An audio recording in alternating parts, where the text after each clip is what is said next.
Our Father, who art in heaven, hallowed be thy name. Thy kingdom come, thy will be done, on earth as it is in heaven. Give us this day our daily bread, and forgive us our trespasses, as we forgive those who trespass against us. And lead us not into temptation, but deliver us from evil. Amen. Hail Mary, full of grace, the Lord is with thee. Blessed art thou among women, and blessed is the fruit of thy womb, Jesus. Holy Mary, Mother of God, pray for us sinners now and at the hour of our death. Amen.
Excuse me.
You?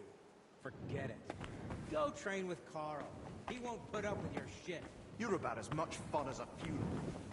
Did they bring us back those washed clothes?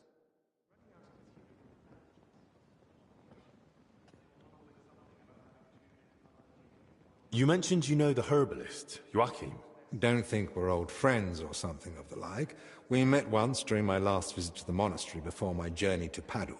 When Zacharias mentioned him, I was glad to hear Joachim was still alive. He's growing a bit long in the tooth, you see. So, you don't really know each other? It's mainly my friend, Oswald Torvald, that knows him. He's the one that told me about Joachim originally. They've known each other for years, and though Joachim lacks a formal education, Oswald still learned much from him. They write to each other frequently, and he visited Joachim several times. But his work won't allow him to anymore. I see. So what's this Joachim like? He prefers to focus on his work rather than engage in conversation. Though when he does let someone get close, he can be friendly. And if you need help, he rarely hesitates to lend a hand.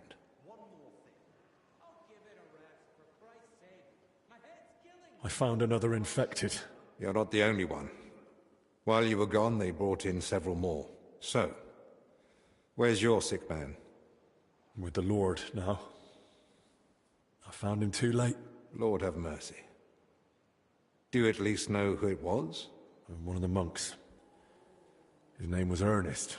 That's the second death today. Let's hope it's the last. The confessor's dead. Old Stephen.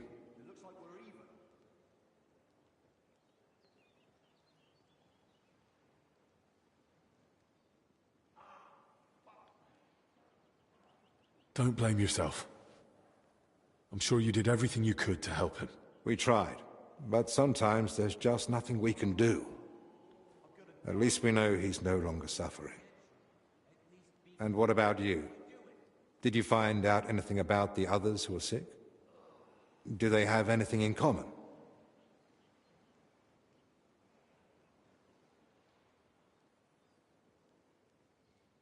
I found some jewelry in Stephen's cell. It looked quite old. Jewelry? Where would he have got that from? He might have stolen it. But given how strict he was about the seal of confession, it doesn't seem likely. Maybe someone else stole it. But guilt caught up with him, and he gave it to Stephen during confession. Maybe. But surely we'd have heard about such a theft by now. Unless... They stole it from someone who can't tell anyone anymore. Do you think we've got a murderer here? I've no idea. It's all just guesswork. I found out that Ernest, Yaroslav and Blazhena were meeting regularly. There's a secret copying workshop in the cellar. A secret? But why? And what in God's name was she doing there? Maybe we could have a rematch once they let us out of here. What do you say? From what I gathered, the translator got hold of some indecent book in the vernacular. I think it was called... The Decameron? Yes. You know it? It caused quite a stir at the university in Padua.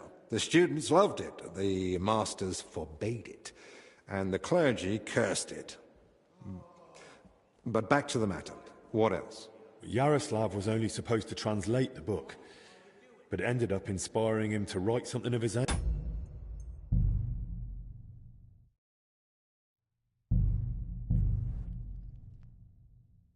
Some building plans.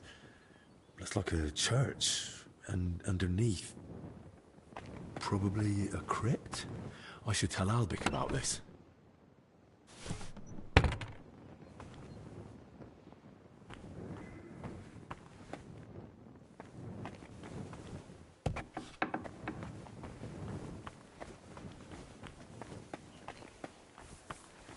I'm always glad to see polite people like you. God be with you.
Christ's sake.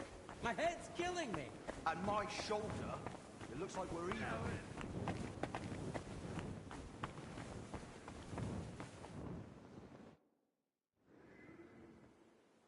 You mentioned you know the herbalist, Joachim. Don't think we're old friends or something of the like. We met once during my last visit to the monastery before my journey to Padua. When Zacharias mentioned him, I was glad to hear Joachim was still alive. He's growing a bit long in the tooth, you see. So, you don't really know each other? It's mainly my friend, Oswald Torvald, that knows him. He's the one that told me about Joachim originally. They've known each other for years, and though Joachim lacks a formal education, Oswald still learned much from him. They write to each other frequently, and he visited Joachim several times. But his work won't allow him to anymore. I see. So what's this Joachim like?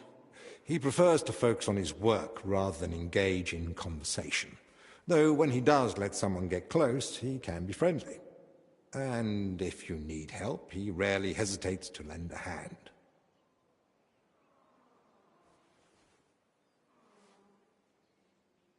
I found another infected. You're not the only one. While you were gone, they brought in several more. So, where's your sick man? With the Lord now. I found him too late. Lord have mercy. Do you at least know who it was? One of the monks. His name was Ernest. That's the second death today. Let's hope it's the last. The confessor's dead. Old Stephen. Don't blame yourself. I'm sure you did everything you could to help him. We tried, but sometimes there's just nothing we can do. At least we know he's no longer suffering. And what about you? Did you find out anything about the others who are sick? Do they have anything in common? I found some jewelry in Stephen's cell. It looked quite old. Jewelry? Where would he have got that from? He might have stolen it. But given how strict he was about the seal of confession, it doesn't seem likely. Maybe someone else stole it, but guilt caught up with him, and he gave it to Stephen during confession. Maybe. But surely we'd have heard about such a theft by now. Unless... They stole it from someone who can't tell anyone anymore. Do you think we've got a murderer here? I've no idea. It's all just guesswork. I found out that Ernest, Yaroslav and Blazhena were meeting regularly. There's a secret copying workshop in the cellar. A secret? But why? And what in God's name was she doing there?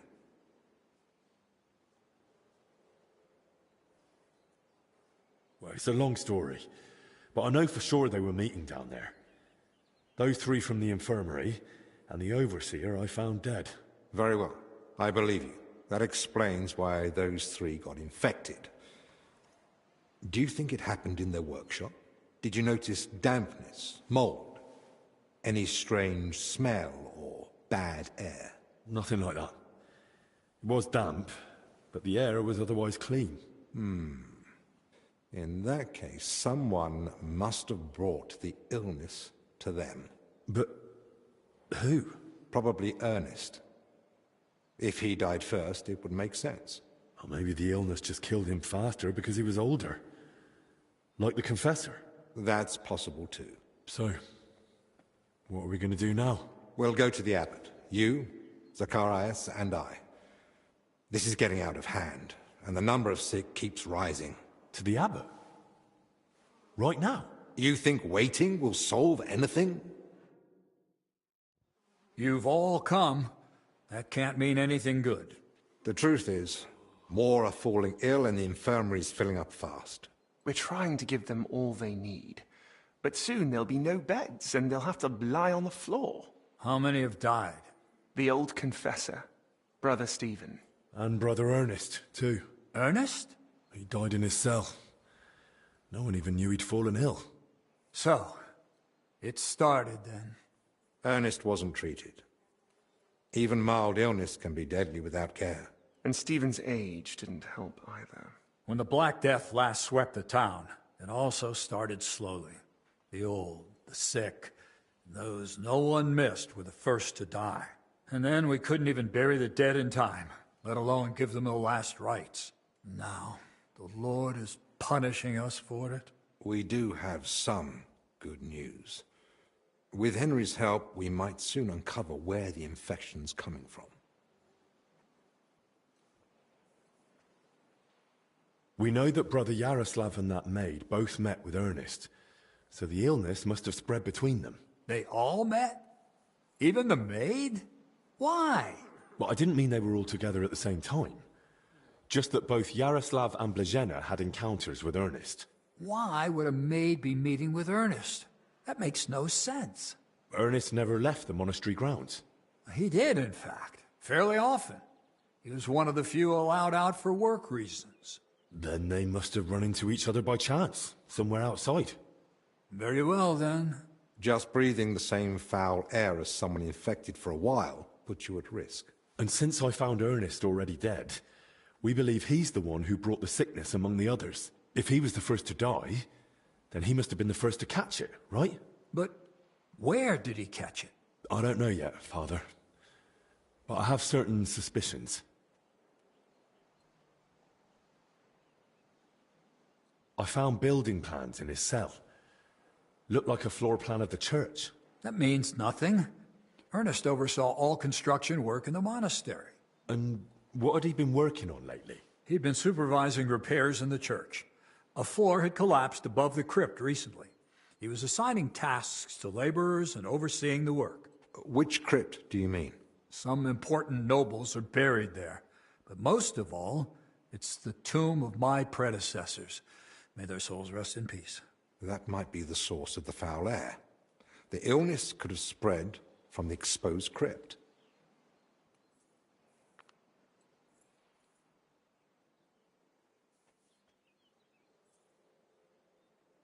I ought to go into the church and inspect everything thoroughly.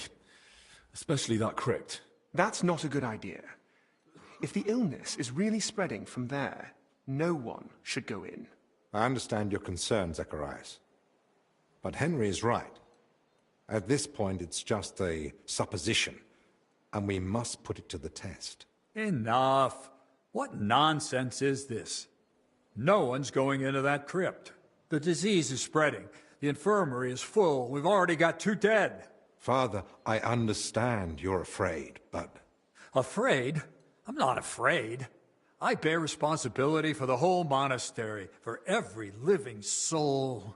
And it's my God-given duty to do everything I can to protect them from the plague. Father, wait. Just give us a day. 2 at most.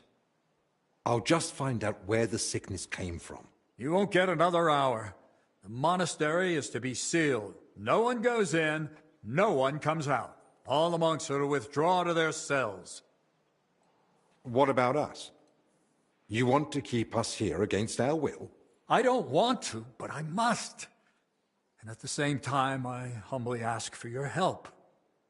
Believe me, you'll be repaid when the time is right. You came to me with a certain request. Help me, you may consider it granted. It's for the best, Albec. Even if it turns out not to be the plague, it's still a deadly illness, and we're within sight of the town. If it spreads to Kuttenberg, it'd be a disaster. I know. But as you wish. I'm sorry, Henry, but I'm afraid we have no choice.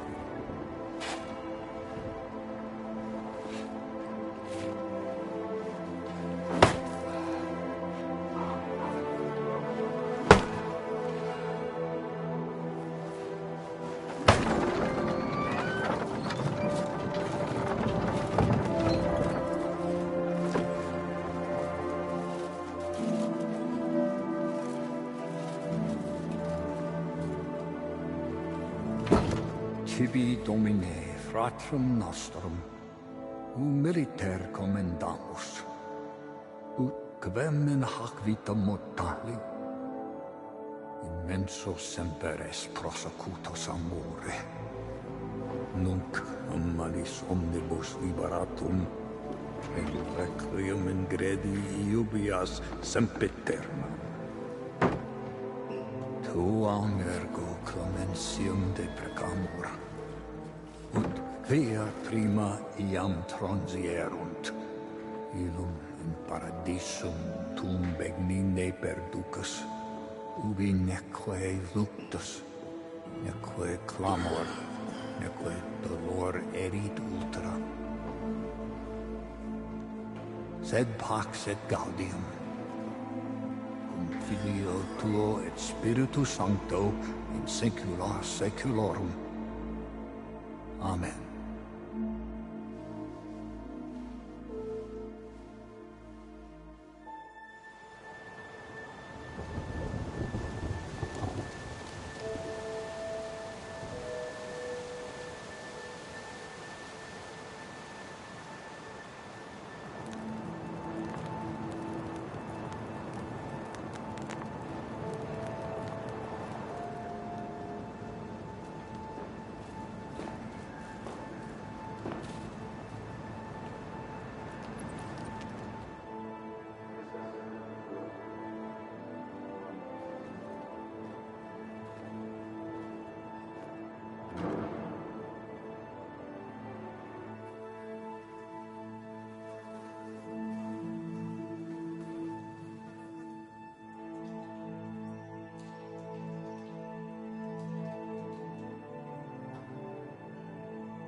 What now?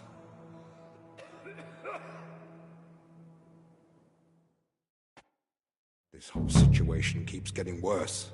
How am I meant to treat a disease I know almost nothing about? This can't end well. Then what do you suggest? The abbot's forbidden us from going anywhere outside the infirmary. Not only that, he's had the monastery gates shut. No one's allowed in. Or out. Ludolf's men are even patrolling the grounds. We're literally imprisoned. Still, something must be done. The beds are nearly full, and there's not endless space on the floor either. Henry, I know I've no right to ask this of you. If there's anything I can do to help, tell me. The sooner you manage to get this sickness under control, the better for everyone. Thank you. I appreciate that. Well now. And here you were acting like you'd been forced to take that assistant on against your will. Actually, that was the case. But let's get to the point. Search the church crypt. If there's a plague grave down there, uncovered by that collapse, then at least we'll know for sure. But surely no one would have buried plague victims there. That's where the abbot's tombs are. I'm not looking to confirm it. On the contrary, I want to rule it out. I still don't believe we're dealing with plague. I'll stay here and tend to the sick. Let me assist you, friend. Thank you.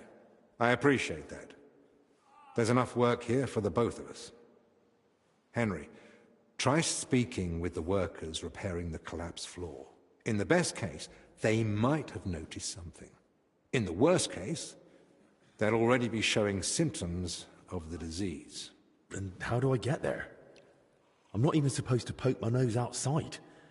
The knights are patrolling the grounds. If they catch him wandering somewhere he shouldn't be, they'll have him thrown out. And the abbot will find out we're investigating the source of the outbreak despite his explicit orders. But this is about lives. Henry, I believe you can do it. But still, be careful.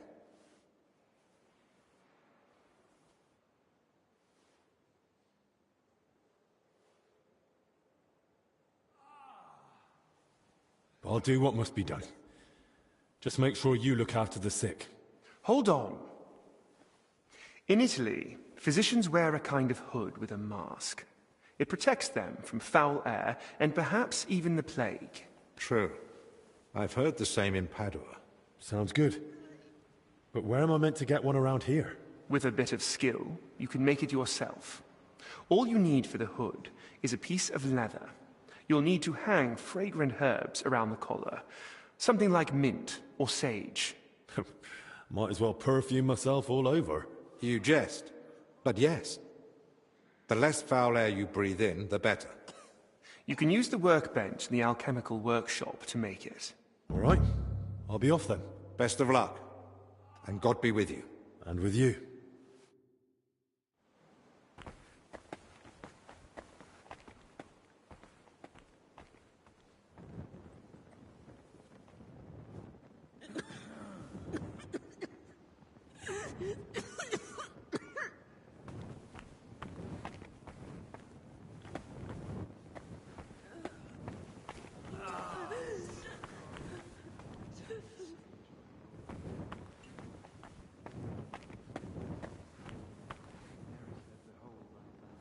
Maddie, it's you. I wanted to help you, but it looks like I only made it worse.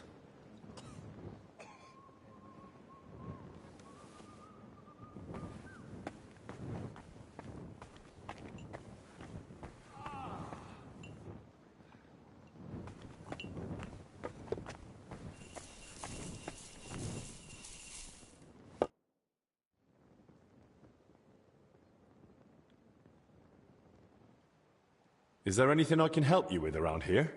Leave the treatment to us. But Dinesh did mention he's been having trouble with Salarius. What's it about? About food supplies. Even before the monastery was closed, old Julian was a miser. But now we have to haggle over every morsel. You really think I can do something about it? Couldn't hurt to try. Go and speak to Dinesh. He'll explain what's what. I've got a few more questions about that plague mask. What do you want to know? Can you tell me where to find the things I'll need? You can get the rope and leather almost anywhere. I'd say you'll find some lying around the construction site. And you can gather herbs from Joachim's garden. And the recipe for the fragrant oil? The monastery library has extensive collections. I'd be surprised if you didn't find something in there. How will the mask help me? Well, if you wear it properly, you shouldn't get infected. Or not so easily, at least. The herbs and oil purify the air around you, and the mask stops you breathing in the foul air. And once I've got all the materials, is there a recommended method? Once you've got everything you need, there's a bench in the alchemical workshop where you can get to work. I'm not the handiest with this sort of thing, but if I can sew the mask, hanging herbs on it should be a cinch. That's all. Thanks.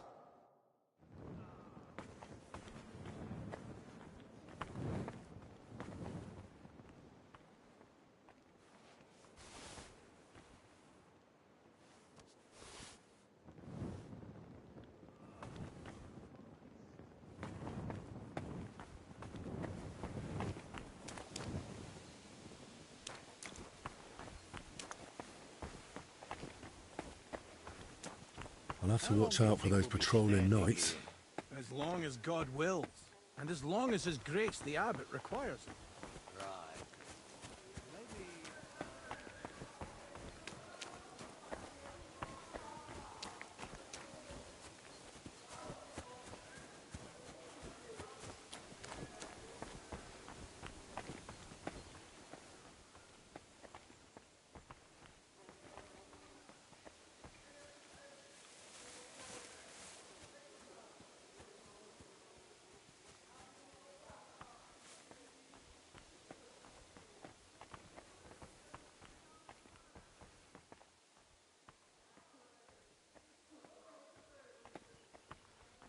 Kurva, rain again.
What?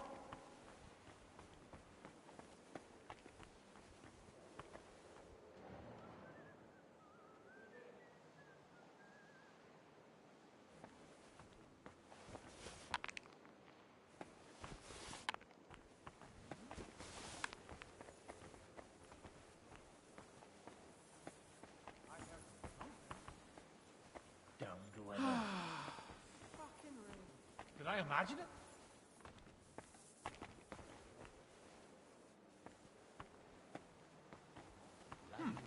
Never mind.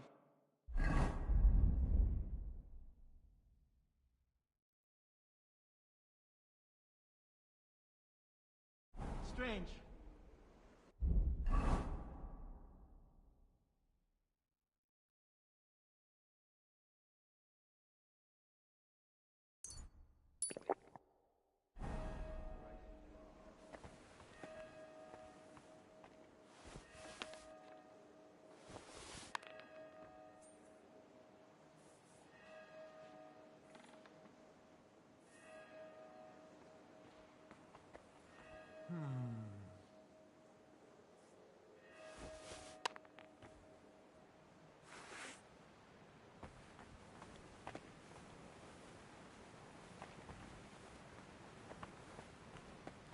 Huh?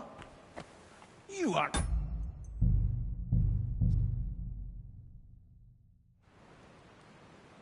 day to you, friend. Good to see you, friend.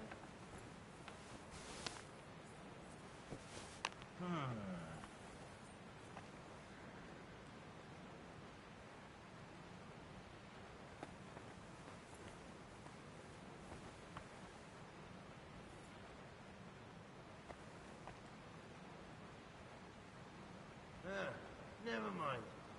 Strange.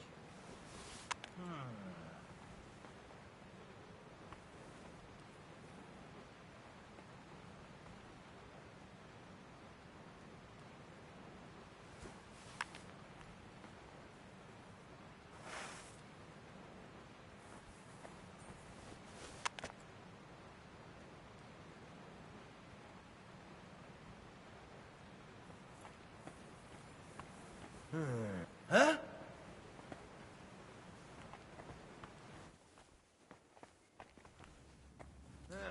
Never mind. Strange. Huh?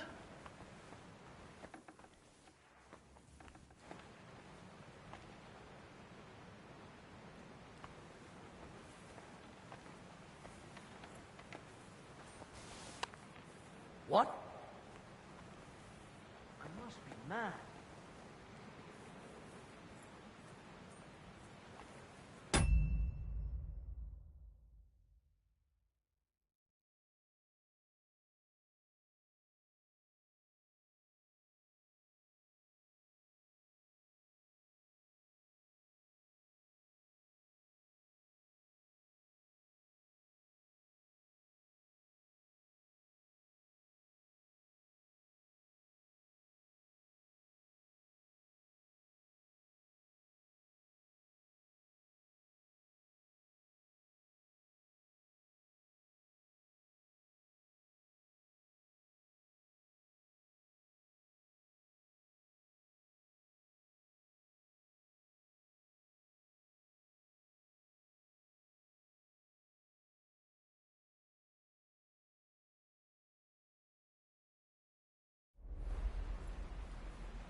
Did I imagine it? What's that?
Looks like someone's not hungry.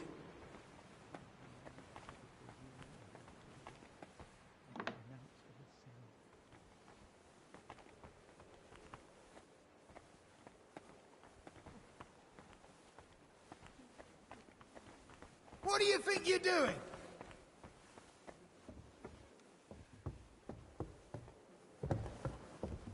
You aren't supposed to be here.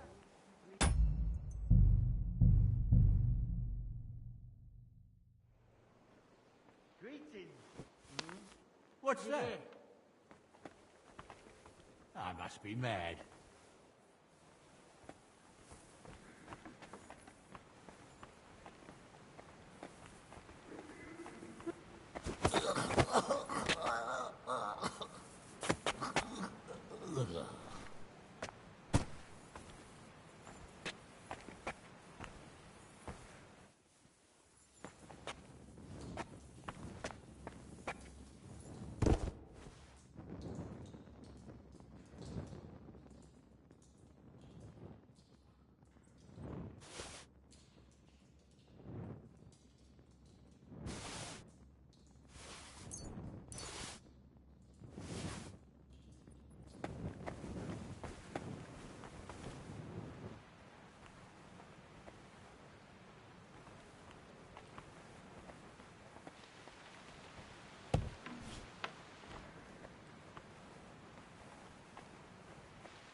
What's that?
What's that? I must be mad.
you're still here. When Ludolf told us about what's going on, you look...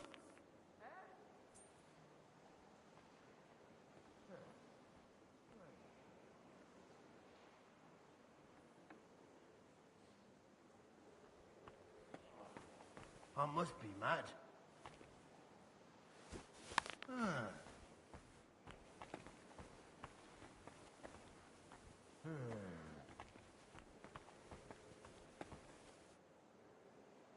I suppose it was nothing.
What do you think you're doing?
Hey,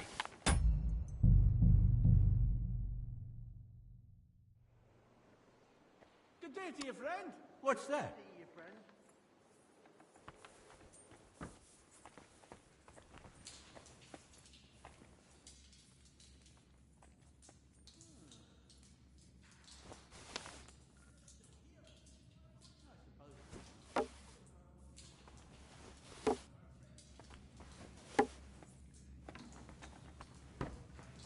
Not the only one.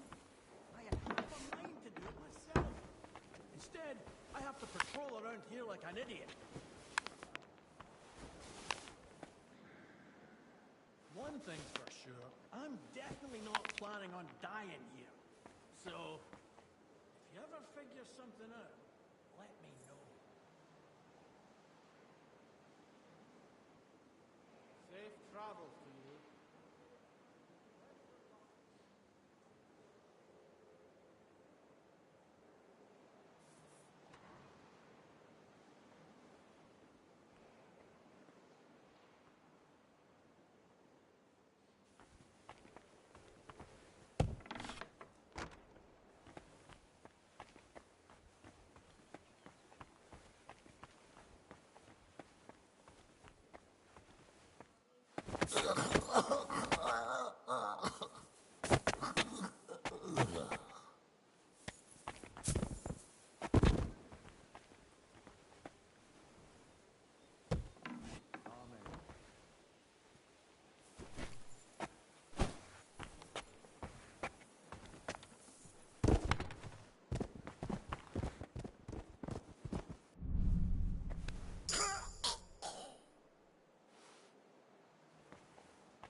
You're still here?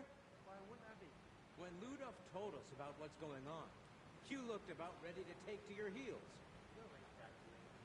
Don't worry, you're not the only one. I had half a mind to do it myself. Instead, I have to patrol around here like an idiot.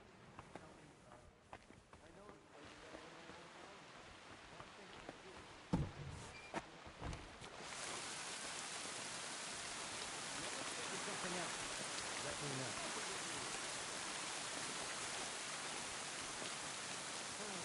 Take care.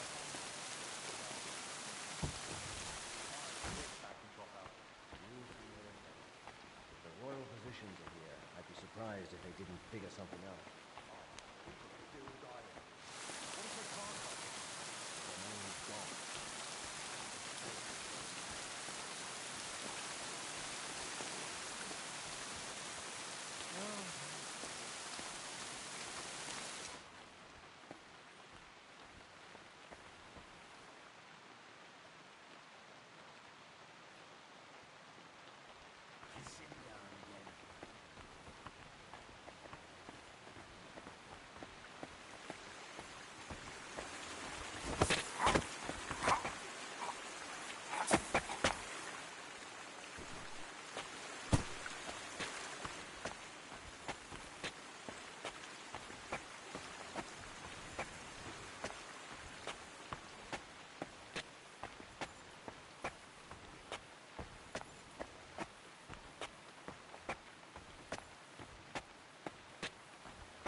Did I imagine it?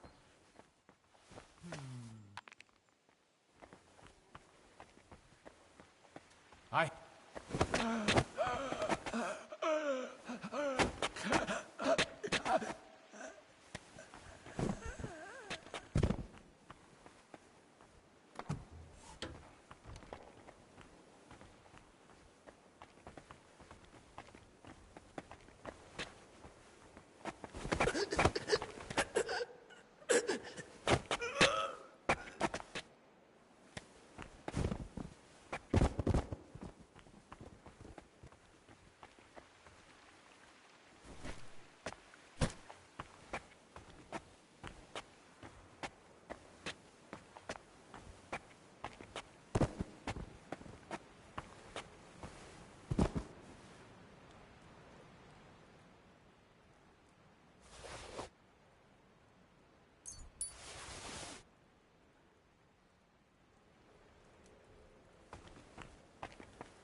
Greetings to you too.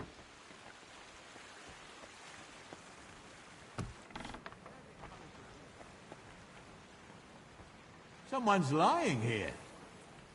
We're under quarantine, didn't you hear?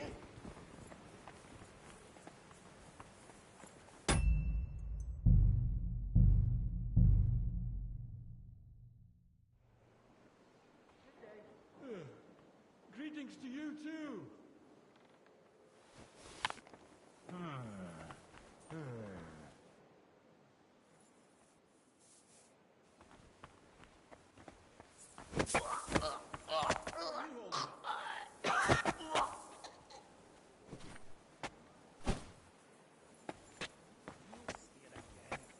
The royal physicians are here. I'd be surprised if they didn't figure something out.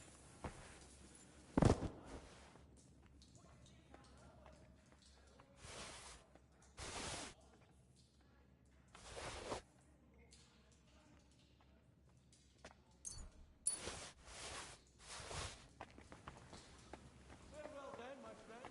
Take care.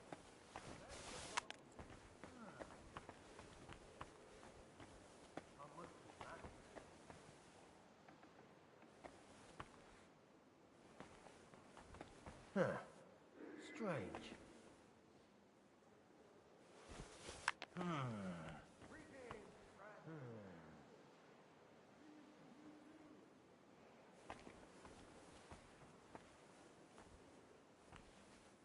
I suppose it was nothing.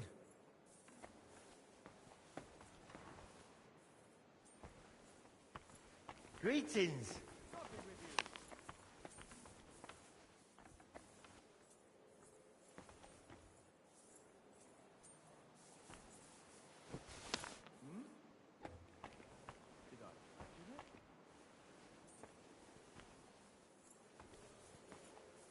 I heard it here.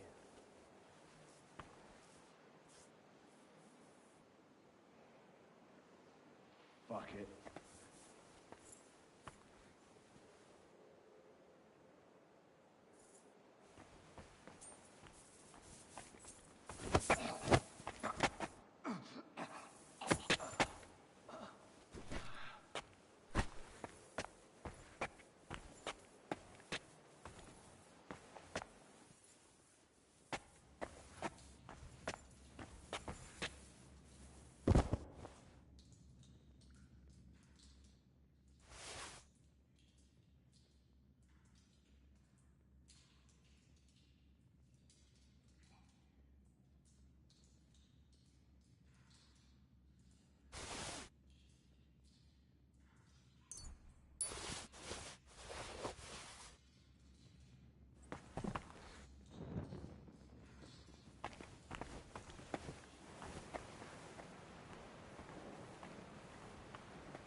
Forgive the intrusion, Brother Librarian. An apology will not spare us this dreadful illness, but obeying the abbot's orders might. Haven't you heard them? I moved in here so I could continue my work and keep the mandated solitude. So leave me in its safe embrace and go away. I understand, but I've come on an urgent matter. And I'm urgently asking you to leave me be. I don't want to catch the illness and stand before the Lord. Not yet.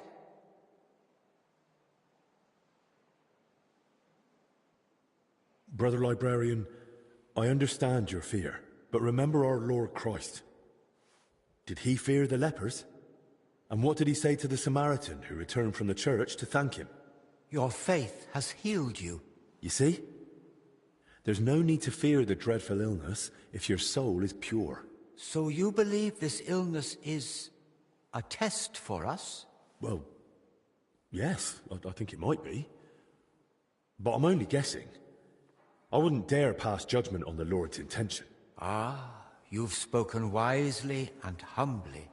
I can never compare to our Lord Christ, but in your words I find comfort and a spark of hope. May I ask you a favor, then? But please, keep it brief. Brother Librarian, I need your help. What is it? This might sound odd, but do you have that book where I could find a recipe for aromatic oil? My answer may sound even odder. I do. It's on the stand over there. One of my brothers was searching for a recipe, an oil for hardened heels, from working out in our garden. Perhaps it will be of use to you as well.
Come on.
We'll manage. It's not like we're doing much, so we don't have to eat as much either. What do you want? God bless you, sir. I'd like to ask you something. Look, I don't want to meddle in anything. Go and ask Loiser over there. He knows everything. See you soon, my friend.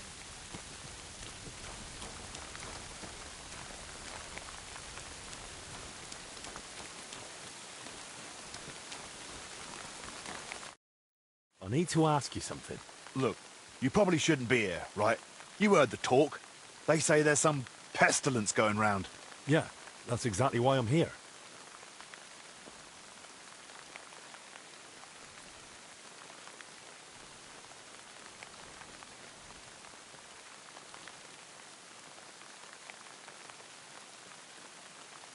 I'm not exactly feeling... my best. Tell me what I need to know. Oh. And I'll be off. Christ almighty! What do you want to know? I'll tell you anything, just don't come any closer.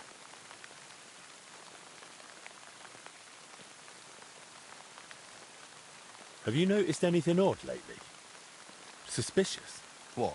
During work? We're at it from dusk till dawn. No time to be watching what's going on. Sure, but while you're working, you must hear a thing or two. You know how folk chatter while they work. Well, I suppose there are two groups of workers here. Us lot working above ground, and another lot working down in the crypt. We don't talk to each other much. Why not? They're a right bunch of bastards. Maybe because they've been at it longer than us. They hardly ever come up before we knock off. Some of them probably even sleep down there. Ugh.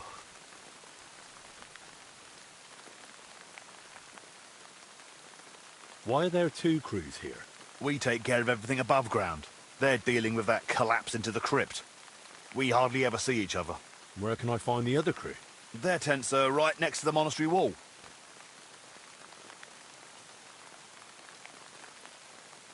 Who's in charge of your lot? Andra, our foreman. But the work's clearly laid out. He doesn't have time to be breathing down our necks all the time. I haven't seen him around. Where can I find him? No idea. Truth be told, I haven't seen him myself in a while. And that doesn't strike you as odd? You think, what, he's sick too? Well, he's definitely not in the infirmary. Hopefully he's all right. Thanks. That'll be all.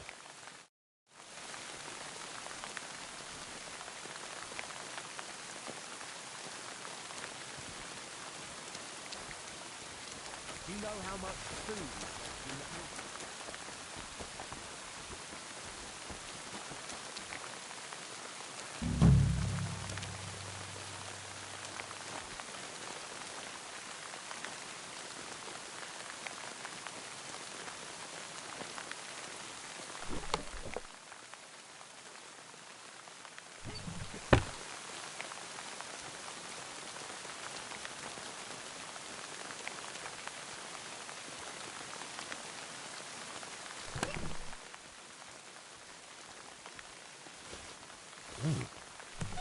Now that looks a bit dodgy.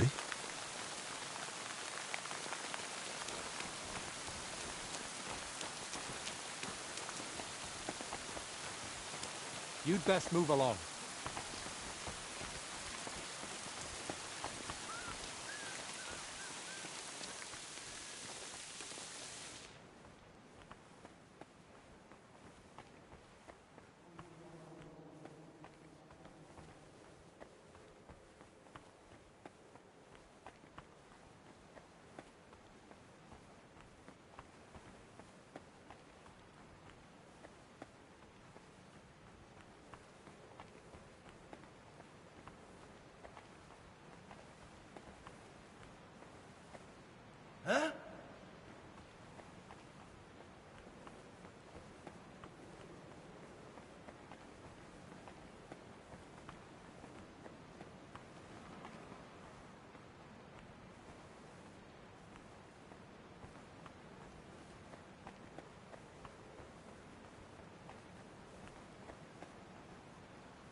That's one hell of a bloody pit. What?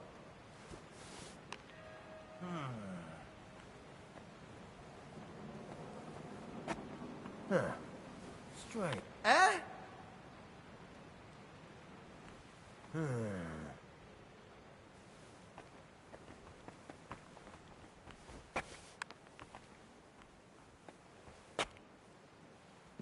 I must be mad.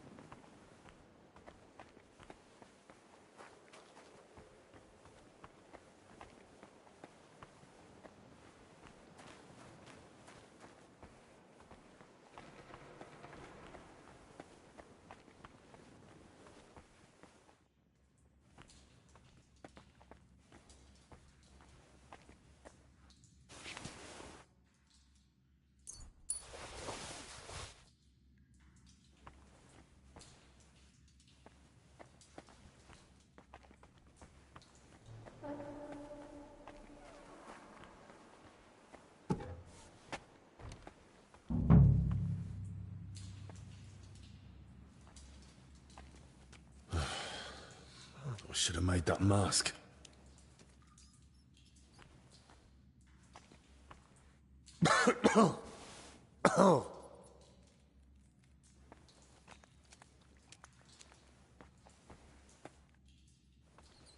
They were robbing the graves.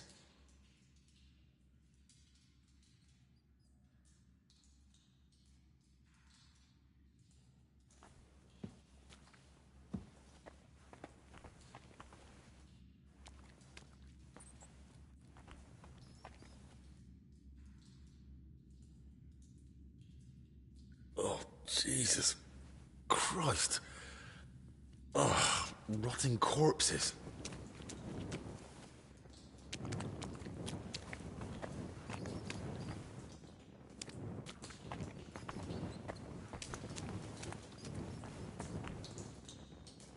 A drawing of some kind of cross. Hey? What's this?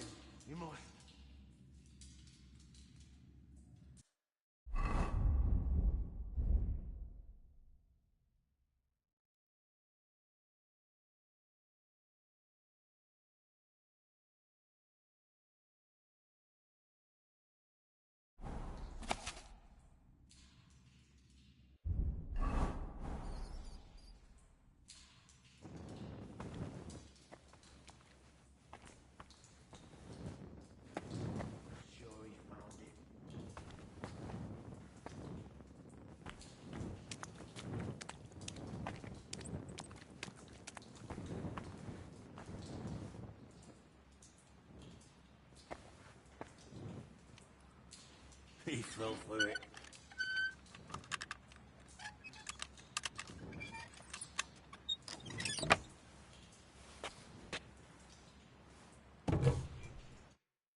Hey! What the? You're the one who locked me in there. How did you get out? Why the fuck did you do that? Wait. You're the foreman, aren't you? Shut up! You found Bavo, didn't you? Hand it over. What the hell are you on about? What do you want from me? You know what I'm on about, Kavar. And I know he's here somewhere. Boslav Bavo. Calm down and drop the weapon. Or I'll report you to the abbot. And how would you do that? You're not getting out of here alive. I'll rip it out of your cold, dead hands when I'm done with you. It'll look like an accident. You weren't supposed to be here. We tried to stop you. But it's high, and you broke your neck.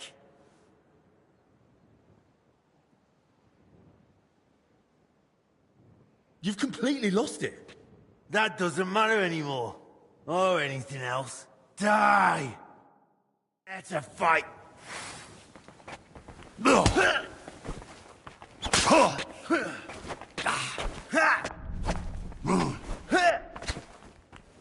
You should have handed it over. I'll bury you alive right here.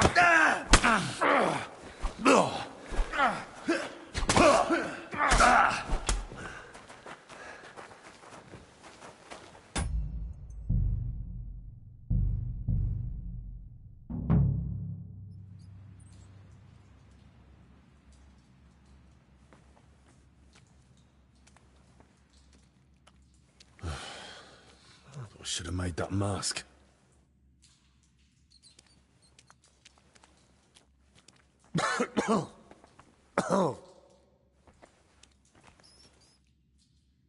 They were robbing the graves. Oh, Jesus Christ. Oh, rotting corpses.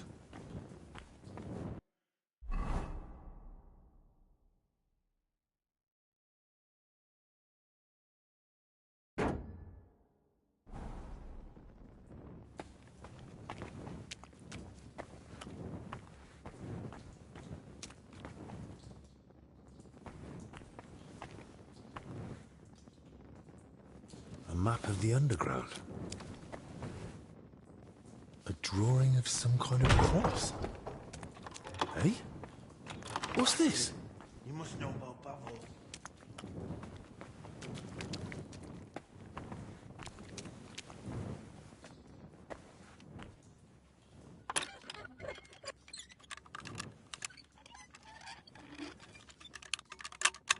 Fucking hell. Why is he poking his nose into this? Hey! What the? You're the one who locked me in there? How did you get out? Why the fuck did you do that? Wait, you're the foreman, aren't you? Shut up! You found Bavo, didn't you? Hand it over. Calm down and drop the weapon, or I'll report you to the abbot. And how would you do that? You're not getting out of here alive. What the hell are you on about? What do you want from me? You know what I'm on about, Kavar. And I know he's here somewhere. Boslav Bavo. I'll rip it out of your cold, dead hands when I'm done with you. It'll look like an accident. You weren't supposed to be here. We tried to stop you. But it's high, and you broke your neck. I don't even know what you're talking about. Who's this Bavor, anyway? That doesn't matter anymore. Or anything else. Die! You're gonna die!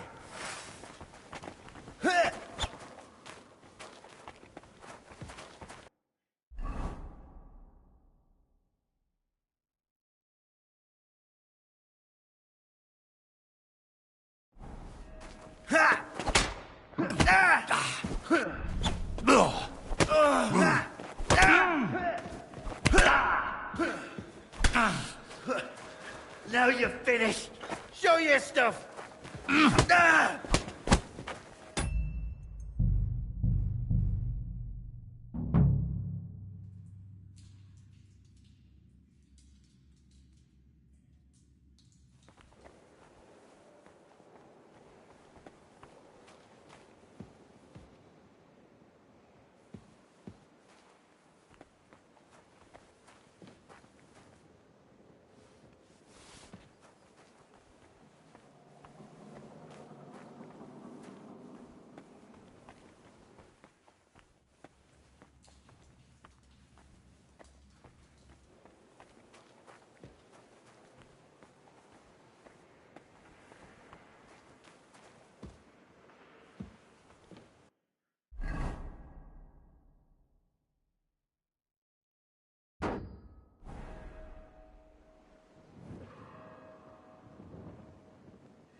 You no business here, you thief!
Did I imagine it?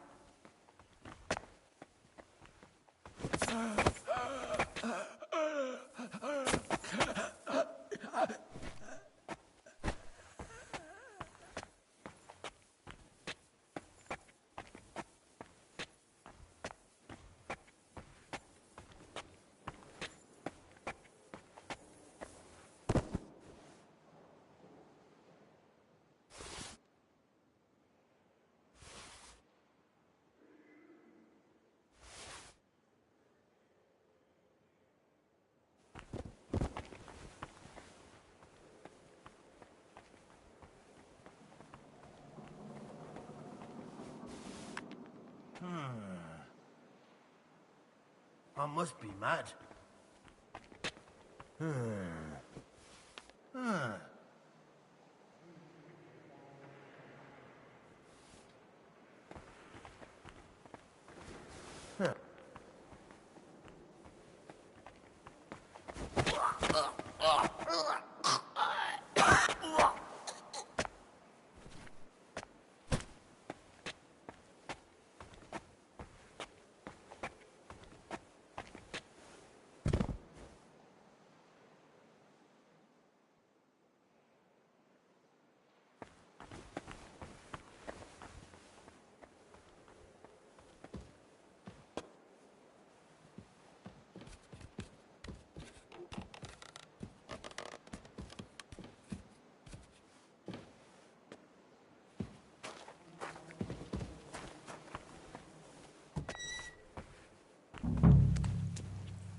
I should have made that mask.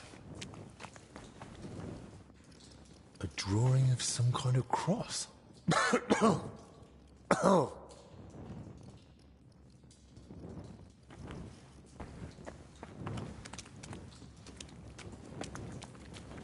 Jesus Christ. Oh, rotting corpses. Eh? What's this?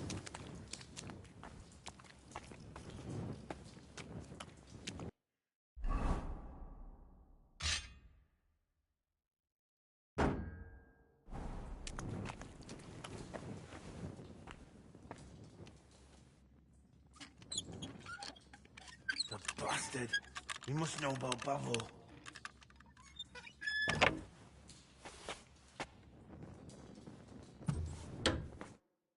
Hey! You're the one who... Why the fuck did you... Wait. Shut up! Hand it over! Calm down and drop the weapon. Or I'll report you to the abbot. And how would you do that? You're not getting out of here alive. What the hell are you on about? What do you want from me? You know what I'm on about, Kavar. And I know he's here somewhere. Boslav Bavo. I'll rip it out of your cold, dead hands when I'm done with you. It'll look like an accident. You weren't supposed to be here. We tried to stop you. But it's I, and you broke your neck. Come on then. Try it. You brought this on yourself. You.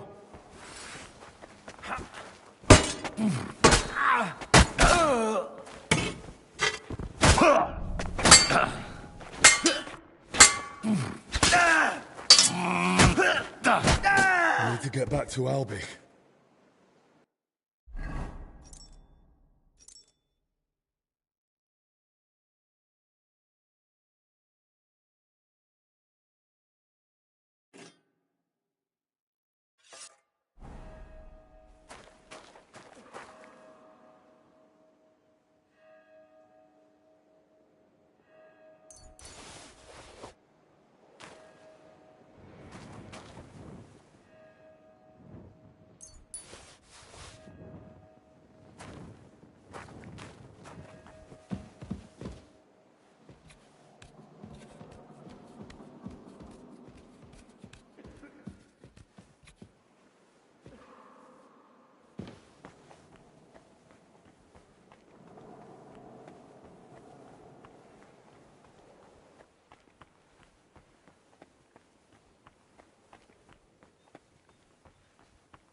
Did I imagine it?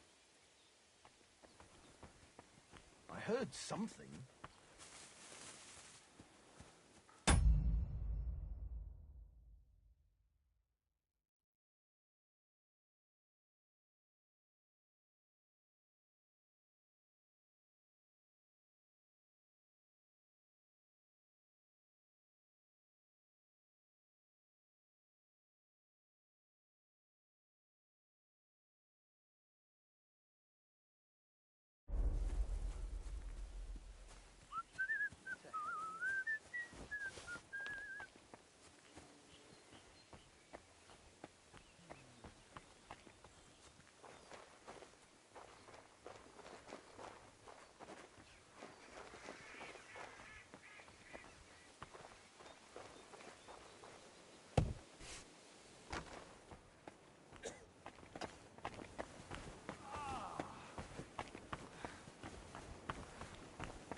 Christ, Albig!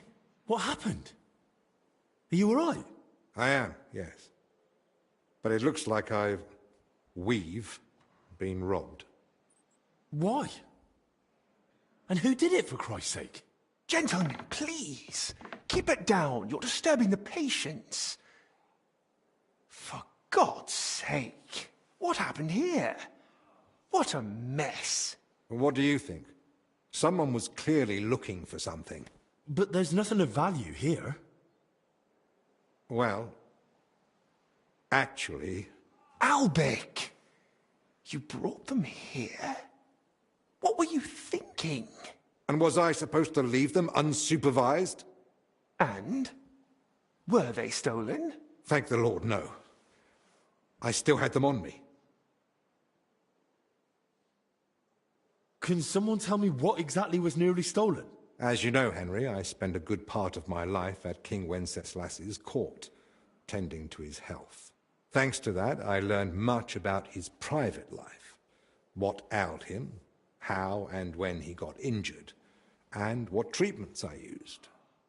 I recorded all my findings and methods, partly in case anyone cast doubts on them, and partly for others to copy, if necessary. If these detailed records were to fall into the wrong hands, I dare not imagine the consequences.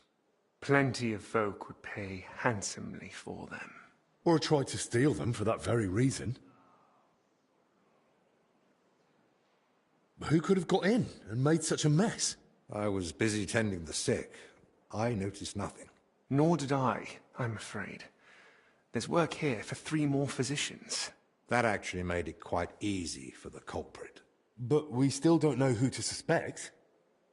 Surely you realize the abbot himself might be interested in those records.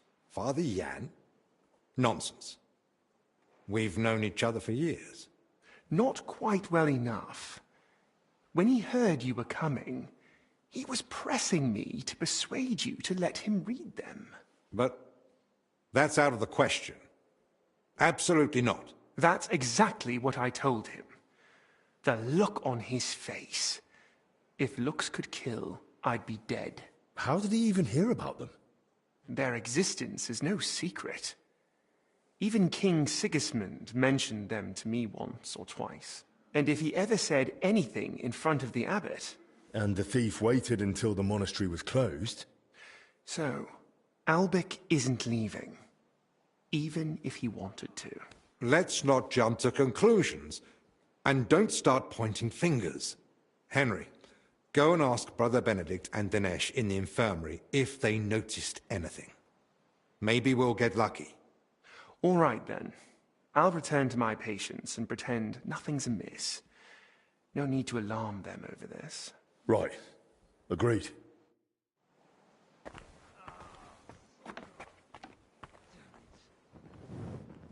Everything's upside down.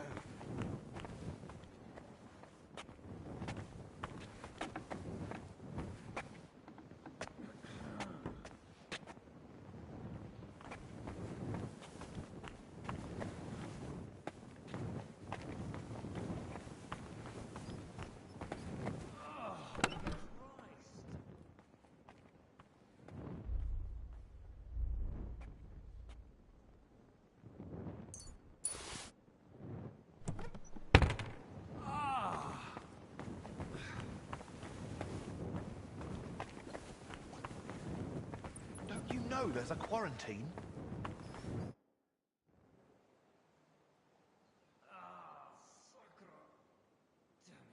I heard you've been having some trouble getting supplies for the infirmary. That's right. Old Julian seems to think the sick can live on decoctions and ointments. We get nothing but scraps.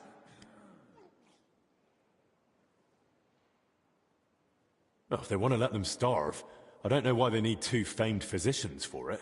My thoughts exactly. I've told him 100 times, but he just keeps saying he's praying for them. As if that would help. Wouldn't it make sense to take it to the abbot? Surely the Salarius would listen to him. I've already suggested that to Master Zacharias, but the abbot hardly sees anyone, and certainly not folk from the infirmary. Is he afraid of the plague? Either that, or he's ashamed. Well, maybe I could try speaking to the Salarius myself and see if I can, persuade him. I won't stop you, but I've tried everything I could think of. What's your plan? Try to persuade him. He's bound to respond to something. That old man only hears what he wants. But good luck.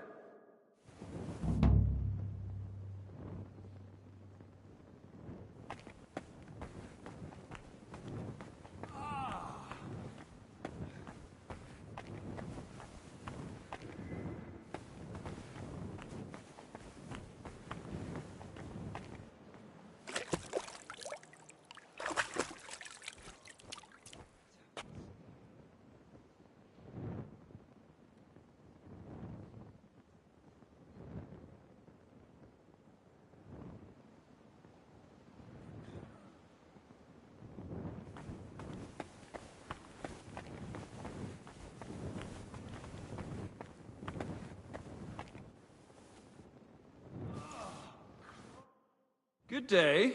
What do you need? Did you notice anything suspicious this past hour? One of the sick men has been throwing up constantly, and I suspect another one's faking it to skip work.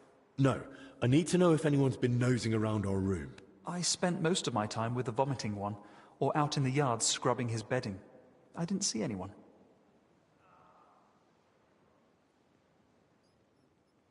Someone went through our room, or rather tossed it all about. Likely looking for something. And what about the alchemy lab? Was that turned over too? No. I think that one's untouched.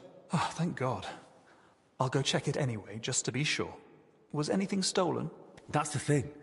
Nothing was taken, so we don't even know what they were after.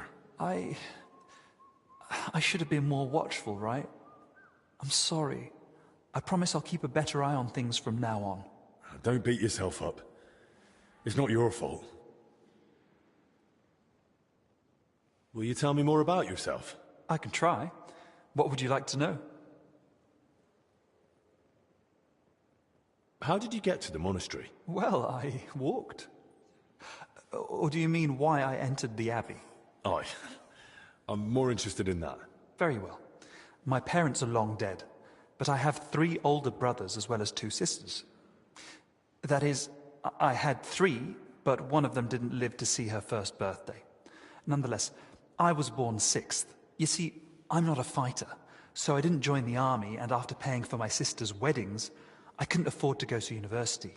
So you had no choice? Something like that. But I'm happy to be here. In just under 2 years, I've learnt many things. Perhaps the Lord will provide, and one day I'll be in charge of the entire hospital. What did you do before you joined the abbey?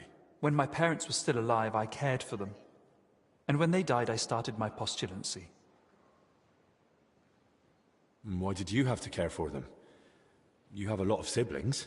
My sisters got married, my brothers left to search for work, and we never saw them again. My parents had nobody else left. It was kind of you to take on that responsibility. I didn't think of it as a responsibility. It just seemed like the right thing to do.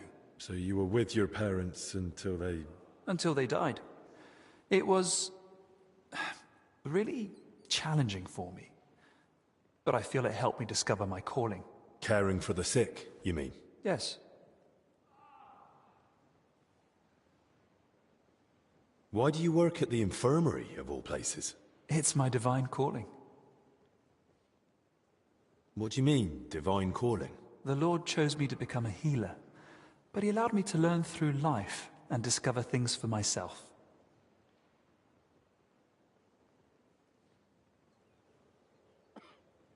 What, your divine calling is washing the sick, feeding them, emptying their bedpans? Not just that. I mix potions, change the bedding, keep inventory of what's been used each day and what's needed for the next. And when I have some free time, I search the scriptorium for books on alchemy. There's a bunch of old tomes there full of long-forgotten recipes. I'm boring you, aren't I? Forgive me. How did you discover you were supposed to become a healer? I came to realize diseases don't cause me fear or aversion. Or compassion, for that matter. But isn't that natural? When you see someone suffering, you shouldn't just be completely indifferent. Imagine you have a stoneworker with a crushed foot come in. Bones poking out and bleeding like a stuck pig. Is it better to comfort him, or to decide in time that he'll probably lose the foot anyway, tourniquet the wound, and go and get a saw?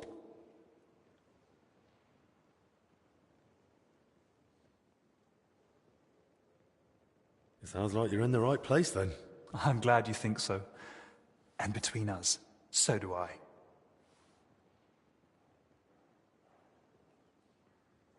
How's life in the Abbey? You're expecting me to complain, aren't you? I'm perfectly happy with a routine life. You eat from the same bowls at the same table every morning. Prayer is at the same time every day. And I fall asleep in the same bed every night. What more could you want? If I ever need my wounds treated, can I come to you? Of course. It's my job after all. I'm here most days, so you know where to find me. I think I need some treating. Is that so? You don't seem to be suffering too much. Forgive me, I have much to do. God be with you.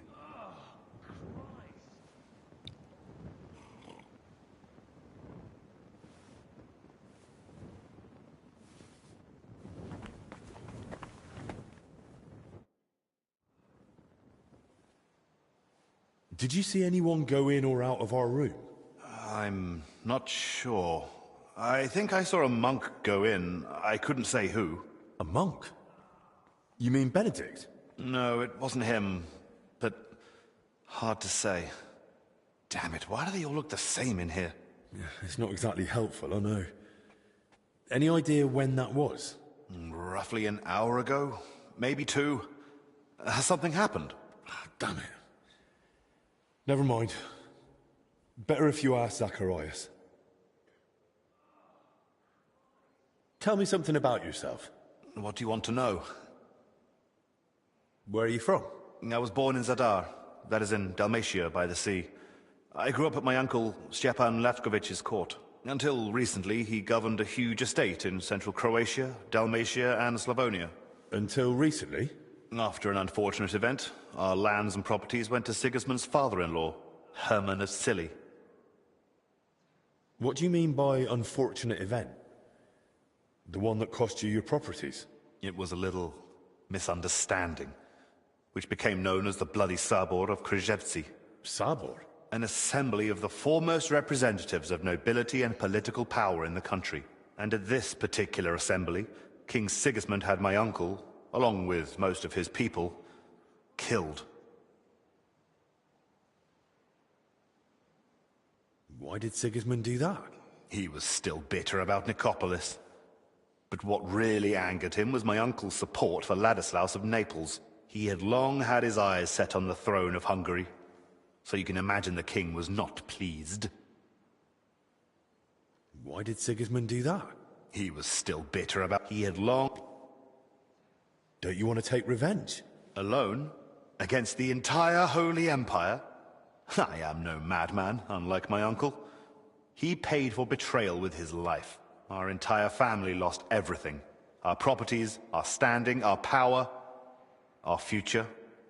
And I want to fix it. I wear black as a sign of shame for my family. I will not wear anything else until I regain the king's trust. Are you sure you can accomplish that in one lifetime? Worst comes worst. I'll die in black too. At least it is suited for the grave.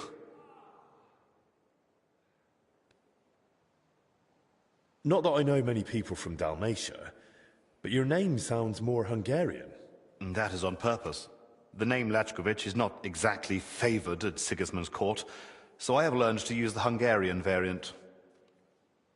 How did you end up in Zacharias' service? I used to serve several important courtiers. I must have made an impression on Master Zacharias because he requested my service specifically. King Sigismund readily agreed, and so it will be 2 years now that I've been serving him.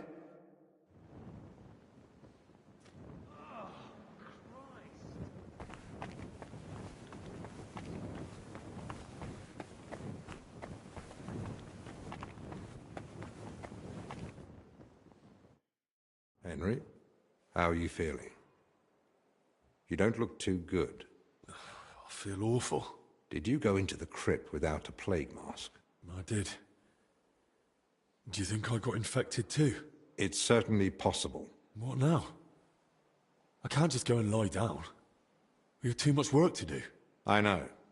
Try this potion. It should ease the symptoms for a while. Thank you, Albie. And what if it gets worse? Let's not get ahead of ourselves, Henry. We're not even certain you're actually sick. And what if I am? Then all you can do is pray we get this sickness under control before you end up in the infirmary yourself. Will this potion cure me? I'm afraid not. But it eases the symptoms and strengthens the body. That's why you have to use it regularly. Would you please teach me the recipe? Naturally. Fill a cauldron with wine. Then throw in 2 handfuls of freshly ground St. John's wort and boil for 1 turn. Then throw in 2 handfuls of chamomile and boil for 2 more turns. Finally, add a handful of ground ginger and boil for 1 more turn. Then, distill. Would you please brew it for me? Can't you see I'm up to my ears in work? I can't just brew it for you whenever you ask. I need some for the other patients as well. What should I do then? I'm sure you'll find some lying around. And if not, bring the necessary herbs to Benedict, and he'll make it for you. All right. I spoke with Benedict and Dennis. Neither noticed a thing. I thought as much. We've all had our hands full here. So, we still know nothing. I might have something, but I'm not sure yet how it ties to those records. What do you mean? Well, I went down to the crypt, and I found open tombs and rotting corpses. Good God! No sign of a mass grave, though. Just individual tombs. That's both good and bad news. At least we can now rule out the plague. But if the workers caught something from the air around those tombs, then anyone else could catch it too. Why did they even open them? They were probably looking for something inside. I found this sketch. That looks like the emblem of the Kingdom of Jerusalem. But why would they look for it among deceased abbots? Even putting aside that it's sacrilege, I don't see the connection. Nor do I. But there must be one, because they locked me in the crypt over it. What? He was the workers' foreman. He kept going on about some Bavor. He must have thought I'd found whatever they were after. I tried explaining I hadn't the faintest idea what he meant, but he went completely mad. In the end, he came at me. And? Well, I had to defend myself. God rest his soul. I'm at my wit's end. Under normal circumstances, I'd report it, but maybe we'd better keep all this to ourselves. For now, at least. That Bavor fellow, the name means nothing to me, but I'd suggest mentioning it to Librarian Crispin. With luck, he'll find something in the archives that sheds some light on how it all connects to those open tombs. But best do it tomorrow. This evening's been more than enough. 1 adventure a day is plenty. Agreed. Let's clear up the room, then sleep. We'll be wiser come morning.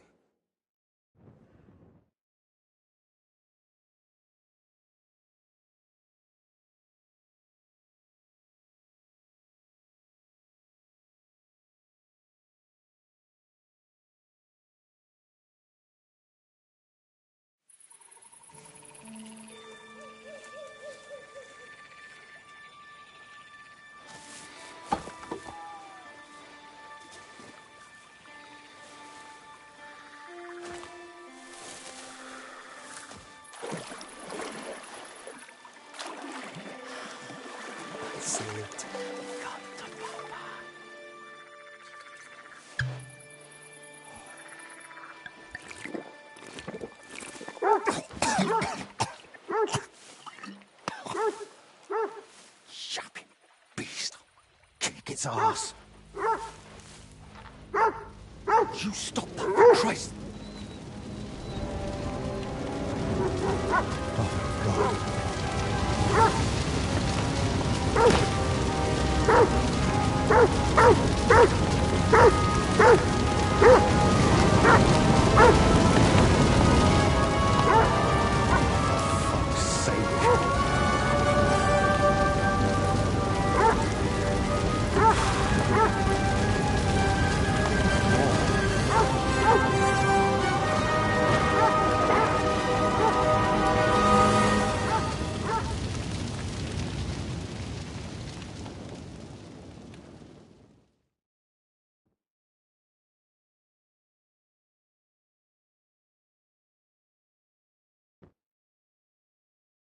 Good morning, everyone.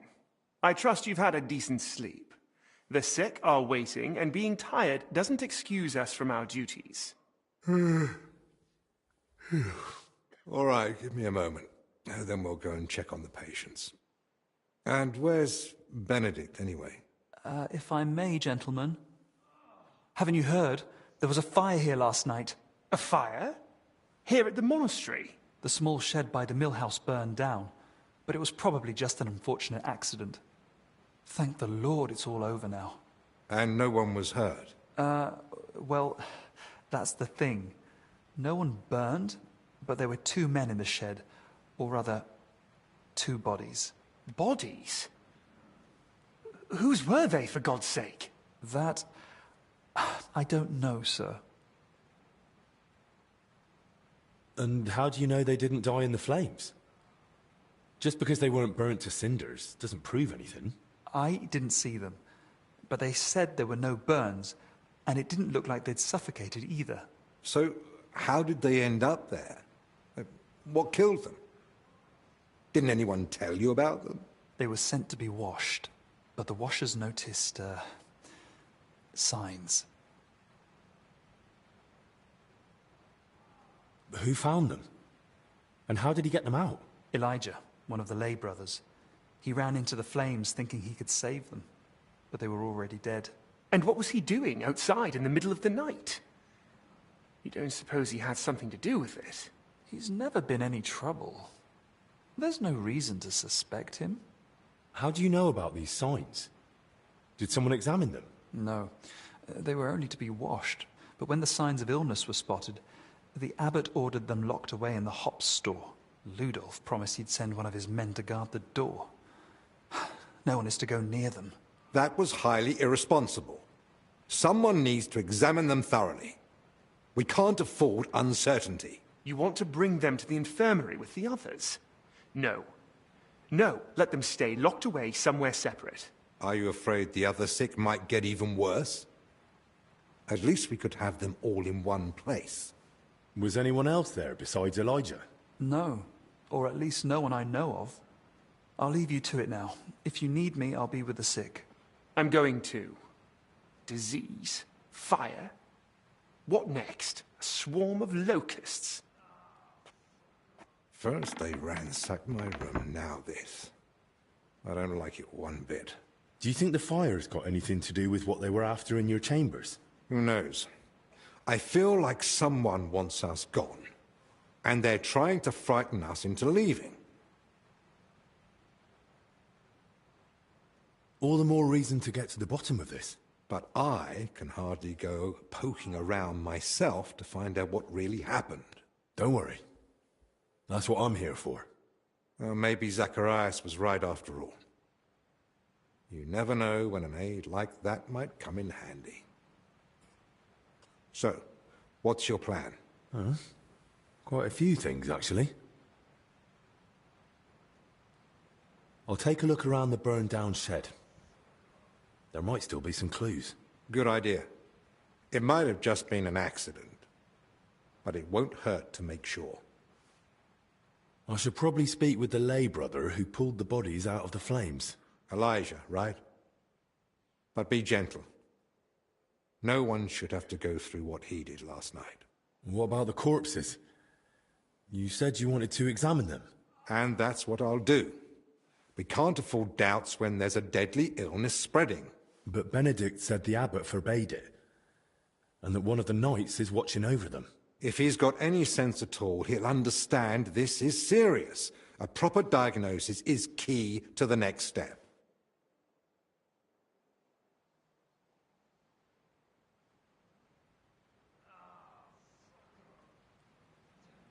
Someone searched our room just a while ago. And who knows what they'd do if they caught you wandering around alone. I won't have that on my conscience. Better you stay here, and I'll sort it somehow. So what you're saying is, use an unorthodox approach.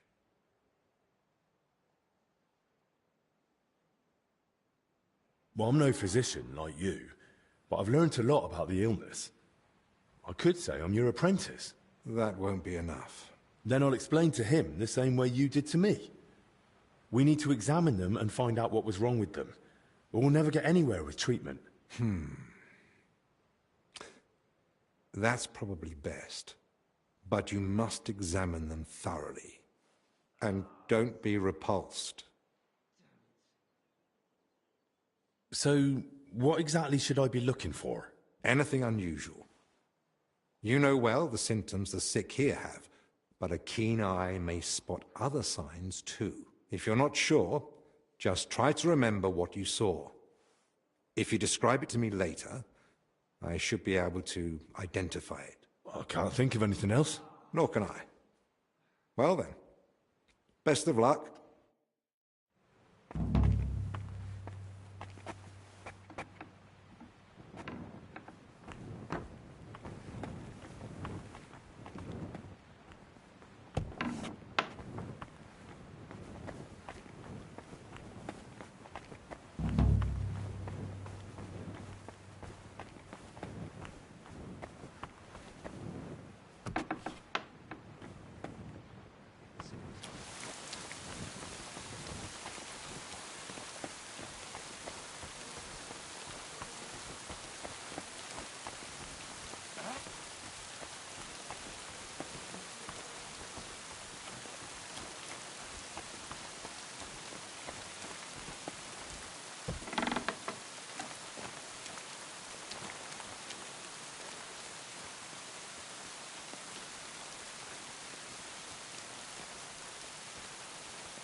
Fuck.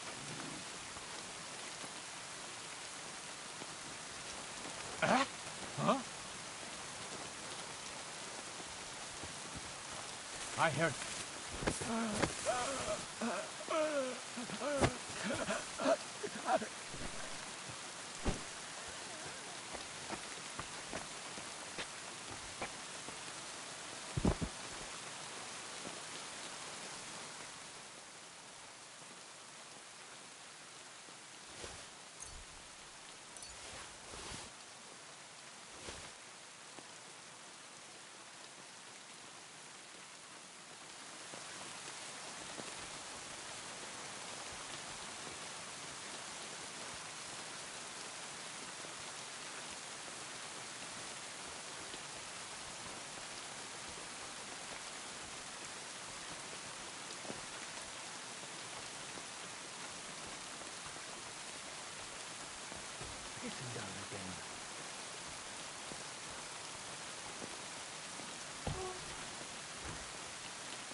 Huh? Did I imagine it?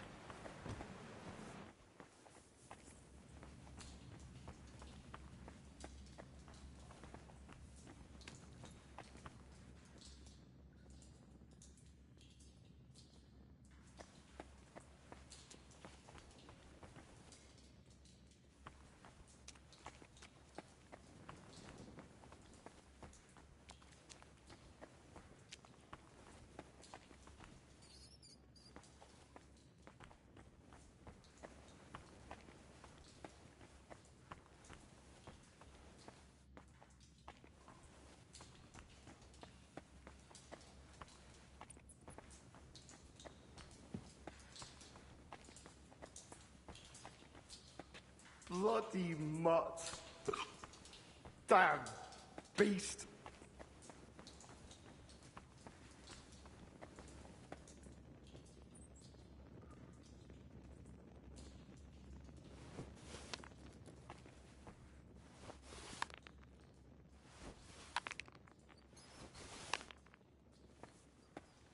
I only wanted to help.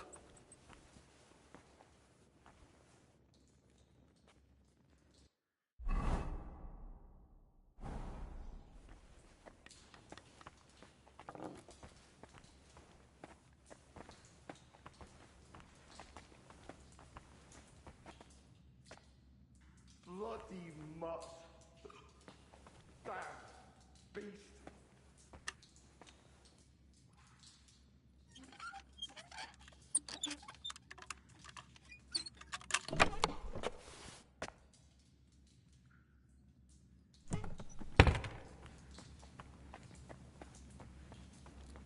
Don't talk to me. He's blind drunk. He can barely speak.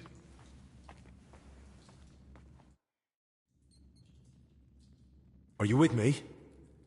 I've got something to perk you up a bit. What is it? Schnapps?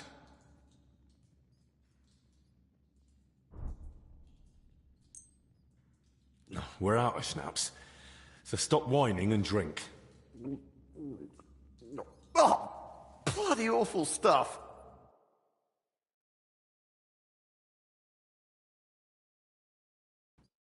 So, feeling any better? Better? I wish. Oh, it's all coming back to me. That's good. I need to know what happened during the night. I don't want to talk about it. Don't make me. I get it. You don't want to remember. I've seen some nasty things too. But sometimes it helps to talk to someone. It's definitely better than drowning your wits in schnapps. Well, all right. What do you want to know?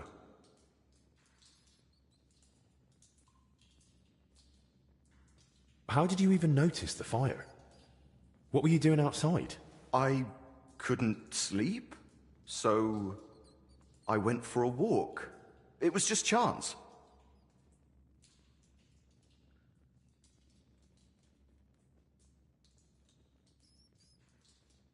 Just chance? You sure? I don't think the abbot would be happy about folk wandering around at night.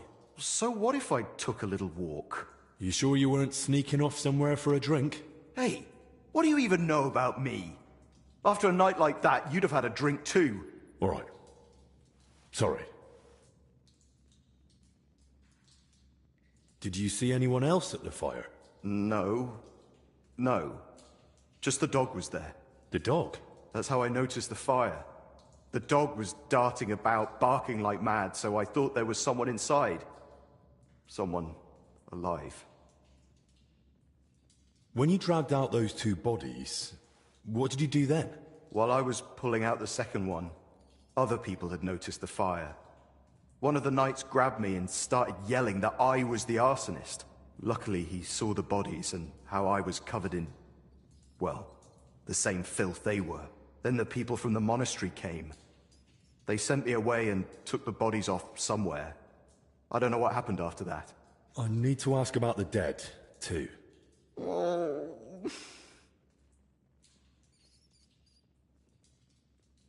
Did you notice anything odd about them? I couldn't see much. It was as dark as a sinner's soul. But they were soaked. Soaked to the bone. And also, how to say it? Filthy. Both of them.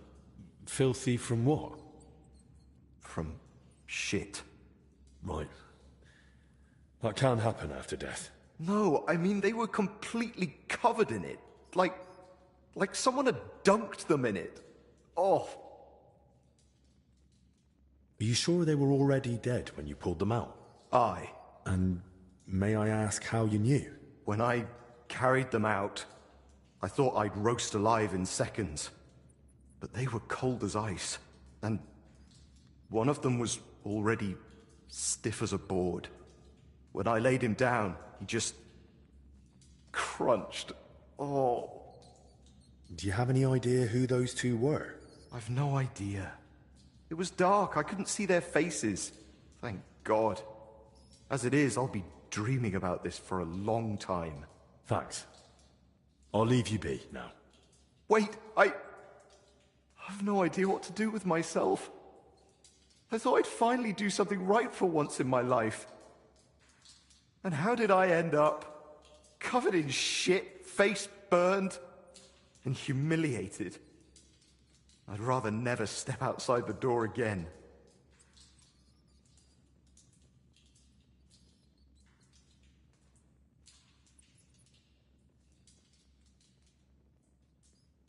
What are you on about? You acted like a hero. Hardly. I'm a coward and a drunk. Who ran into the flames to save his fellow man. Aye. And what did it get me?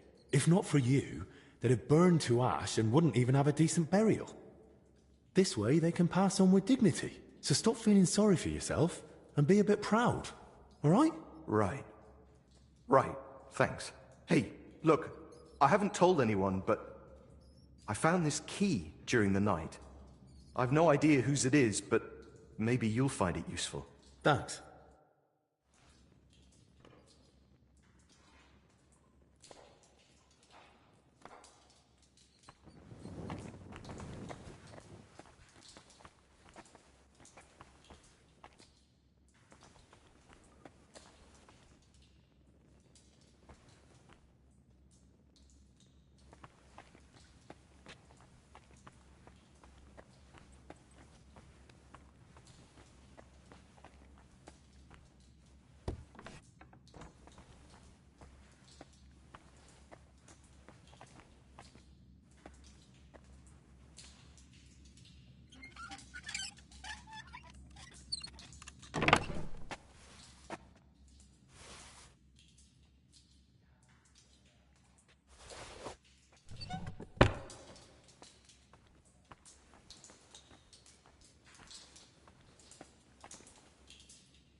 What is it? Did you drop something?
Huh? I must be mad.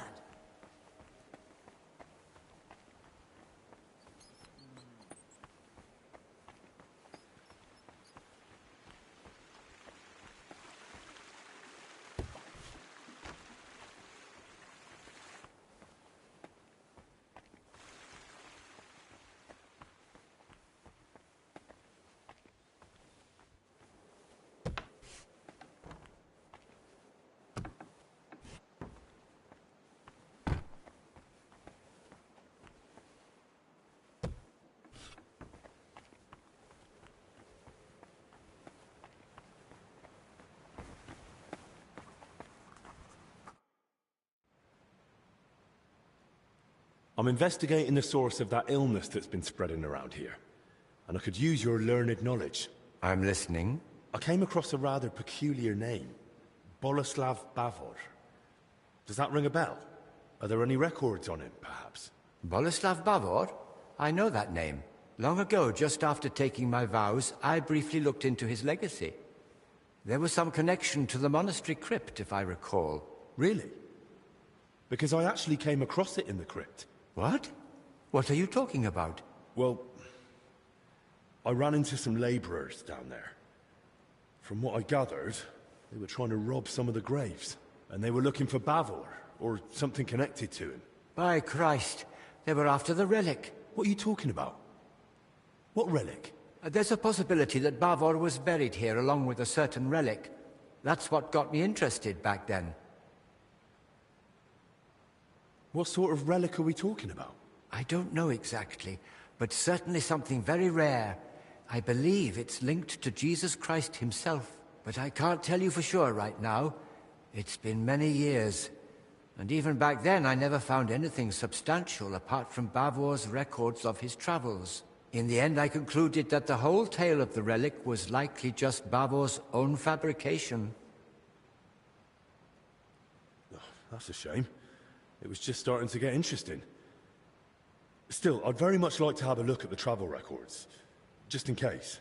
I'll be glad to show them to you, to examine, but first we must report those vile thieves to the abbot.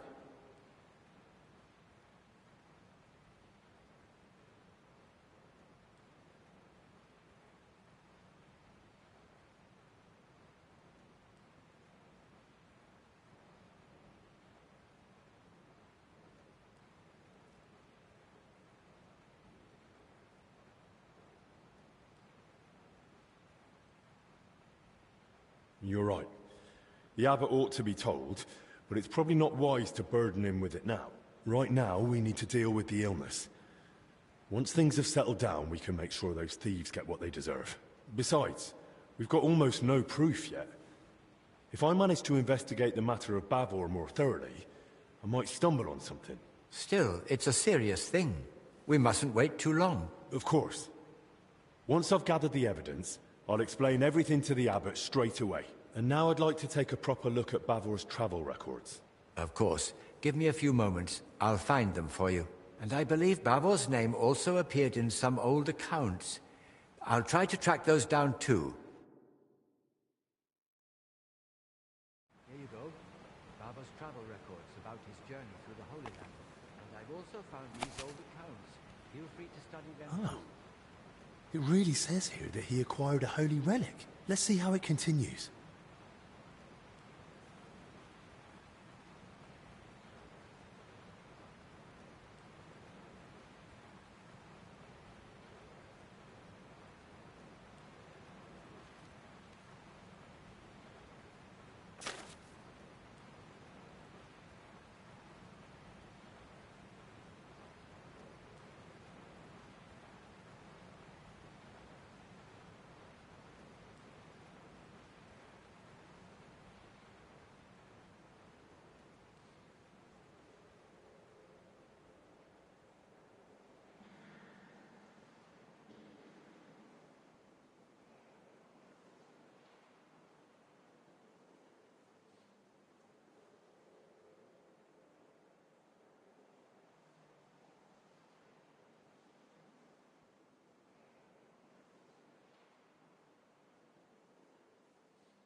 According to the journal, Bavor had himself buried here with his holy treasure.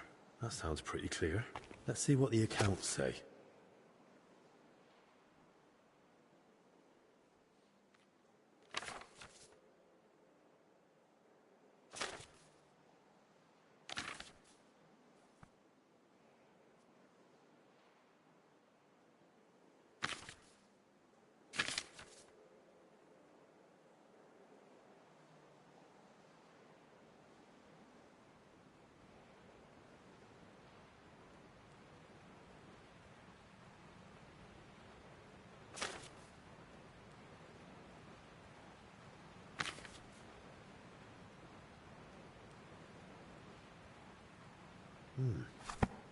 So Bavor gave the monastery a generous donation and paid for a chapel mural painting.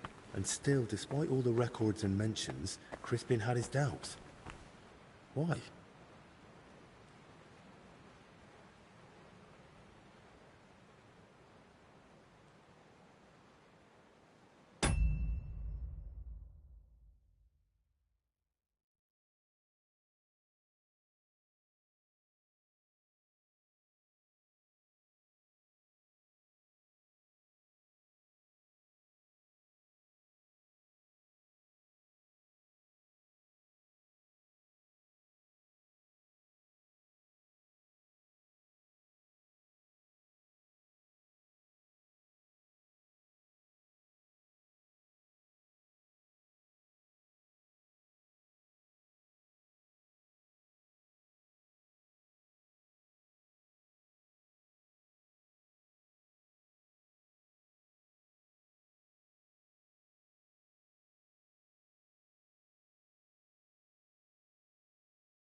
read the journal.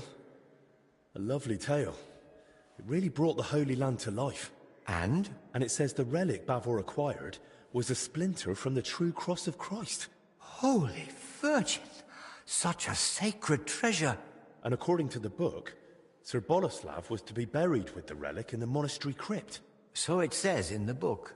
I also found my old notes and remembered how it all went back then. I too searched for Bavor's grave. I even dared venture into the crypt, but despite all my efforts, I never found it. How is that even possible? A grave can't just disappear. Quite frankly, I don't know. And I didn't know then either. Once I was convinced none of the graves belonged to Bavor, I laid the matter before the abbot, but not our father Jan. This was over 20 years ago when Abbot Vitus held office. May the Lord grant him eternal peace. Together we came to the conclusion that Bavor's tale was likely at least partly, perhaps entirely, made up. Why would it be made up? Surely Sir Boleslav wouldn't lie about something so serious. The book's one thing, but there's not a single other mention anywhere. The grave's missing, the relic's nowhere to be found. Can you think of another explanation, then?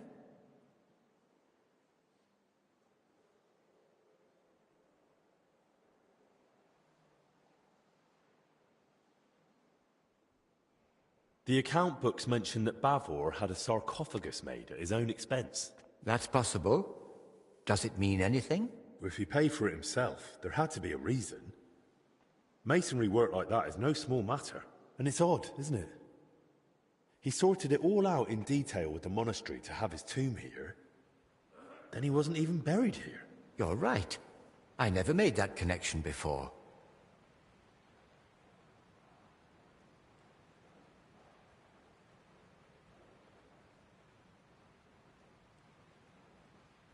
And what about the mural mentioned in the accounts? Does it really exist? Yes, it's in one of the chapel naves.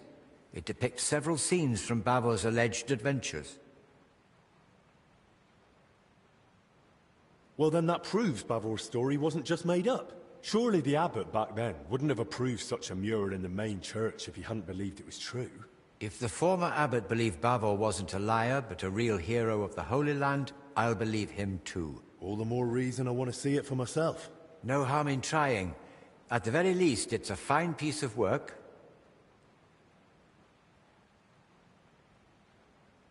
But why would Bavor do that? What would he gain by deceiving everyone here? If memory serves, he had some disputes over property. Maybe he wanted to improve his reputation. Well, that's mentioned in the text. But lies wouldn't have helped him. Quite the opposite, if he'd been found out. You'd be surprised how short-sighted some folk can be. But I agree. Something about it doesn't sit right. Bavor mentions in his journal that he received a great fortune from the King of Cyprus, and the account records say he gave a generous donation to the monastery. Do you think that was made up too? They confirm at best that Bavor had wealth, not where it came from. According to the late Abbot Vitus, he might have gained that fortune by plundering or as spoils of war, and the tale of the Holy Land was just a cover to mask the dishonorable origin of his riches.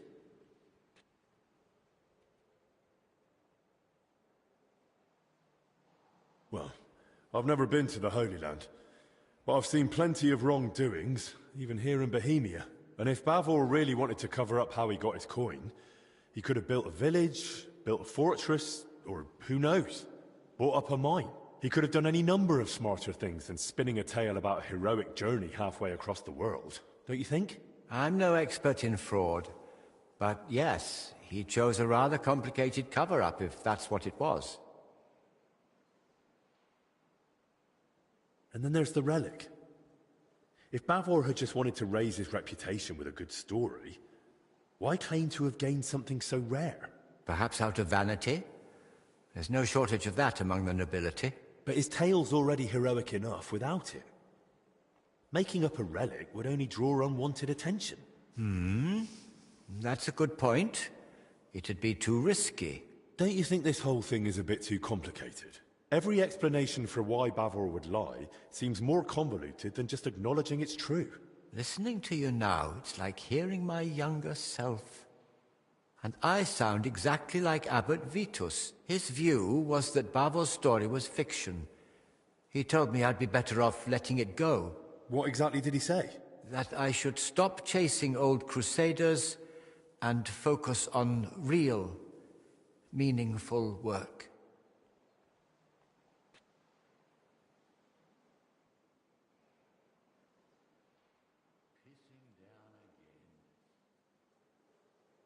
Vitus isn't here anymore. So we can pick up where you left off. And maybe we'll finally unravel Bavor's mystery together. If that relic really does exist, and it surfaced now, it'd surely be a sign from the Lord, a sign of hope in these desperate times. Don't get ahead of yourself. We've not even found Bavor's tomb. Without it, we're stuck. I'll return to the crypt and see if the workers left any trace. I might have missed something myself back then. Take this and study it closely. It's a drawing of Bavo's family coat of arms I came across years ago. According to this, you'll know if it's truly the grave of Sir Boleslav. Yes, the mural in the chapel, paid for by Bavo himself, also bears his coat of arms.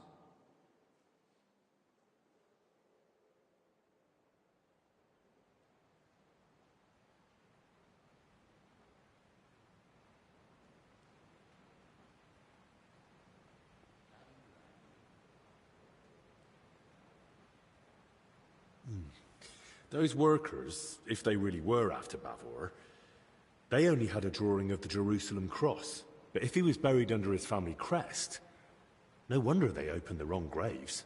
Yes, that could be it. Study that sketch well, so you won't make the same mistake. Thank you. I'll head off at once. Just be careful, please. You know the abbot's orders, the disease, all this misfortune. Don't worry. I'll be careful. And in the crypt, show respect to the eternal rest of those buried there, especially now, with death haunting the monastery.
I hear you and Dinesh are having a bit of a dispute over food supplies for the infirmary. A dispute? Is that what he told you? Well, not in those words exactly. I really would like to help, but you must understand that I can't. No one knows how long the monastery will stay closed. The whole convent has to live off the supplies, and if we are to endure, we all have to tighten our belts.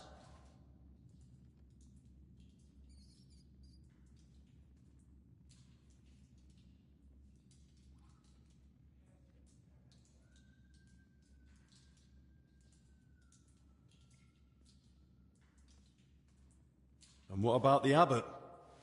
Will he tighten his belt too, or is he exempt? Don't insult his grace in my presence. Father Jan fasts regularly and sets an example for us all. Since you brought up the supplies, how much is actually left? Are we talking days, weeks, months? Months.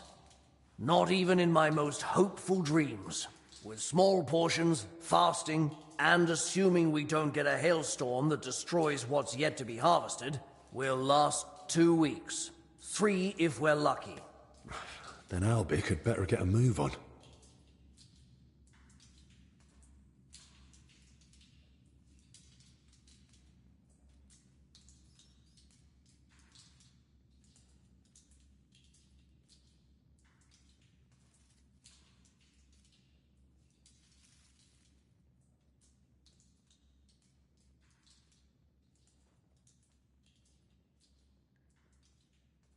All right then. Let everyone eat a little less. But the sick must come first. Without proper food, they'll be too weak. And even the best medicine won't help them. Medicine isn't everything. Fervent prayer has cured many a foul affliction. Look, I know it's difficult for you, but we can't just let the poor infirm suffer in hunger. If you help me, is there anything I could do for you? Well, to tell you the truth, magpies have built a nest in the tree in the monastery garden. They perch on rooftops, screech like mad, and I can't get any sleep. And they're so brazen. One of them stole my spectacles yesterday. I can't read without them. I'll see what I can do.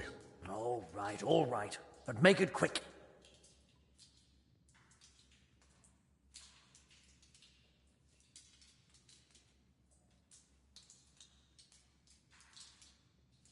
How else can you save on food? Other than shrinking portions and thinning out the gruel and broth with water, I can't think of much. When the Black Death ravaged the land, Solarius Vendelin ran the kitchen. They say that even though he had limited supplies, he...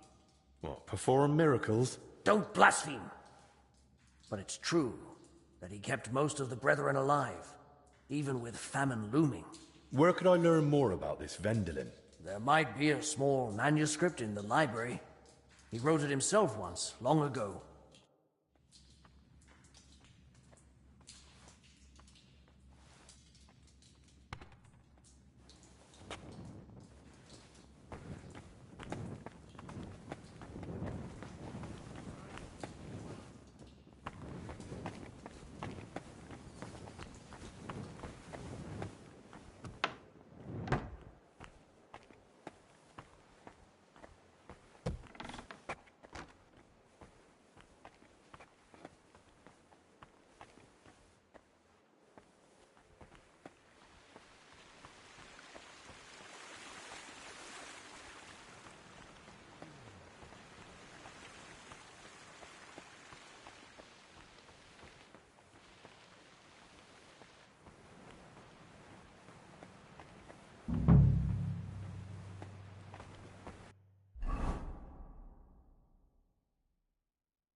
Kitty! Kitty!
I heard something.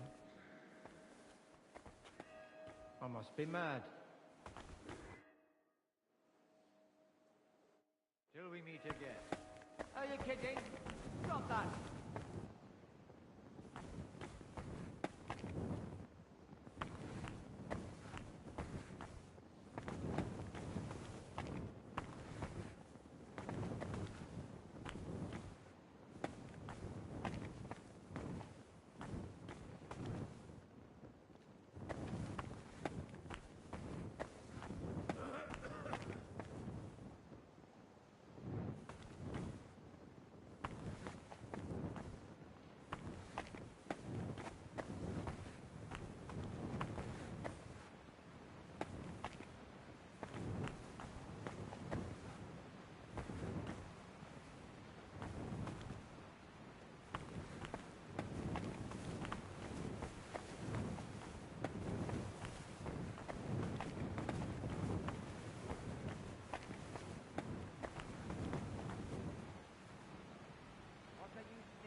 I heard something.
Strange.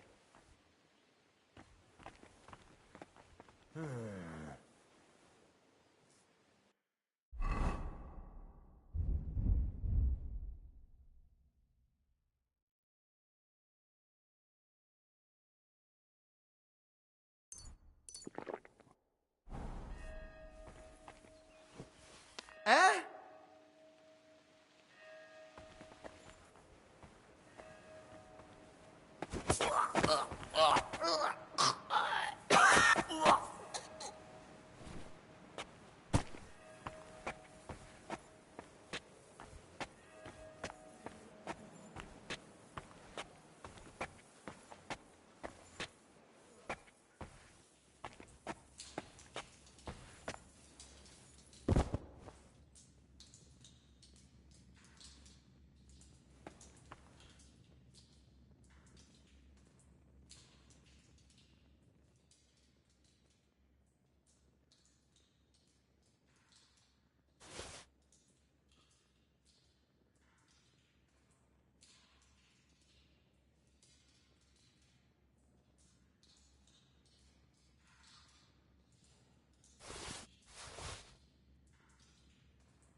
Damn it.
Is that the dog Elijah mentioned?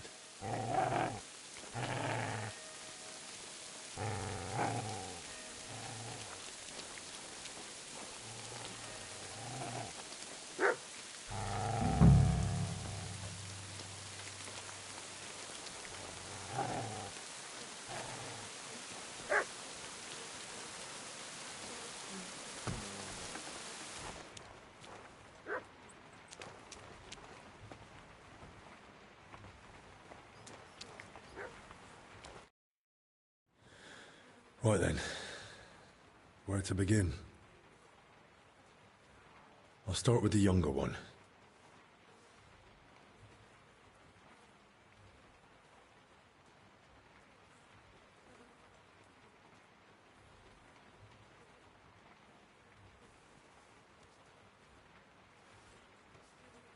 Muscles stiff, but the body looks supple. What's that in his hair?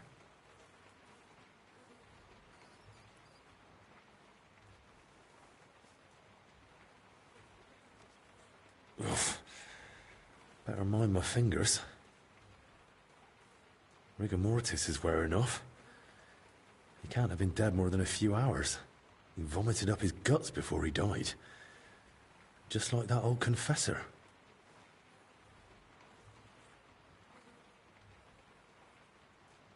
It's all clumped together. Looks like flour, or maybe lime.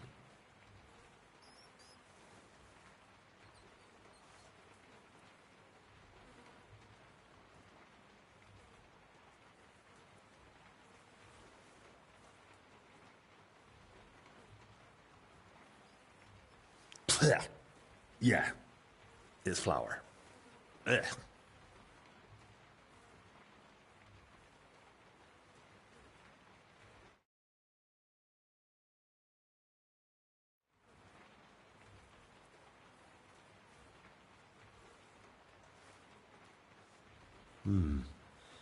Bruising, some dried blood, but no broken bones.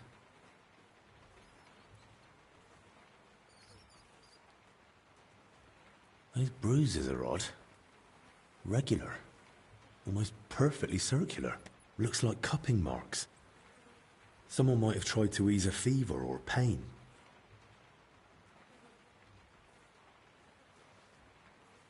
He's young, but his hands are a mess. Covered in scars, nails broken, looks like hard labor. And 2 workers did go missing. That can't be a coincidence.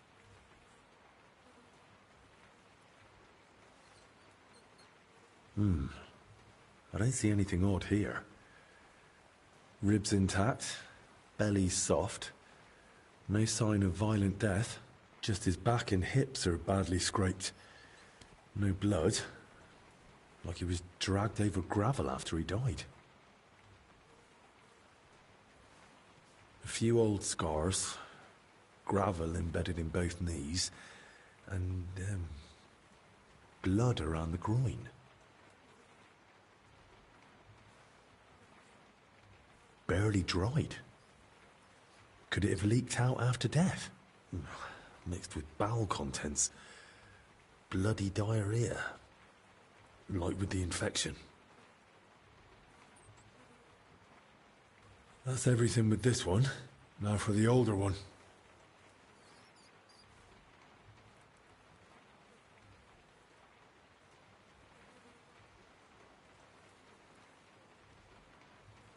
Pale, sunken eyes, missing some teeth, though that might just be age.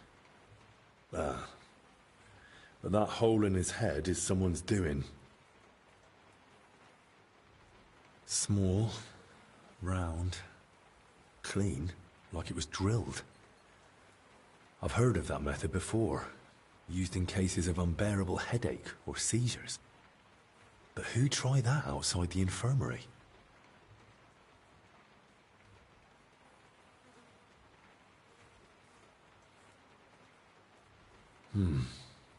Completely stiff.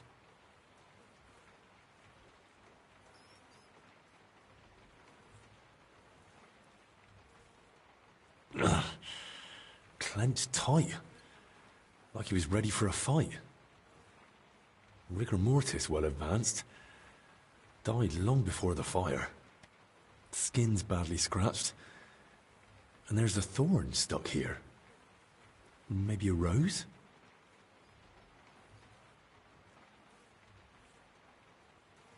Stiff as a board. But no broken bones. Back and shoulders all scratched up. Like he was dragged through brambles. And around his neck and chest he's got red blotches on the skin. Those blotches look familiar. They're a bit like the ones on that old confessor. Looks like this poor wretch caught the same thing. Knees are scraped and scarred. He must have worked hard in his life.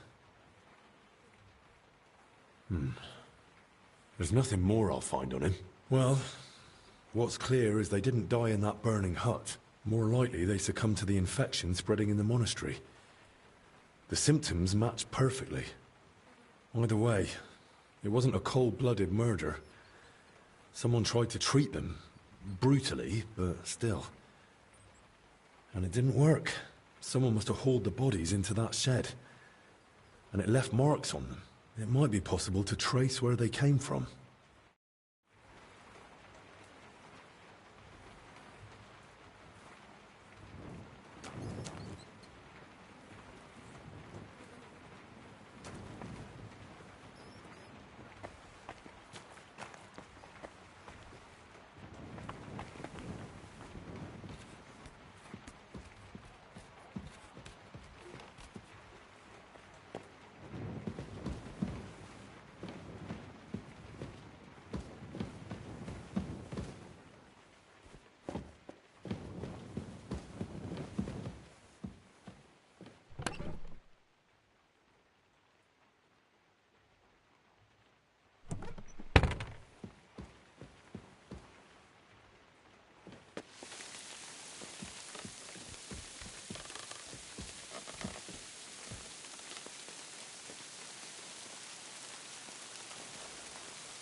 God be with you.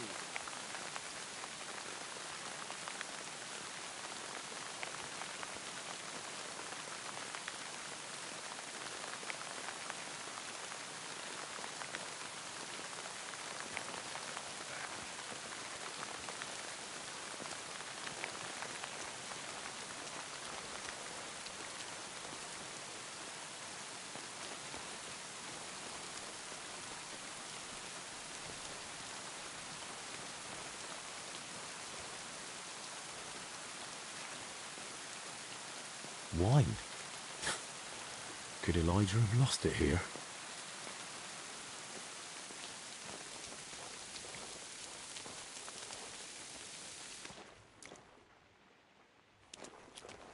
Overturned sacks, soaked ground, so that's why the dead man had flour in his hair.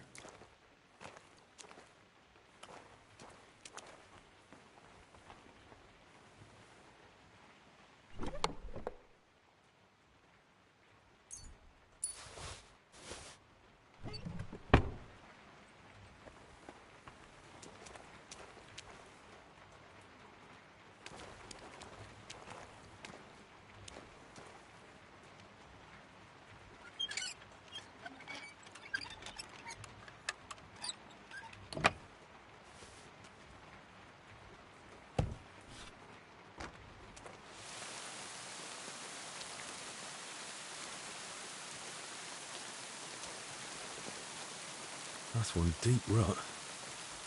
Whoever dragged them, the poor wretches gave him a rough time.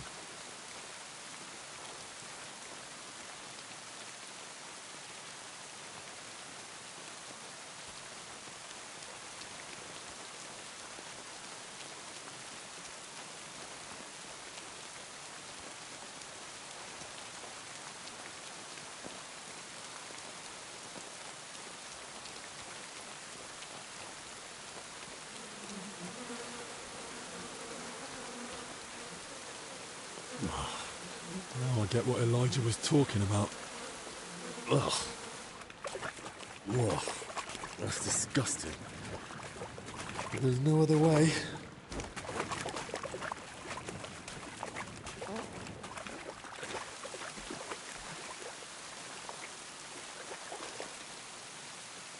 A cart and rose bushes. If he dragged them through the ditch, no wonder they were in such a state.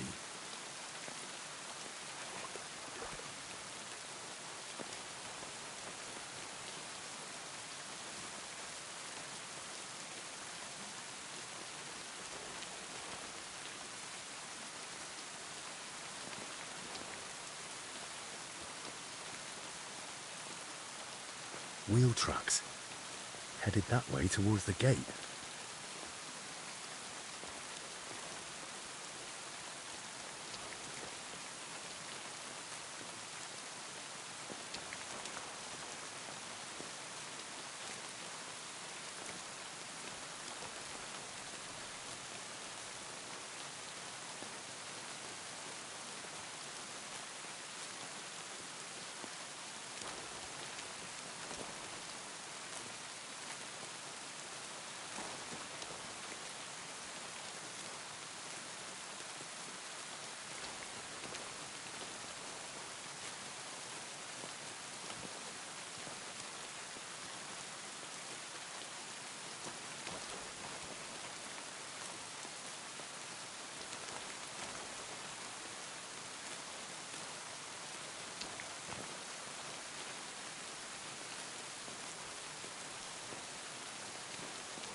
Locked, damn it. This way won't work. I'll have to find another route. Something's jammed in the lock. There's no way I can pick it.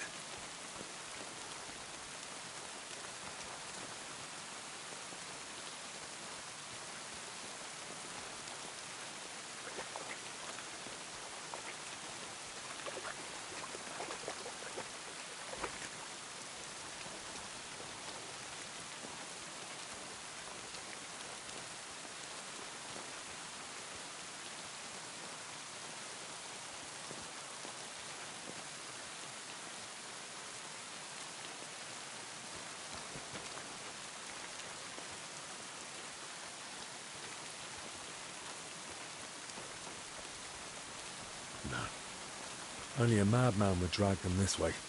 Someone would have seen something. I need to go another way.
tracks are clear.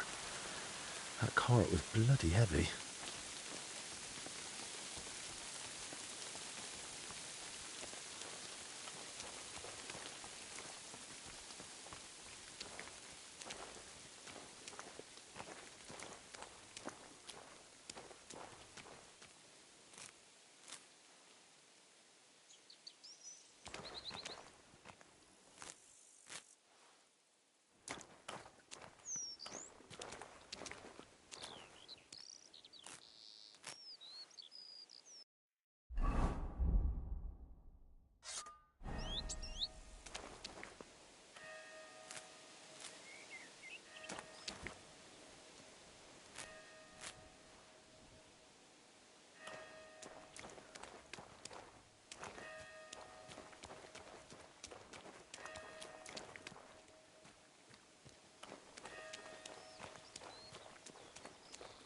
The cart tracks lead to the herbalists. Maybe Joachim knows more.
What in damnation is going on there? You said they were better. Were you lying or just that stupid? They took a turn for the worse. It came out of nowhere, and there was no saving them. And those books I got for you. You've half the monastery's library in here. Did you even bother looking at them? I read every one, but I told you 100 times I am not a physician.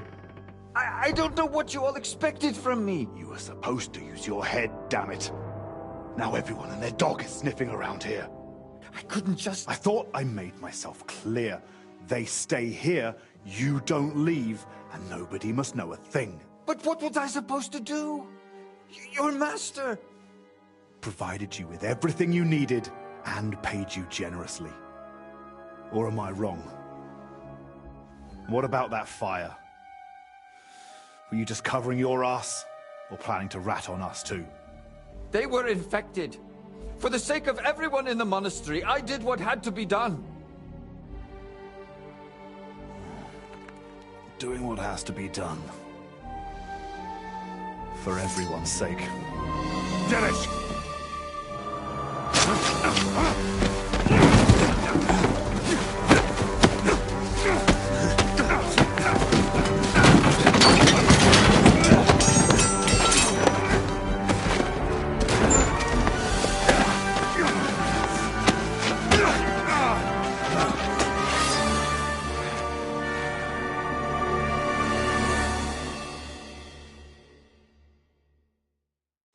Rough cloth. Pray for a quick Badly death, you tarred, bastard! And bits of leather.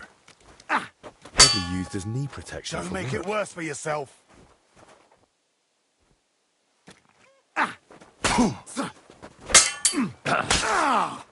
Christ!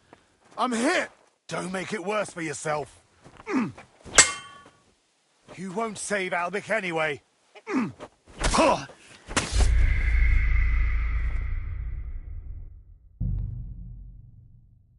cart tracks lead to the herbalists. Maybe...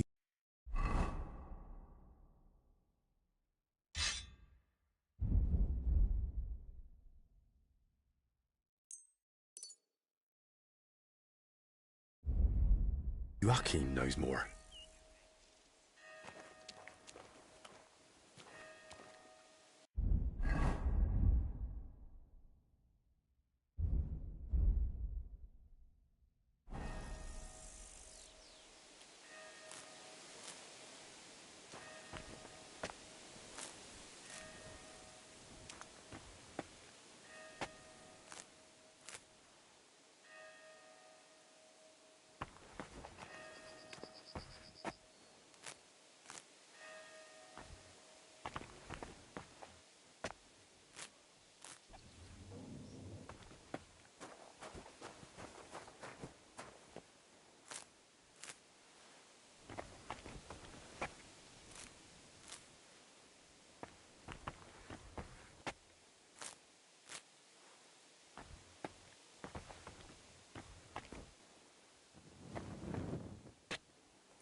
What in damnation is going... You said they were better. Were you lying or just that stupid? They took a turn for the worse. It came out of nowhere, and there was no saving them. And those books I got for you. You've half the monastery's library in here. Did you even bother looking at them? I read every one, but I've told you 100 times, I am not a physician. I don't know what you all expected from me. You were supposed to use your head, damn it. Now everyone and their dog is sniffing around here. I couldn't just... I thought I made myself clear. They stay here, you don't leave, and nobody must know a thing. But what was I supposed to do? Your master... provided you with everything you needed and paid you generously. Or am I wrong? What about that fire? Were you just covering your ass, or planning to rat on us too?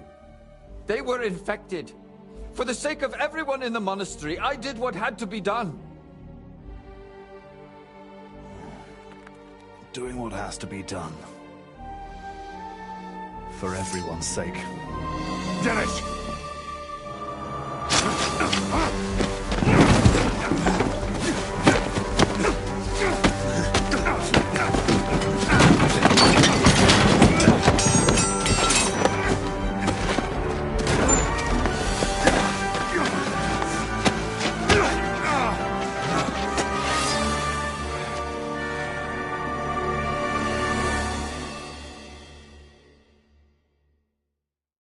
Rough cloth. Now you're going to Bloody get tarred. it! And bits of leather. Probably used as knee protection for...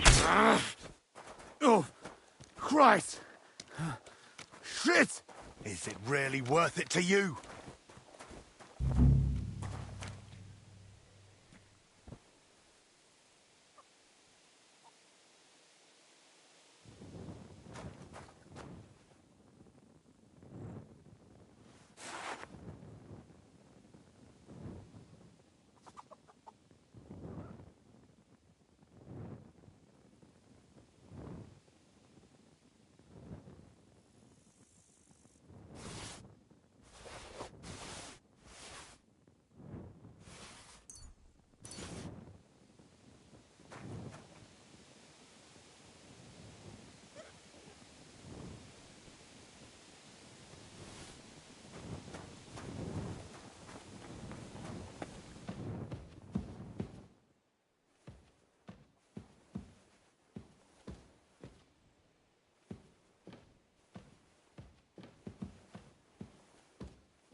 Did you?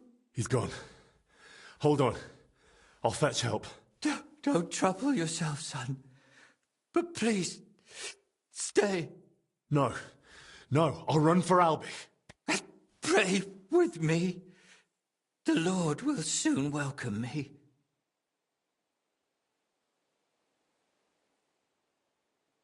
All right. But I need to ask you something first. Yes?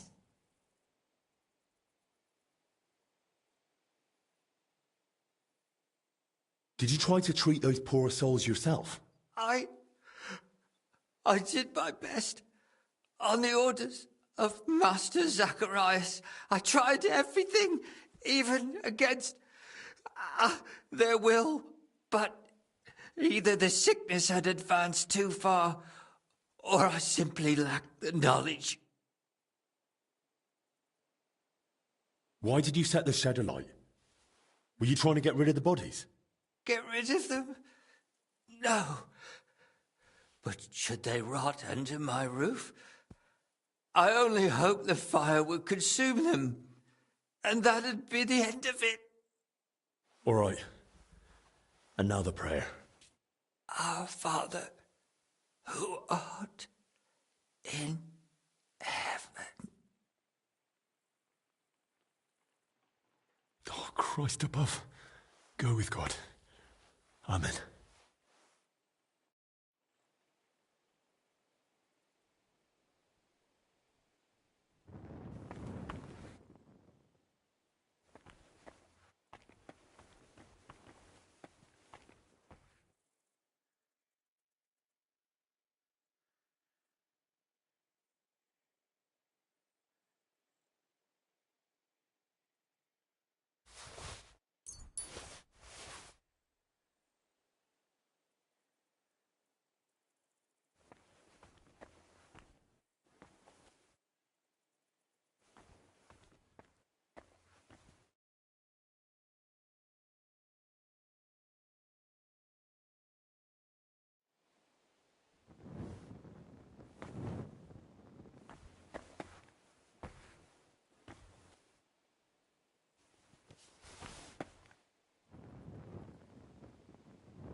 Oh.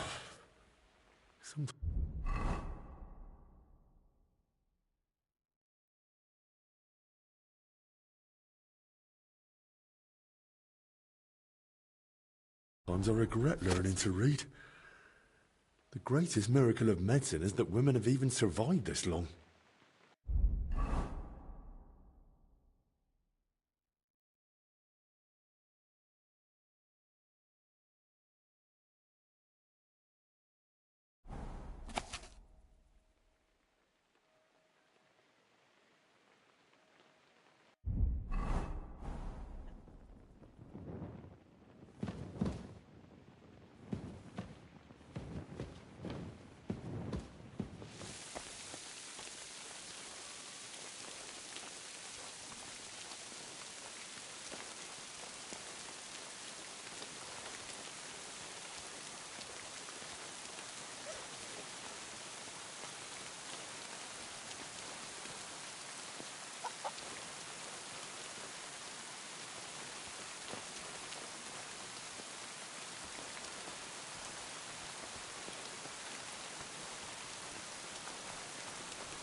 hopeless.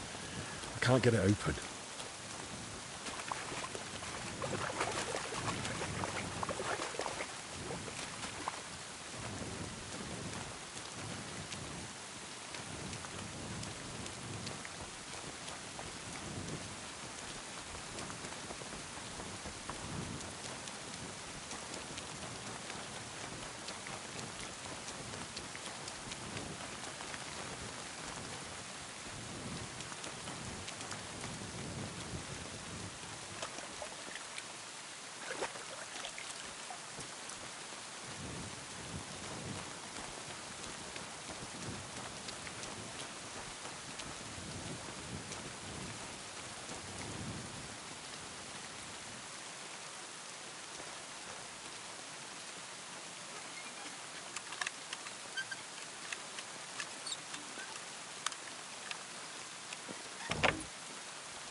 Boleslav's crest?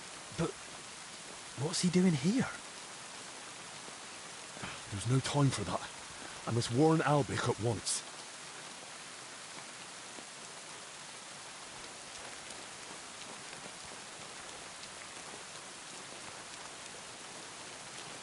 There's no time for that. I must warn Albik at once.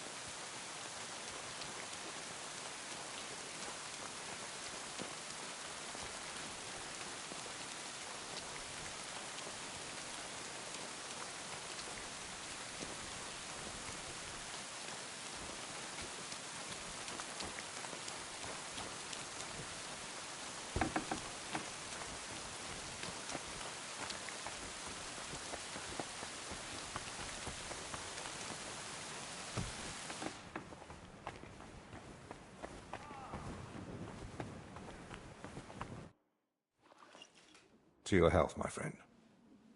Hopefully the worst is behind us. May not a drop go to waste.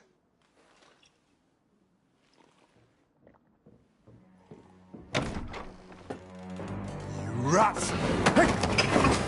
Henry! It was his fault those two died. He was the first to know about the epidemic, and he tried to keep everything hushed up. He blackmailed the herbalist to hide them and treat them at his place. And when those bodies were found, what did he do? He sent that lackey of his to get rid of him. Joachim is dead. And that Dinesh of yours, too. So now you kill me? Give me just one more reason.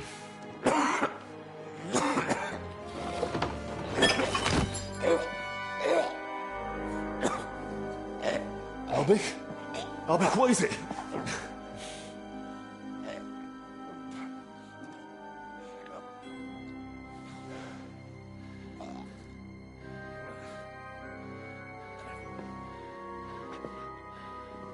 If I were you, I'd hold back a while. For everyone's sake.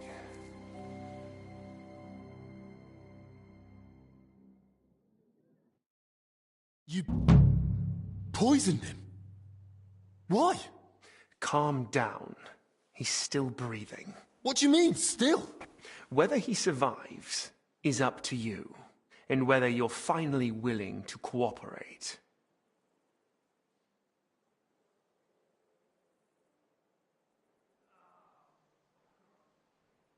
I thought you and Albik were friends. He never did anything to deserve this. Albik may not realize it, but half his shining reputation is thanks to me. Next to someone young and inexperienced, it's easy to look like a master. You saw it yourself. Even the Right Reverend didn't trust me. Me, royal physician to King Sigismund. But once Master Albik showed up, suddenly everything was different. And all he had to do was repeat the same things I'd already said. So you only pretended to be his friend? All the while you looked down on him? You're mad. You want me to help you? Now, after all this? If you're looking for someone to blame, try yourself. None of this would have happened if you hadn't kept getting in my way. Don't try that on me. I don't need you. The infirmary has ingredients for all sorts of antidotes. We'll figure something out. You think I used belladonna and amanita like some village herb woman? No. This is my own recipe, and a damned expensive one, I'll have you know. I save it for only the most distinguished. Speak, traitor! What do you want from me? I want Albic's closely guarded records on the treatment of King Wenceslas. What? Why? Don't play dumb. Albic spent a lot of time with him. I want to know what he wrote down. So, it was you who turned our chamber upside down? Me? No, that was Dinesh. You swine. Albic confided in you that he had them, and you poisoned him so that... I was hoping to frighten him. Maybe he'd give them to me for safekeeping. But the mad old fool went and hid them somewhere. So I need you to find them. And if I bring you the records, you'll give me the antidote? Not so fast. There's one more thing. Something King Sigismund himself would greatly value. Apparently, somewhere in this monastery, there's a relic from the Holy Land, brought here years ago by a knight. And that's what those workers were after. But they failed. Morons. I've no idea what you're on about. Sigismund wants you to find some relic for him. King Sigismund knows a legend of Sir Boleslav Bavor of Blatna, who brought a relic from the Holy Land to Bohemia. What he doesn't know is that Sir Boleslav was buried with it, right here in the monastery. So you plan to present it to him on a golden platter and hand it over in exchange for a medal and a fat reward? Something like that. I have good reason to believe the relic is of great value to the king. Once you've got the relic and the records, come to the church. We'll meet there. And one last piece of advice. Hurry. The substance acts slowly, but the longer you make Albic wait, the worse the consequences. And what's to stop me grabbing you by the neck, beating the antidote out of you, and dragging you to the abbot? The fact I'm not a fool. I haven't got the antidote on me, so we can go to the abbot and spend hours blaming each other. Meanwhile, Albic will die right here on the cold ground in a puddle of his own vomit. If he's to survive, we do this my way. Do we understand each other?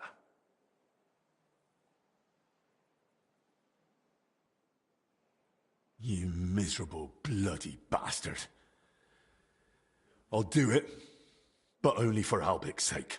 I expected nothing less.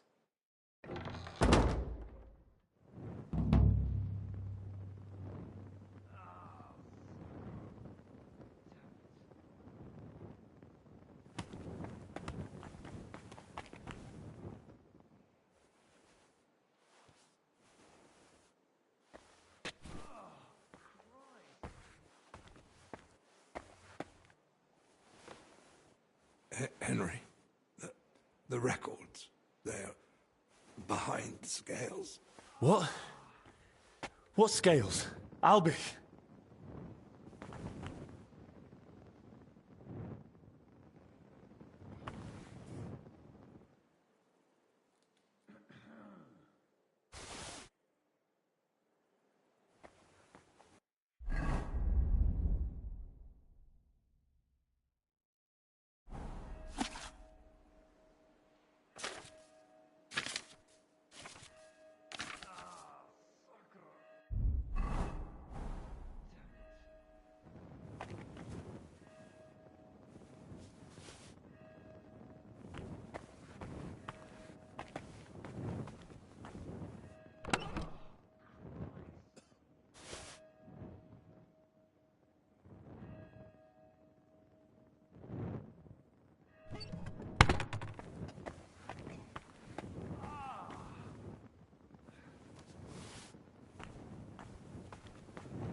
can't just hand the real records over to Zacharias.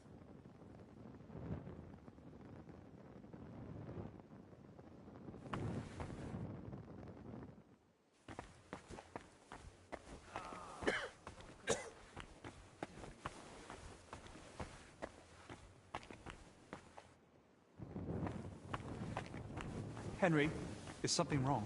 I just saw Master Zacharias. He nearly knocked me over, then ran out without a word. Everything's fine, Benedict.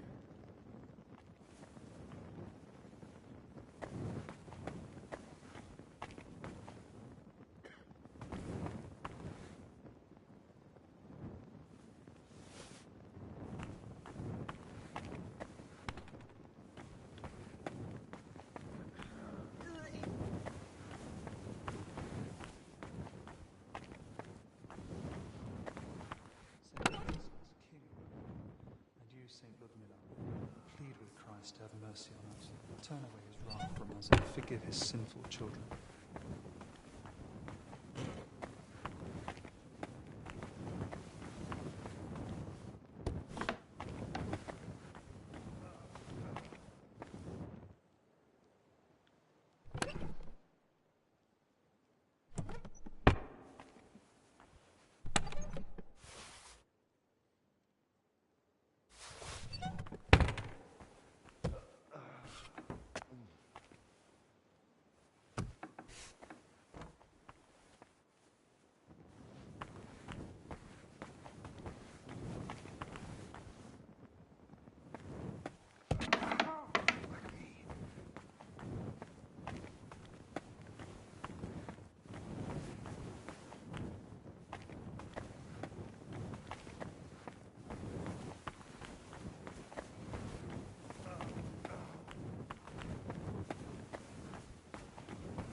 Back.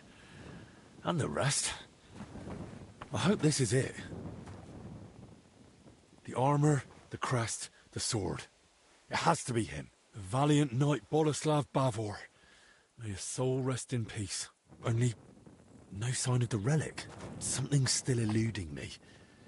If he even was buried with it. Forgive me, Master Bavor. You won't be needing it anymore. My God. A crusader's sword that saw the Holy Land. A true honor.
I heard something.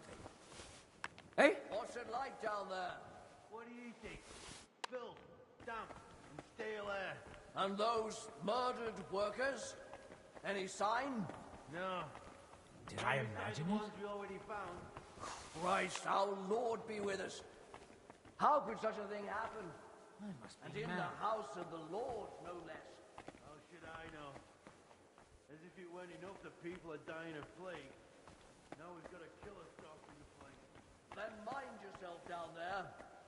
I don't fancy reporting more Fuck losses to Master Ludolf. Of course I will. I can't wait for all this to be over. Get the hell out. If someone really is skulking and killing folk, it'll land on our hands either way.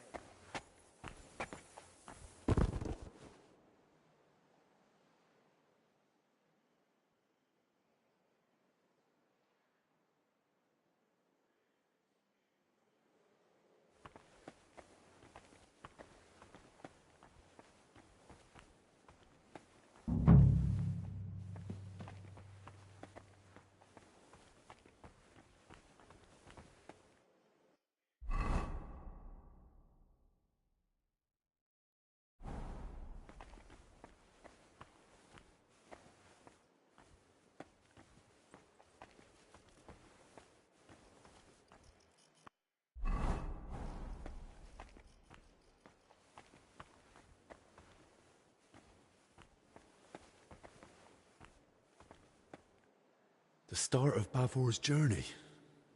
That's probably Venice and Jerusalem. Holy relics hidden in barrels of olives. Just like he wrote in his travel records. And the attack by Mamluk bandits. No doubt Bavor had courage aplenty.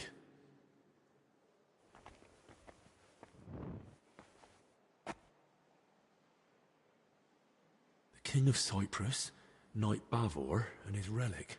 Though that shield looks a bit different than the one in Crispin's sketch.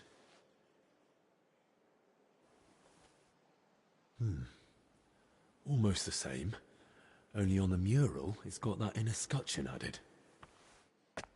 They gave a lot of space to Bavor's crest and his elevation. Likely at the knight's own request. And the same crest, including the inner scutcheon, was on the lid of his tomb. It can't be a coincidence.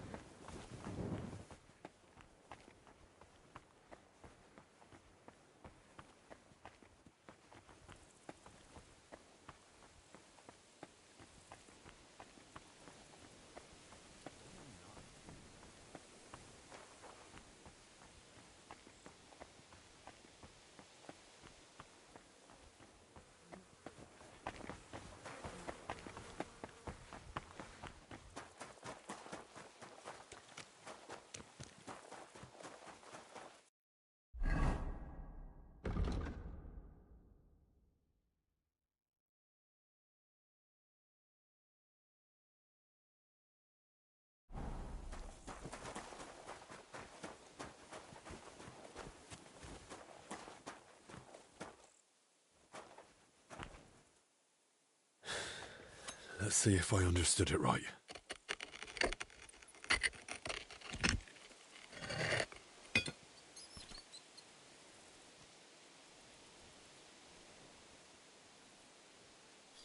By all the saints. Praise be to thee, our almighty Lord, and praise be to thee, merciful Christ, who suffered on the cross for us. Thank you for remembering us sinners in this time of trial, and for letting me find this treasure. Forgive us our trespasses, and spare us from this dreadful plague. Let the righteous triumph, cast down the treacherous, and please save Master Albic's life. Amen.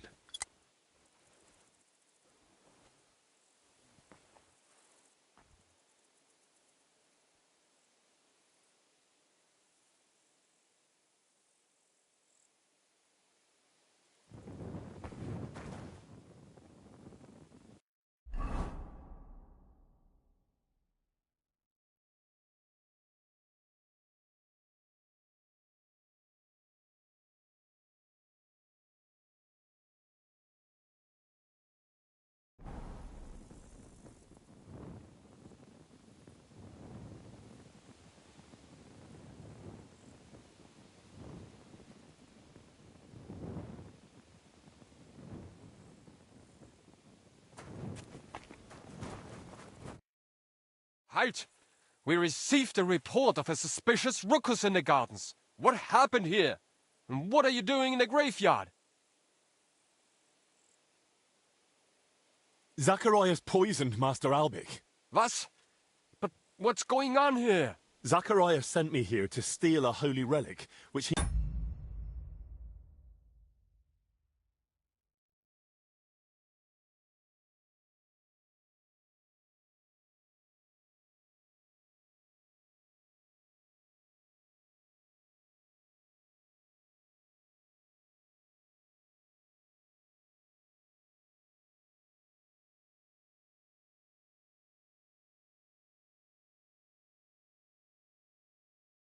means to trade for Albic's life. Holy Virgin, stand by us. You'll tell everything to the abbot. His grace will decide what happens next. I hate to interrupt your great...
But something's happened that urgently requires your attention.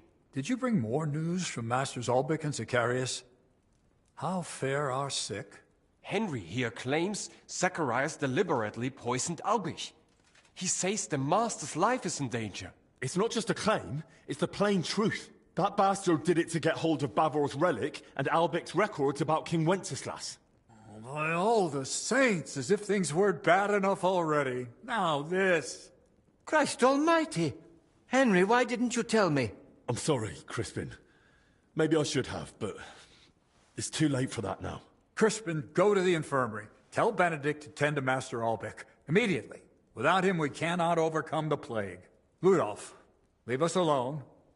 Matters of the crown must be discussed in private. Your Grace, that's out of the question. Your safety.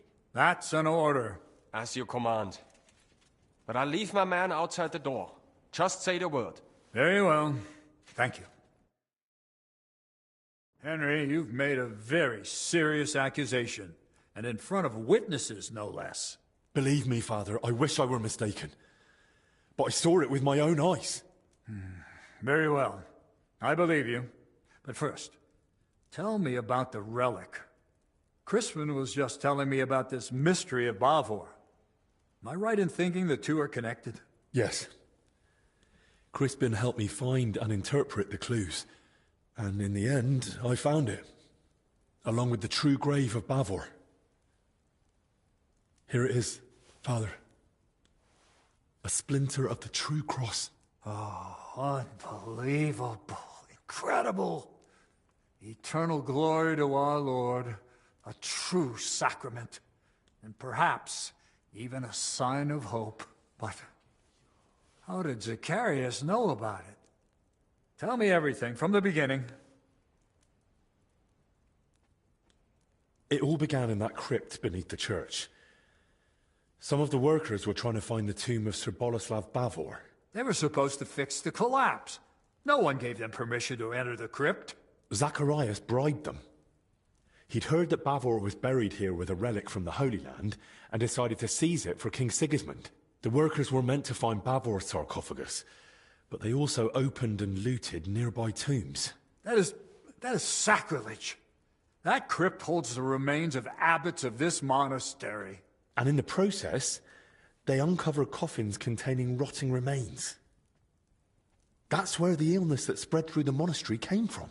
So the illness, it wasn't plague. Master Albert kept saying that all along. And so did Zacharias at first. God forgive me. I was afraid. Well, that was still only the beginning. Zacharias hid the first 2 sick workers with Joachim, who he blackmailed into caring for them in secret. He treated them as best he could, but their symptoms worsened. When they died in his care, he panicked and tried to get rid of the bodies. That fire? Those corpses? When they were found, Zacharias panicked in turn and sent Dinesh to kill Joachim. Oh, God in heaven, forgive them their sins. I tried to stop him, but he stabbed Joachim and then came at me. Luckily, I managed to fight him off. I ran back to the infirmary to warn Albich, but by then Zacharias had already been poisoning his wine for some time. I don't know what poison it was, but Albich is barely breathing and has no idea what's going on. And Zacharias? He actually laughed in my face. He'll only give me the antidote if I bring him 2 things. Oh, people hold nothing sacred. He wants Bavor's relic and Albich's records on King Wenceslas's treatment. The exchange is to take place in the church. Otherwise Albich likely won't live to see morning. Please, Father Jan. Albich sees you as a friend. Zacharias betrayed him. You can still save him. Will you help me? From what you've said, I gather you knew about his plans. Why are you telling me all this only now? I suspected you wouldn't believe me. Even I wasn't sure for a long while. I kept searching until the pieces finally fell into place. I meant to tell you everything, but only once I held clear proof. And that, Zacharias himself provided. I'll do everything in my power. We must end this affair. Quickly, and within our walls. I shall entrust you with the relic. But please, take care of it. May it be preserved for our monastery. Thank you for your trust, Father. I'll do my best to see it return to you. From this moment, the curfew no longer applies to you. The knights at my door will inform everyone else. And do speak to Sir Ludolf. Perhaps one of his men has gear that'll suit you too. Thank you again, Father. You can thank me later. Right now, get moving. I'm sorry, Father. There's one more thing. Yes? Albich hid his records somewhere safe, but he didn't manage to tell me where. All he could get out was they're behind the scales. Did he ever mention anything like that to you? I'm afraid not, lad. We never spoke of it. Did he speak about anything else? Since the curfew was declared, he only came to see me once. He asked for access to my private chapel. And? Did you allow it? No. Oh, Lord, forgive me. I didn't want him bringing the sickness here. I told him to use the infirmary chapel. But there were already sick men there too. Still, thank you.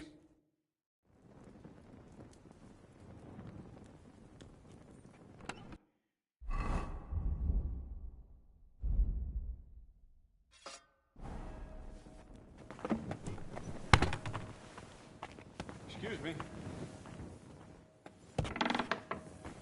You're still here. Why wouldn't I be? When Ludolf told us about what's going on, you looked about ready to take to your heels. You're exaggerating. Don't worry. You're not the only one. I had half a mind to do it myself. Instead, I have to patrol around here like an idiot. Tell me about it. I know this place better than my hometown now.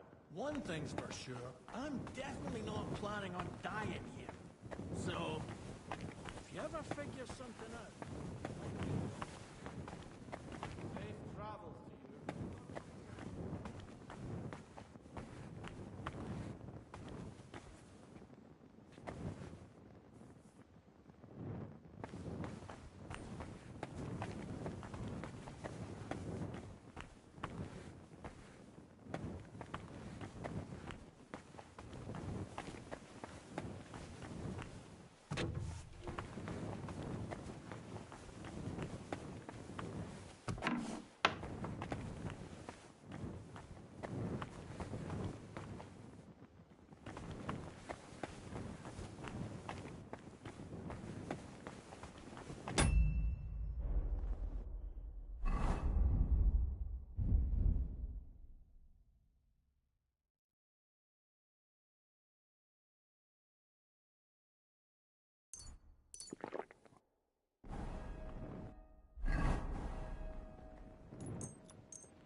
You look troubled. Is something bothering you? I'm worried about one of the brothers. I haven't been able to find him since the monastery was closed. Are you sure you checked everywhere? That's just it. I wouldn't dare disobey the abbot's orders, but none of the others have seen him either. So he must have wandered off somewhere outside the dormitory. Will you help me find him? Forgive me, but I can't help you right now. That's a shame. Till we meet again.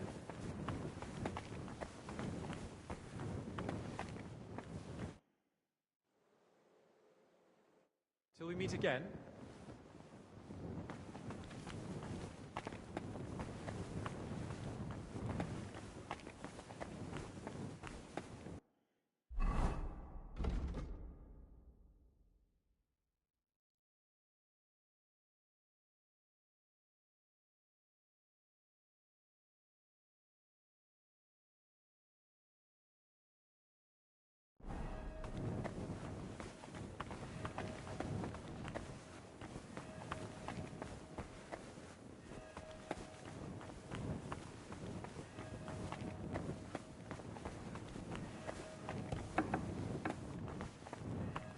I'm sorry.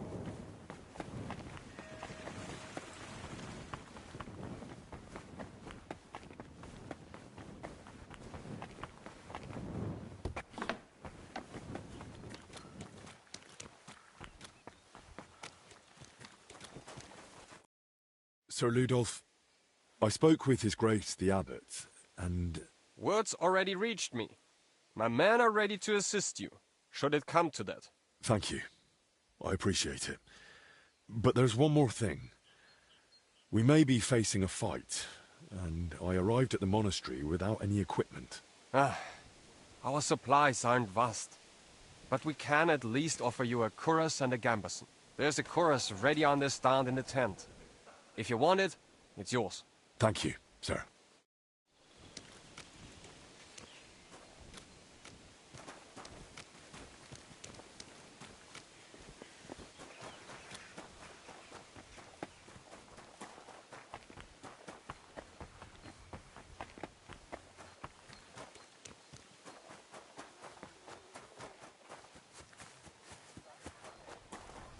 You'd best move along.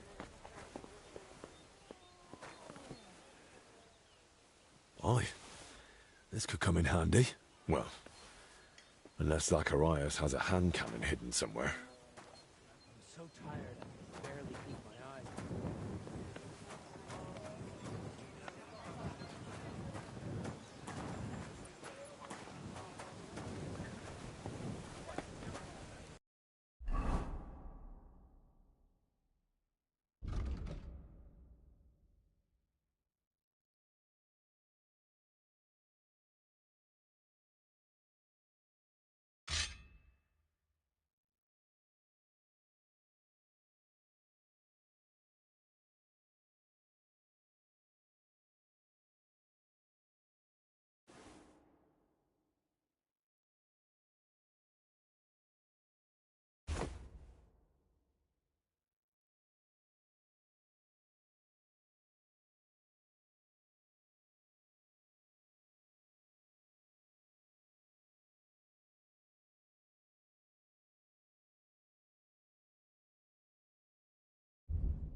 I've got everything I need to make the plague mask. Now, just to actually make it.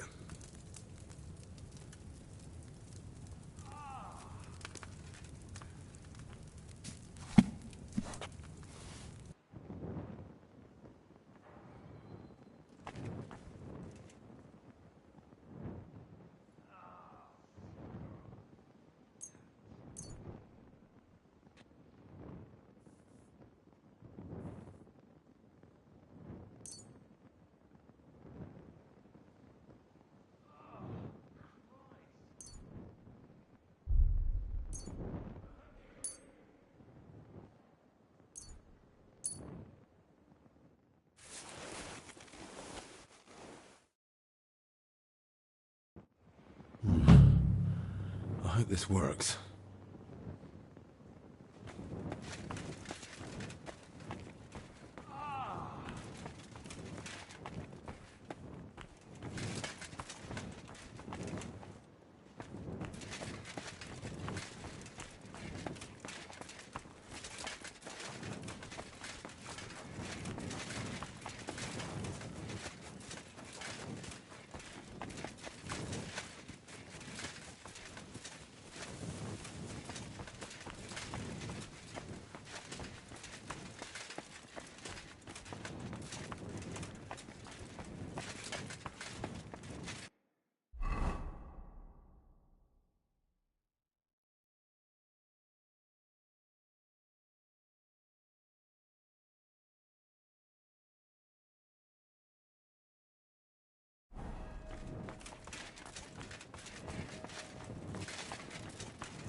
Crime's been on the bloody rise as of late, so I've got my eye on you.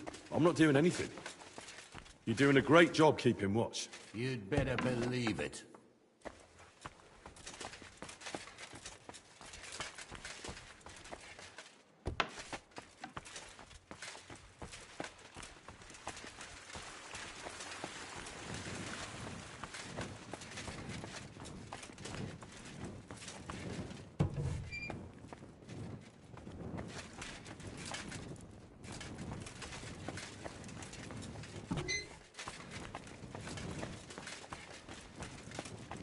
What are you doing here? Hasn't been safe around here recently.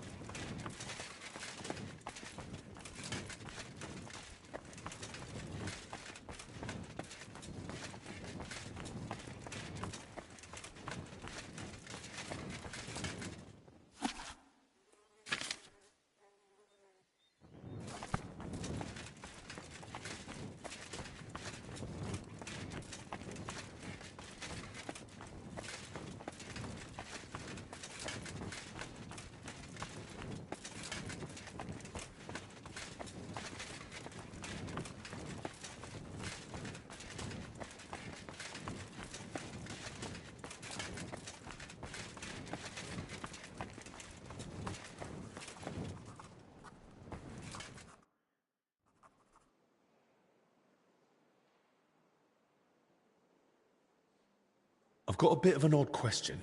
That doesn't surprise me. We live in strange times, brother. Well, that's for certain. But if I wanted to make a book or a document that matched the original as closely as possible, what should I be careful about? Why are you asking?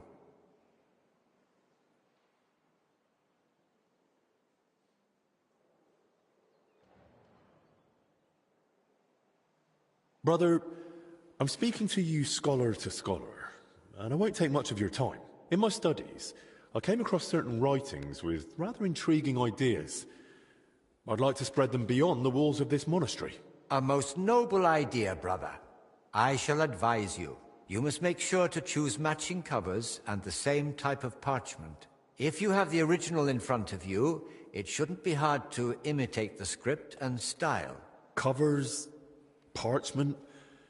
Where would I find such things? That I truly don't know. Here in the library we only have very basic parchment. It depends what exactly you need. Perhaps in town some scriptoriums might be better equipped. Scriptoriums? Right. Thanks.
Maybe I should read the real records first.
I'm in no mood for nonsense, so no messing about. Got it?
Oh, bloody hell. Through the love of the Almighty Father, I renounce all evil.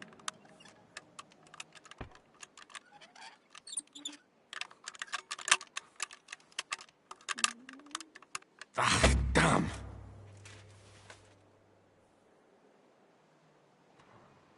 Giver of all good things, grant me strength. I humbly bow before you and your providence, and I renounce all sin. Oh, bloody hell. Lord Jesus, in your name I ask, deliver us from the devil's temptation. Through the love of the Almighty Father, I renounce all evil. Oh, damnation.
Bloody hell.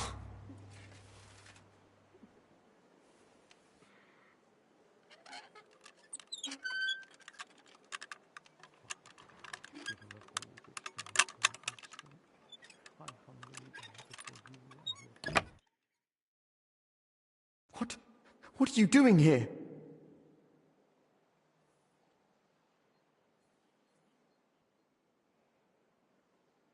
I don't mean to intrude. I'm assistant to Master Albek of Unichov, and it seemed to me you needed help. What do you mean? I heard you sobbing from out in the hall. Is something troubling you? Are you in pain? Actually, yes, I am. But why did you barge in like that? We're not supposed to be meeting. Well, I thought you needed help. But looking at you now, you don't seem hurt or sick. So, should I go? If something else is troubling you, you can tell me. I've been through a lot myself. Maybe I can help. Maybe it was divine providence that led you here. The Lord works in mysterious ways. I'm Henry, by the way. I'm Vincent. But if I'm to tell you what happened to me, you have to promise it stays between us. You have my word. Have you ever had frightening dreams, Henry? You mean nightmares? Something like that. When you're haunted in your sleep by visions full of horror and despair.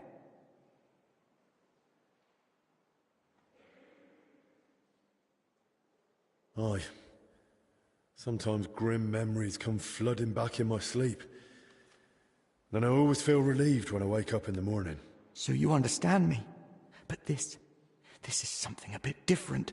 Imagine waking up from sleep. You're lucid. Your eyes can open. I think I can manage that. But the dream doesn't fade. Your mind is awake, but your body can't move. You want to scream, call for help, but you can't make a sound. What would you do in that moment? And this happened to you? You woke up and couldn't move? Not just that. Far worse. I began to pray silently, begging the Lord to free me from that prison.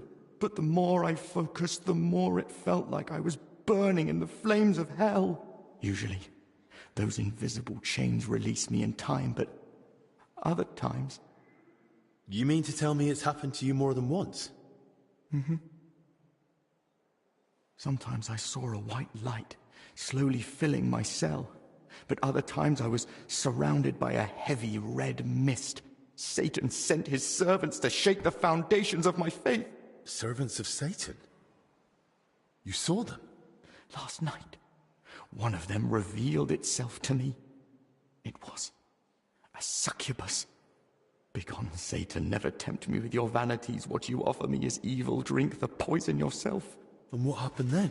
My faith was strong. I turned to the Archangel Michael to help me in the fight against the forces of darkness. But now I'm afraid to fall asleep. He's waiting for me, and he'll strike again.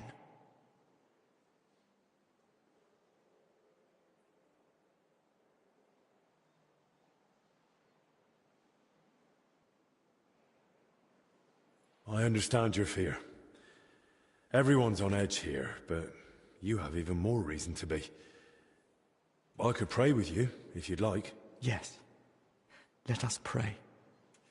Saint Michael the Archangel, defend us in battle. Be our protection against the wickedness and snares of the devil. May God rebuke him, we humbly pray.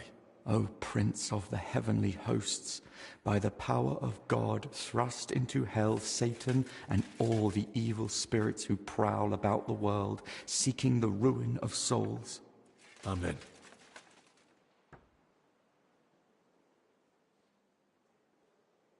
What did the demon look like? It was a succubus. It takes the form of a woman to awaken desire in men and lead them astray. What do you mean, lead them astray? Well, she tempts you to sin. I've met women like that too. That's not amusing. Sorry. Bad joke.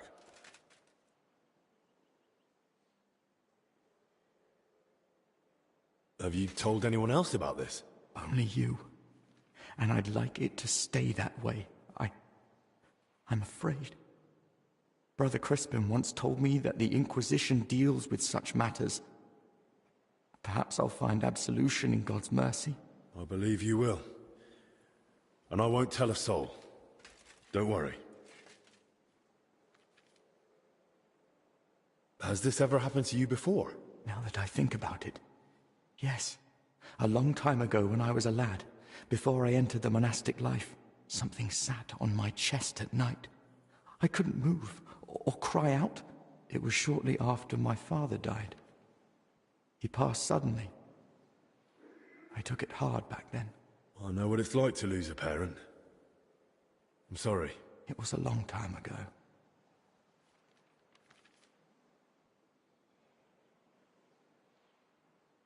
Try this decoction.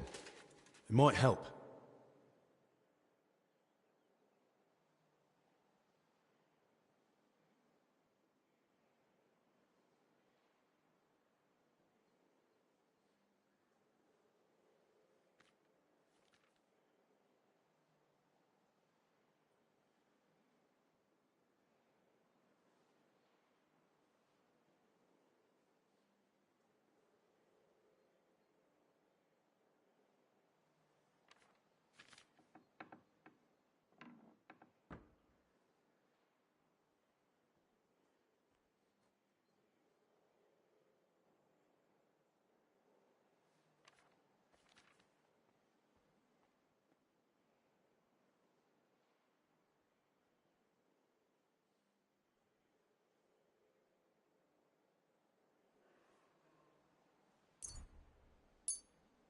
It might not drive away the devil himself, but at least you'll get some rest.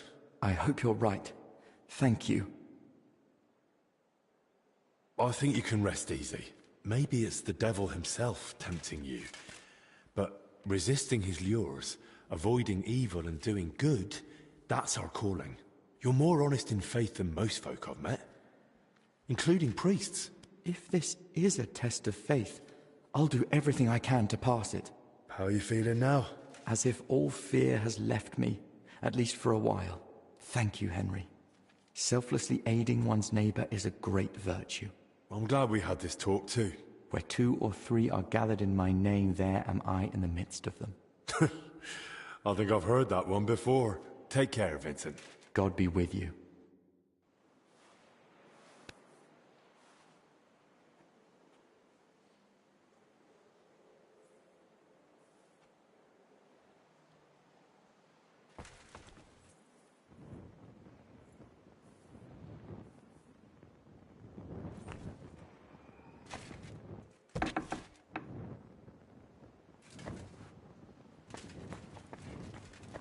You're not supposed to be here.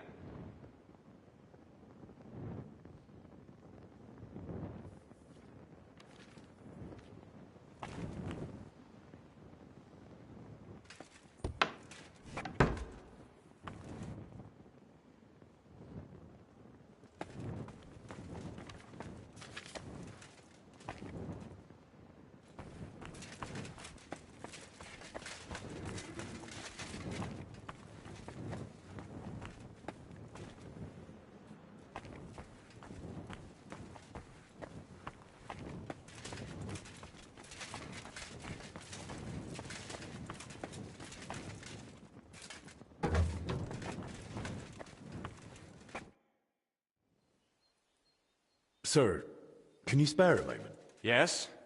If it's nothing that would disturb the delicate peace here. I just wanted to ask, what brings you here? Into a situation like this? My journey to Bohemia originally had a different goal. The Order has interests all throughout Europe, and the Kingdom of Bohemia is no exception. We are seeking support.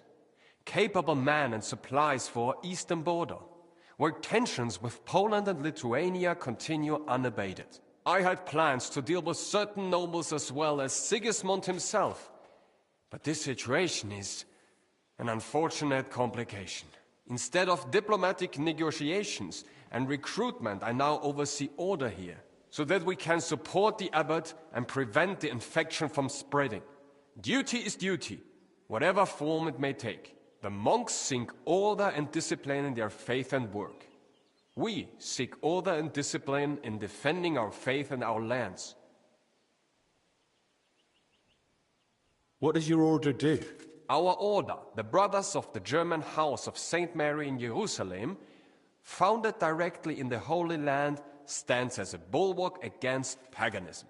We spread the Christian faith among nations that have not yet been baptized, and we administer the lands that we have conquered with God's help from the pagan Prussians and in the Baltic region. From our stronghold in Marienburg, we spread the Christian faith, build castles, towns, and monasteries, and bring settlers from Germany to populate these lands.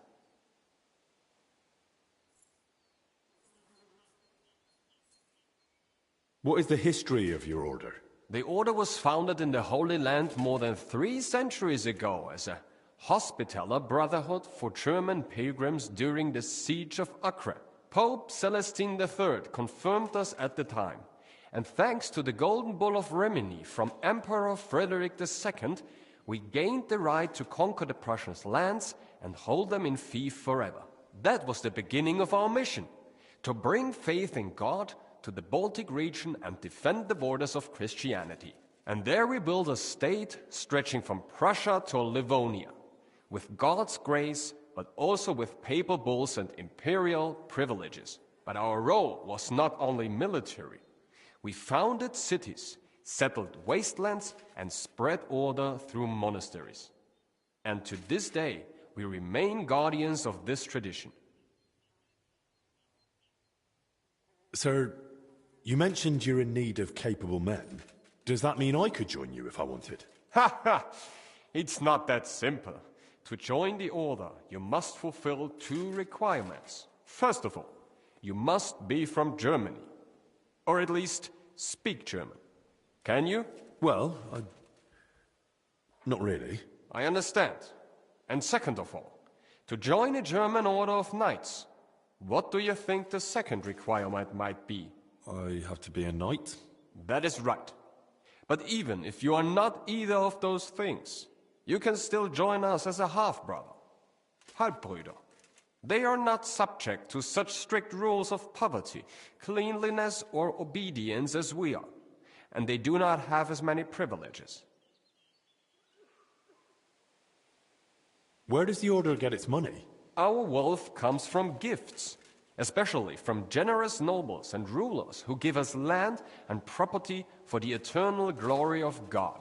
We manage vast estates, from which we obtain grain and taxes from our subjects. Military campaigns bring us new territories and further resources to advance our cause, whether through trade, farming, or serving those in need.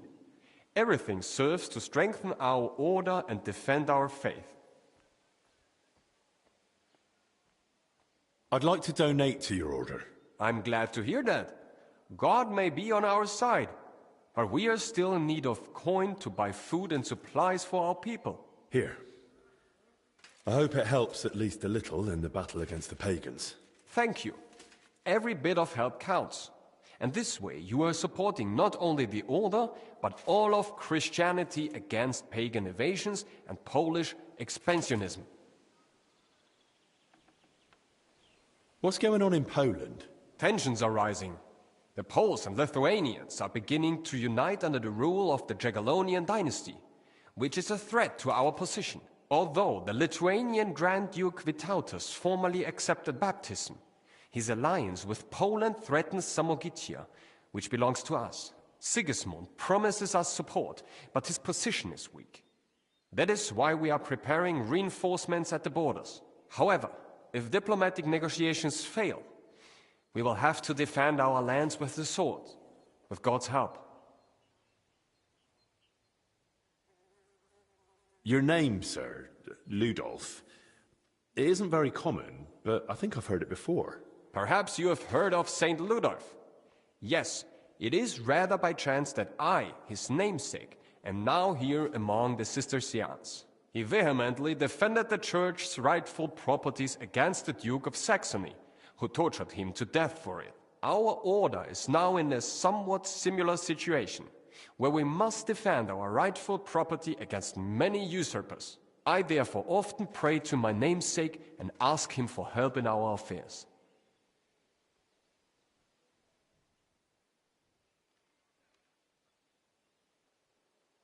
How does your order work? We are divided into knights born into noble families, priests for spiritual administration, and servant brothers for ensuring the smooth running of the entire order. At the head stands the Grand Master, elected by the chapter. Under him, the Provincial Master for Prussia and Lithuania. Each province has its own governor, each castle its commander. Our order is based on obedience, poverty, and purity, but ambition is also important. Our strongholds, such as Marienburg, are hubs of power and trade. The military structure is strict.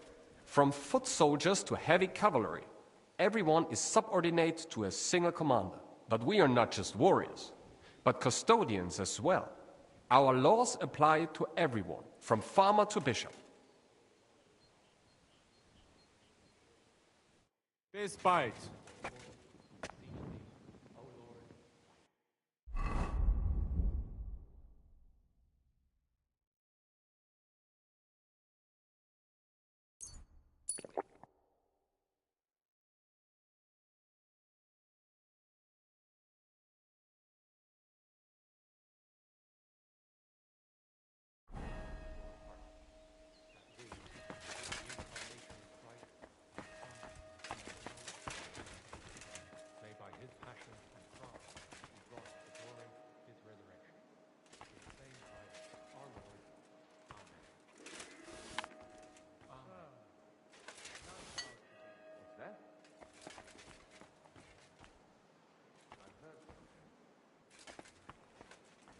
Huh?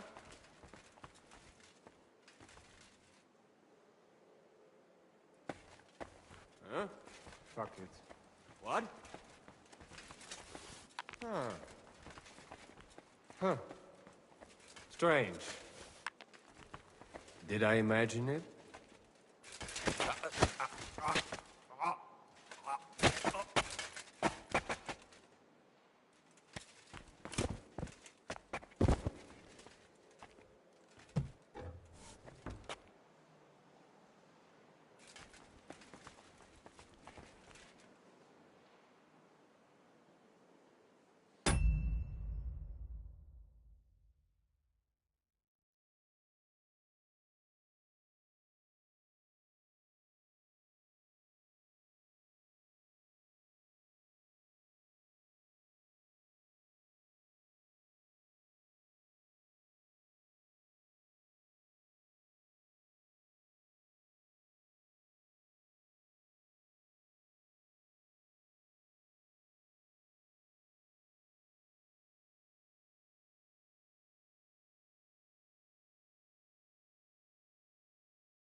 Nice. Amen.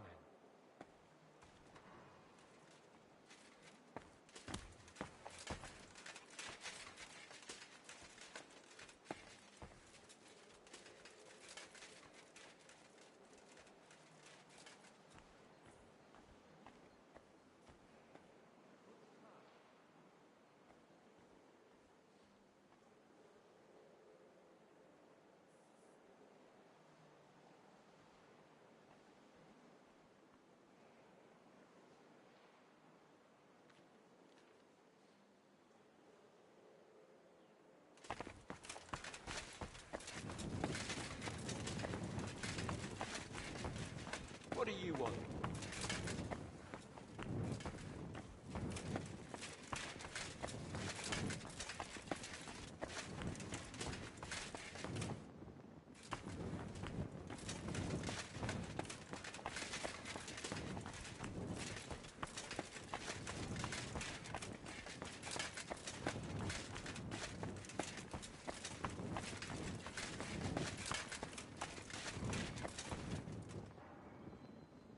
Looks like someone's not hungry.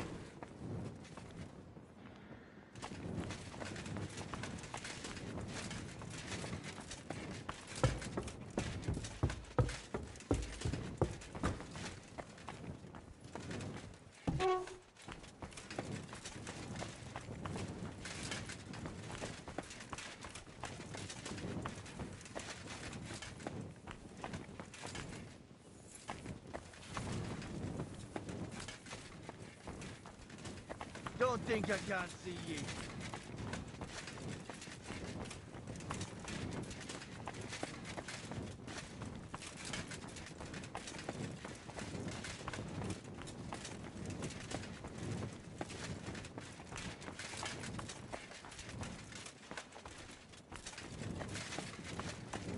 Mother Mary, full of grace, please to your son.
These won't be the right scales.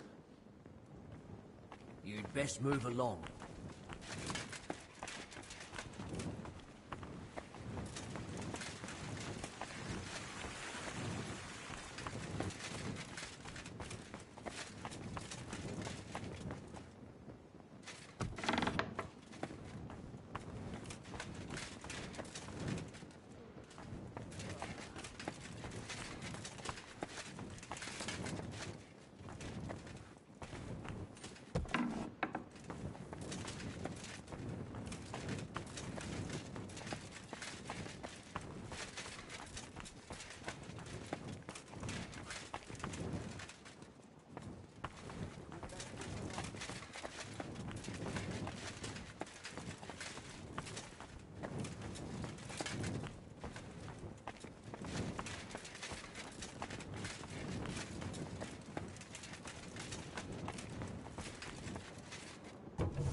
Nothing here.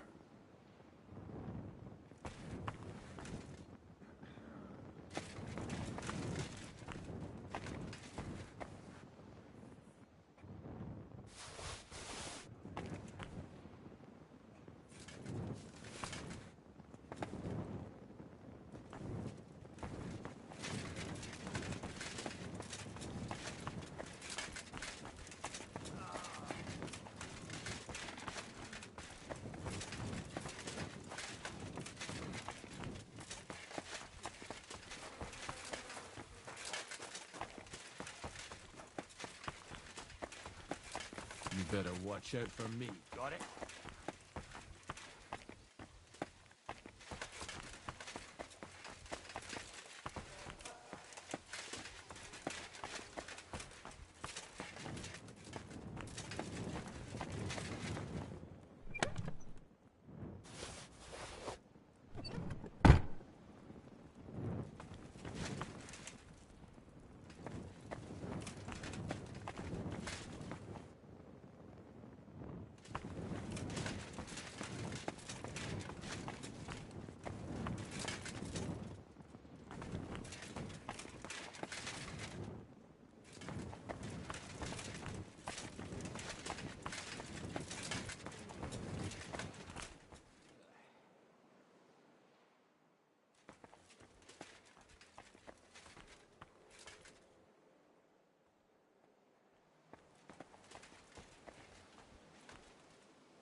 Don't think I can't see you.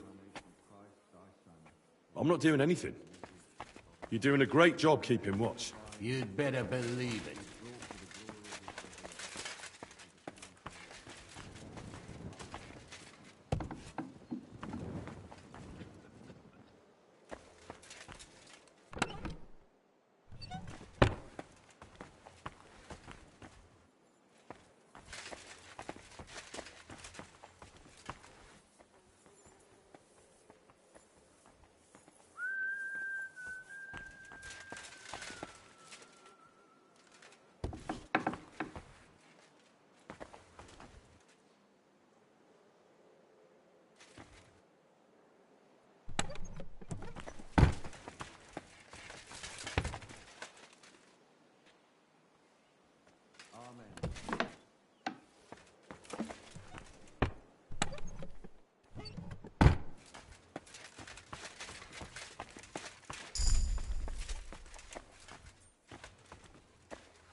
You best move along.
Oh, I'm as hungry as a wolf.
Keep them peeled.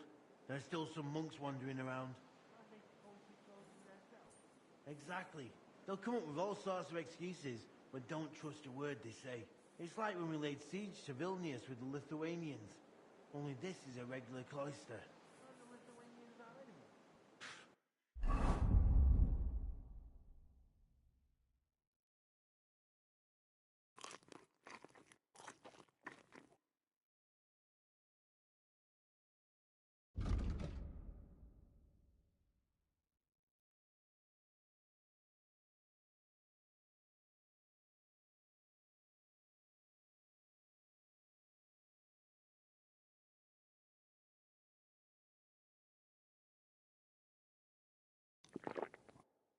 Mostly they're godless swines. But you'd have to be there to understand. Nonetheless, the rules are the same. No one goes in or out. Just don't start shooting my way.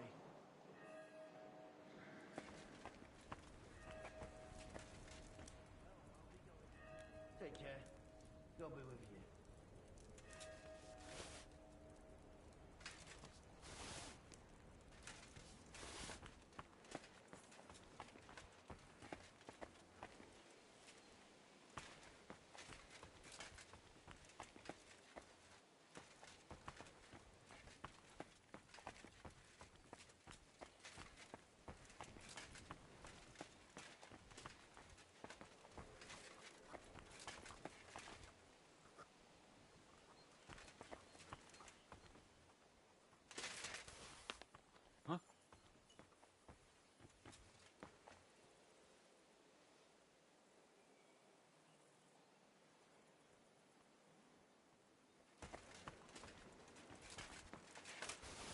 What's that?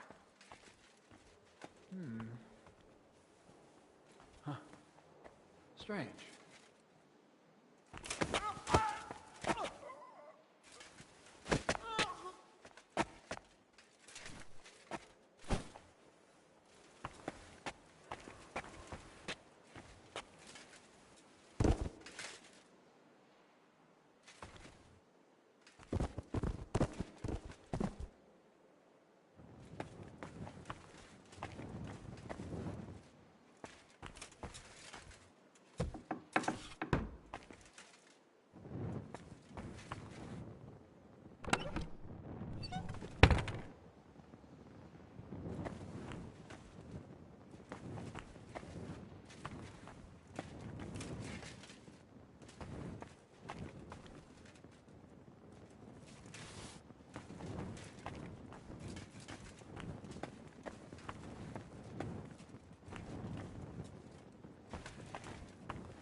Don't think I can't see you.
There are scales here, too. In the hand of Archangel Michael.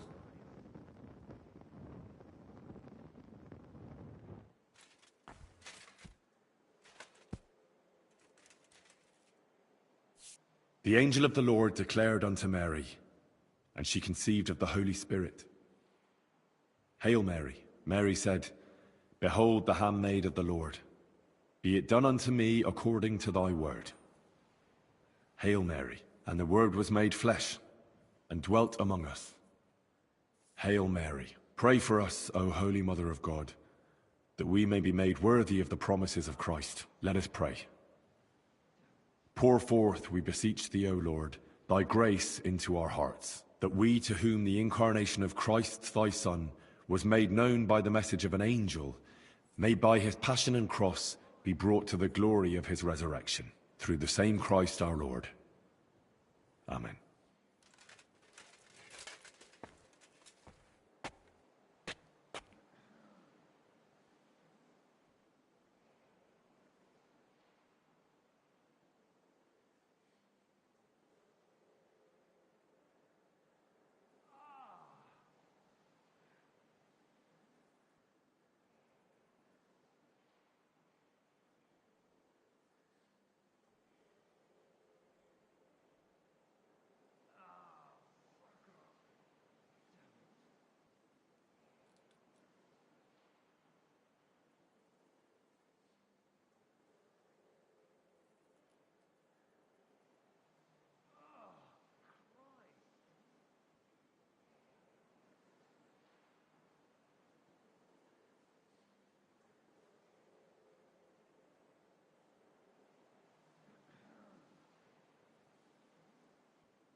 Those are the records.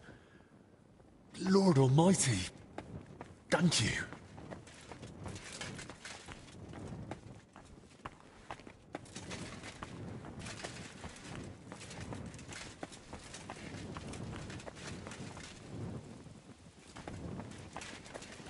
Don't think I can't see you. Don't worry, you're not the only one. I had half a mind to do my...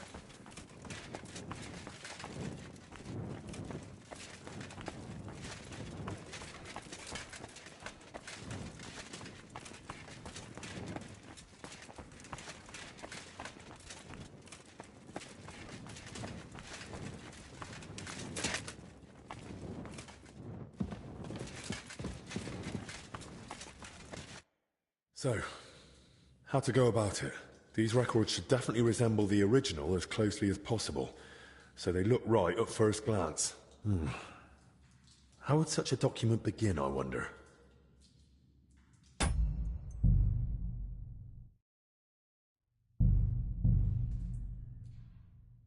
Those are the records. Lord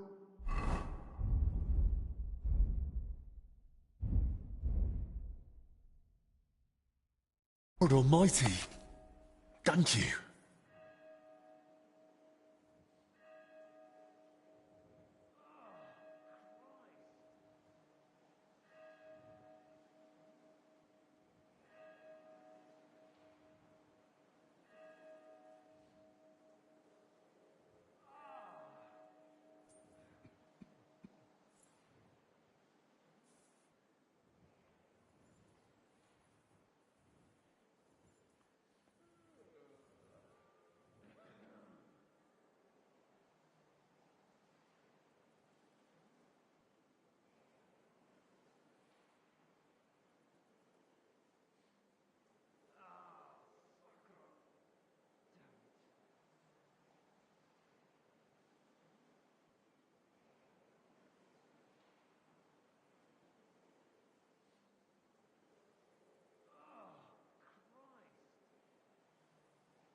Goodness.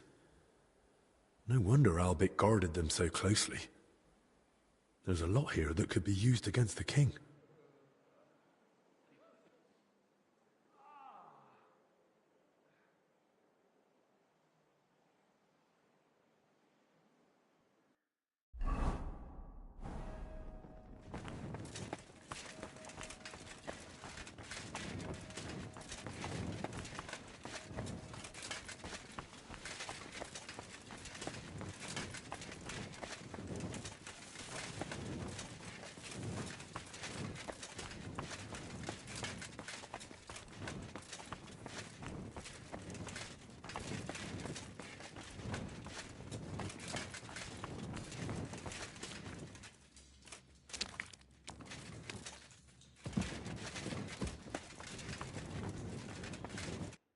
So, how to go about it?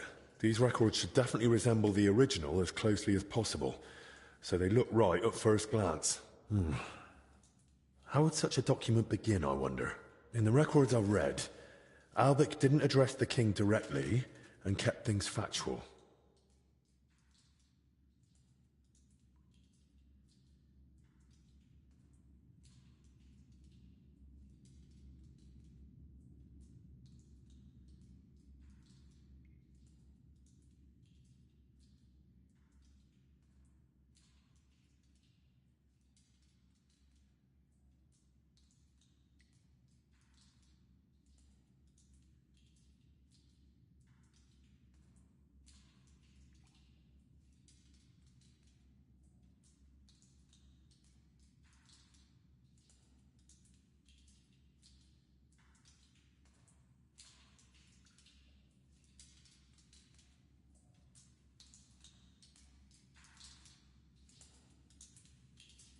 Albic would surely write to the king with great reverence and humility.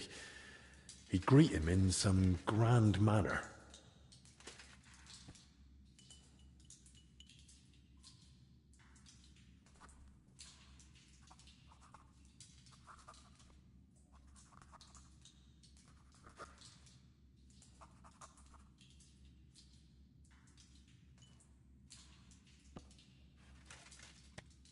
Well, what next? I suppose I should get straight to what's troubling the king. But what might that be? The records mention headaches and stomach pain.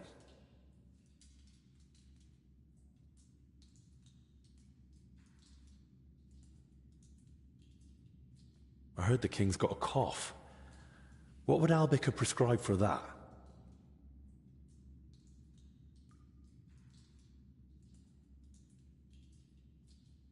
The most important thing is to rest.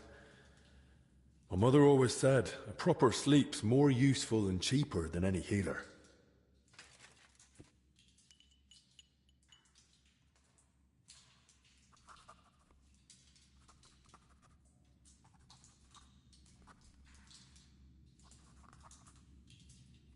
Right, that's about halfway. What next? Sigismund is surely wondering why King Wenceslas has no heirs, and Albic knows that King Wenceslas is infertile.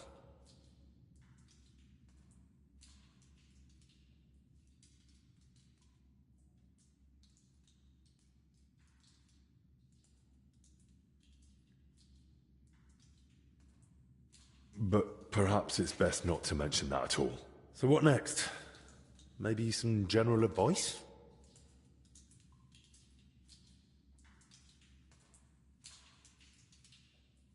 Something clever in Latin? That's what I'd expect from someone so learned. But what? What about mens sana in corpore sano? A sound mind in a sound body?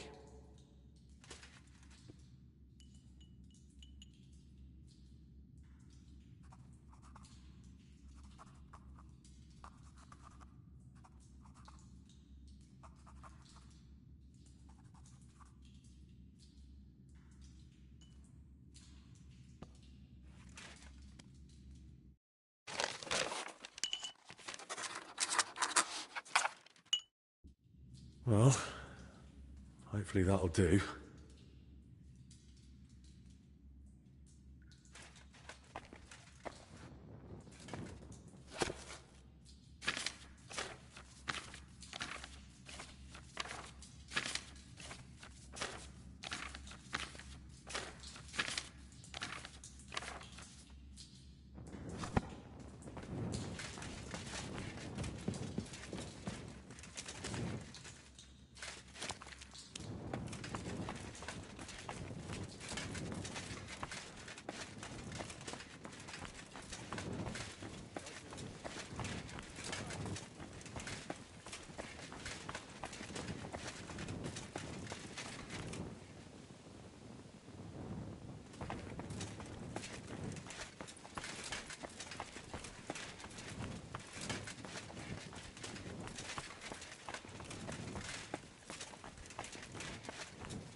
Better watch out for me, got it?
Do you have it?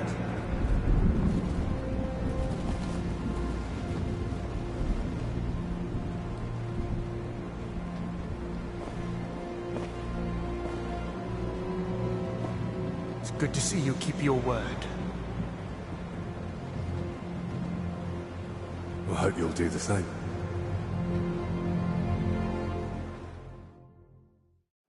You did the right thing. It'd be a shame to let someone like Albec die so... disgracefully. But first things first. Do you have the relic? I do. Here it is. Christ. Truly. Dear God. It's unbelievable. Sigismund, he... Yes, but... Also, hand me the records.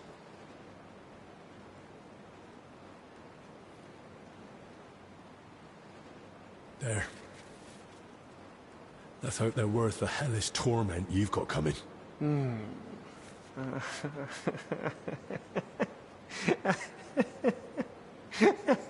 What's so funny? Your pitiful attempt to deceive me. Did you really think I wouldn't realize you wrote it? But enough jokes. I wanted to strike a bargain with you. Give you a chance. And you, forget the antidote.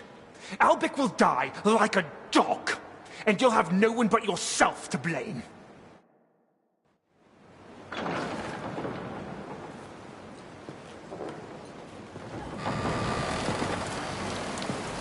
Get up!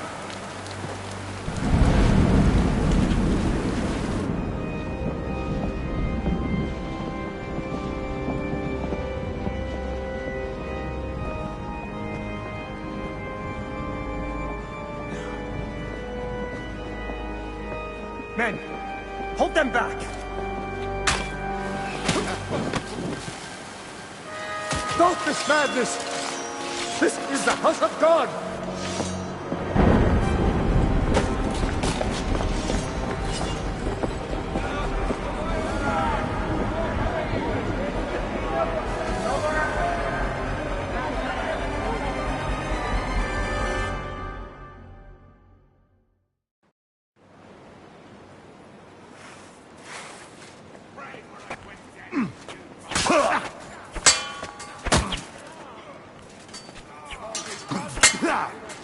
No shot!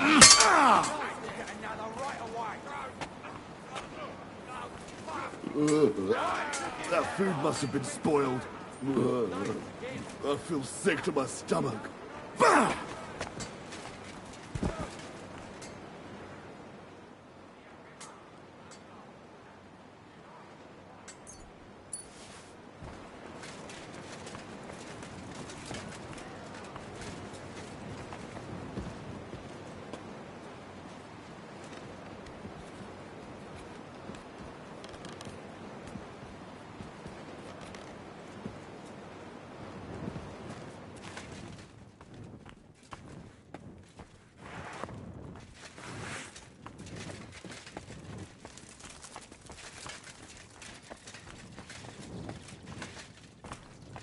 The door's open.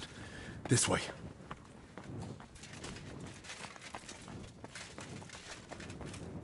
Oh, damn. Locked. But where am I supposed to find the key now?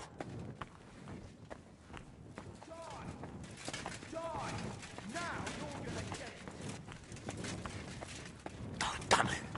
Where now? What do you want? Ah, fuck that! Go fuck yourself! Oh, damn! I'm bleeding! Oh.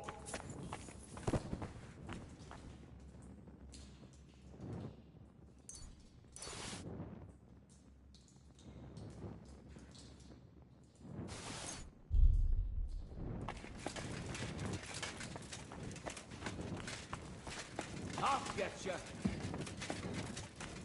All right, then. Have it your way, then. bastard. In God's name! I'm all yours. Oh. Oh. Ow. You won't get me. Fuck you. Jesus, I'm hit. Oh, my stomach. I must have food poisoning.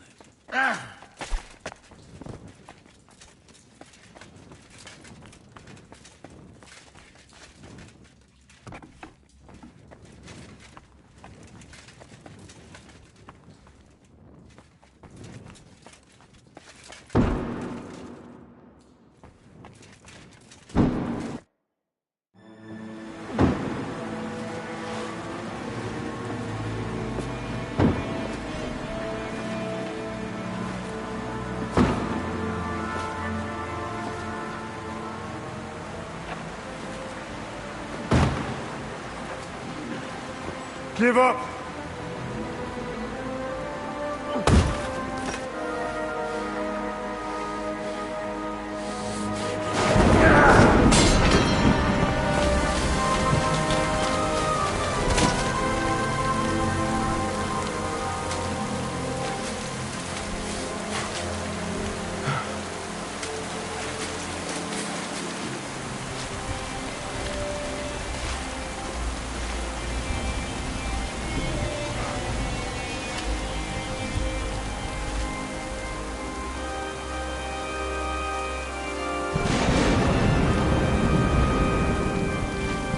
It's over. You. If it wasn't for you, none of this would have happened. But what? But we can still fix this. We can still help everyone. I don't believe a word you say. Give me that antidote and surrender. You and Albert,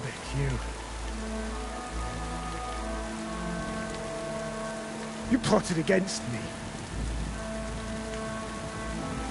You betrayed me, and now you want my help. Fucking swan! You have no one to blame but yourselves! I cannot disappoint Sigismund. There's no turning back now.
For the cross!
Victory or death!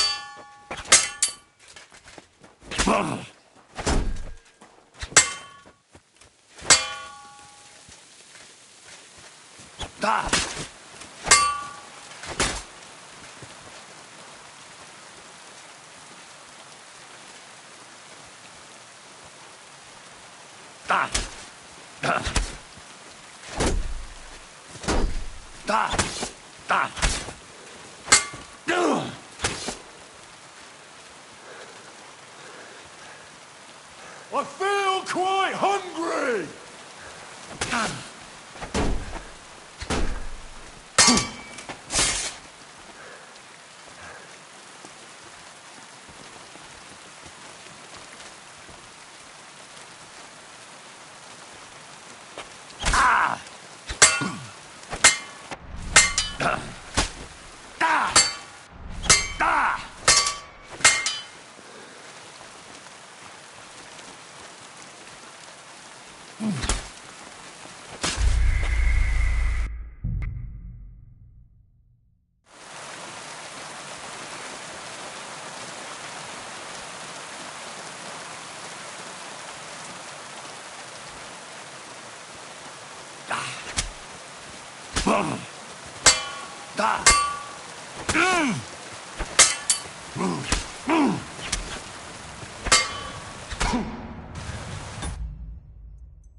Zacharias. At last, peace. Ironic, don't you think?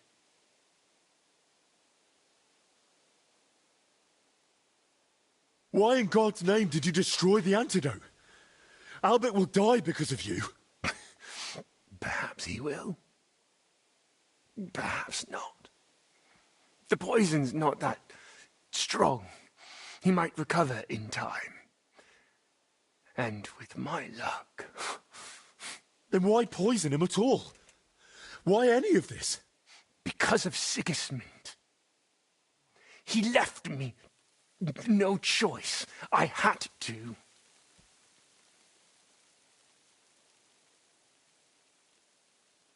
What's Sigismund got to do with it? I couldn't help him. And he doesn't forgive failure. Not in himself. And even less so in others.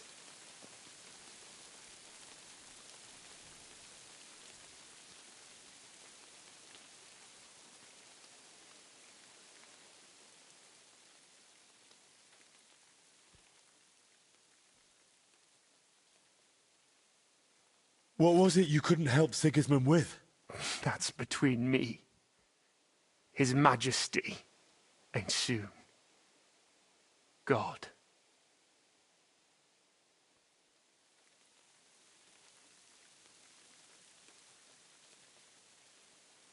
So you mean to stay loyal to Sigismund? All the way to the grave?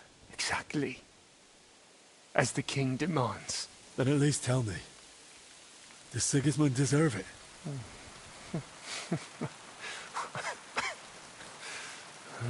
No, it doesn't.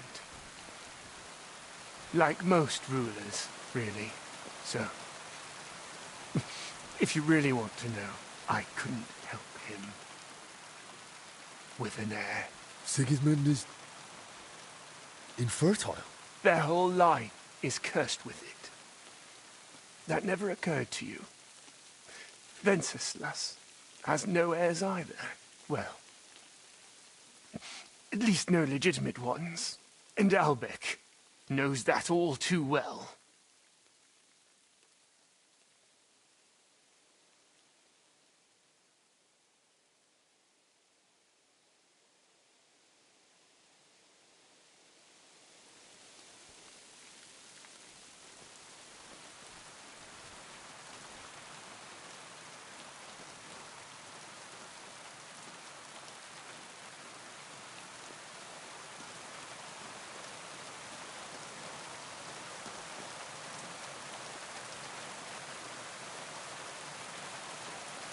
Why did you want the relic?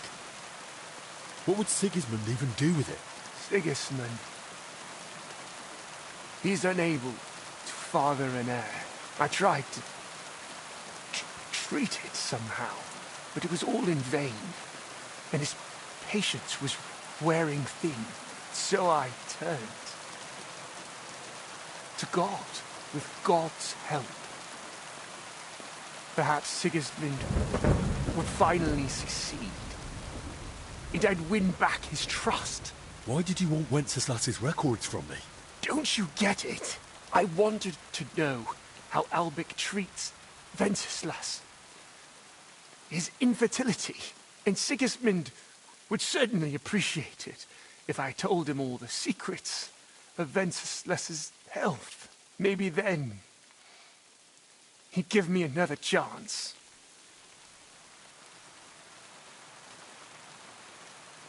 If there's anything else you want to say, now's the time.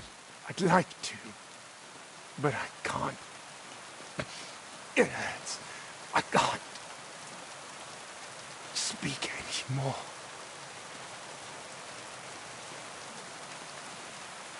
It won't be long now.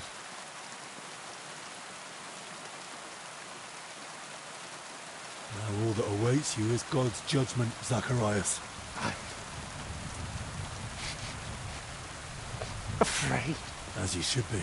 Will you pray for me, please?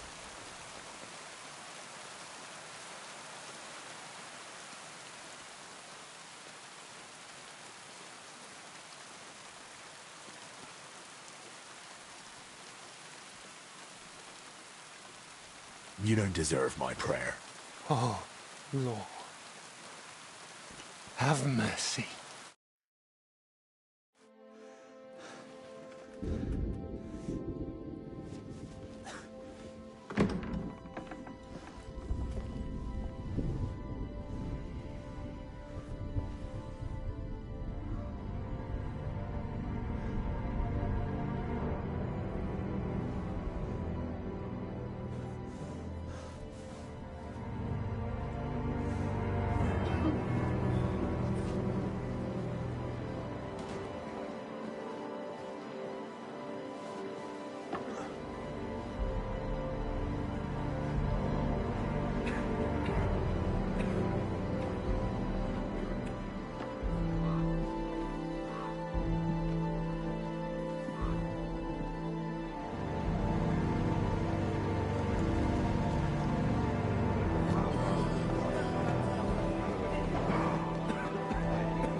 Amen.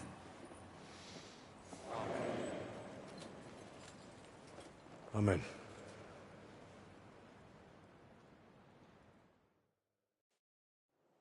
Holy Mary, intercede for the bishop. It'll take years for the monastery to recover. I won't get any brothers or pilgrims either. Perhaps that Babel relic might draw someone in. It's a... Yes? Who am I speaking to? It's me. Henry. Ah. Henry. Yes. I recognize you now by your voice. Is it really that bad? Considering I even survived, my sight isn't such a high price to pay. Wouldn't you say?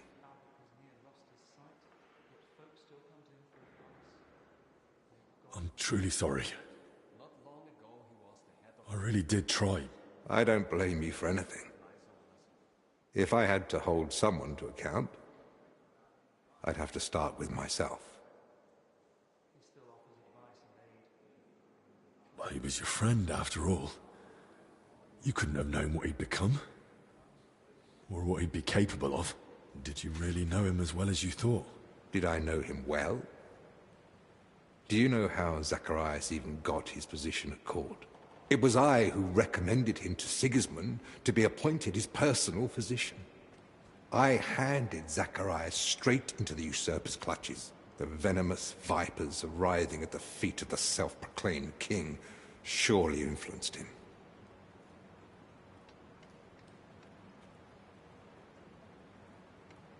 Zacharias was responsible for his own actions. Whatever Sigismund demanded of him, he still had a choice. Time will tell. Right now, I don't even know what to think. And what about your eyes? Can you see anything at all? I'm not completely blind, but there's little reason to rejoice. I can make out light, shadow, shapes of people, but even here, right next to the candle, I'd hardly recognize you by your face. Do you think it will improve? Only time will tell. I've treated people with clouded vision before, but with very dubious results. If I could reach a master learned in the teachings of Avicenna, perhaps then I could hope for a cure. What will you do now? Return to Kuttenberg? Not yet. First, I want to recover here. I still feel weak. And as soon as I'm able, I want to persuade Father Jan to honor his promise. Sigismund is holding Wenceslas in Vienna. Will you head straight there, then? I promised Father Jan I'd accompany him to an important council meeting soon. And what about you, Henry? What's next for you? Well, there's still plenty of work for me to do here. Be glad. The devil makes work for idle hands. I'll go and speak with the others. I won't keep you. Perhaps we'll meet again someday. Take care. And be careful. Now more than ever. Thank you, Henry. God be with you.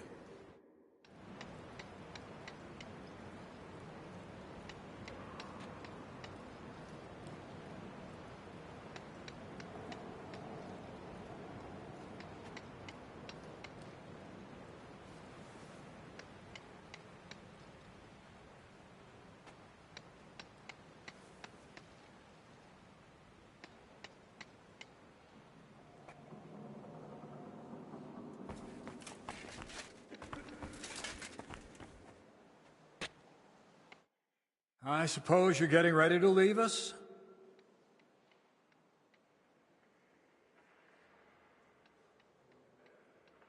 I'd like to stay a little while longer, if that's all right. I don't mind, but do bear in mind, we're all in mourning now. I understand, Father. I won't disturb anyone in their sorrow. I'm glad we understand one another.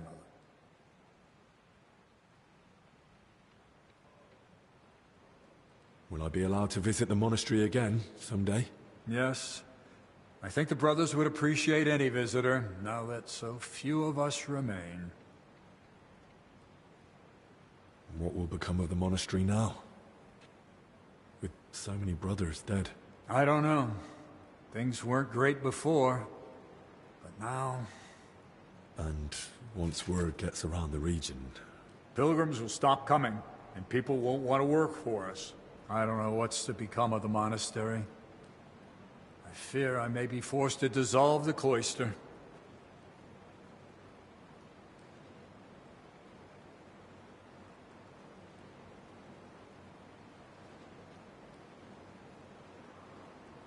What does it mean to dissolve the cloister? The brothers would go their separate ways to other cloisters of our order.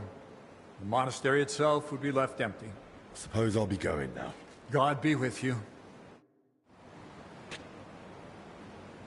It'll take years for the monastery to recover. We won't get new brothers or pilgrims easily. Perhaps that Babel relic might draw someone in. It's a great treasure after all. It's because of it this misfortune befell us. I've long wondered whether we should even keep it. Its discovery marked the beginning of the illness's defeat. Before we leave, we mustn't forget to pay it respect.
Albic has near lost his sight, yet folk still come to him for advice.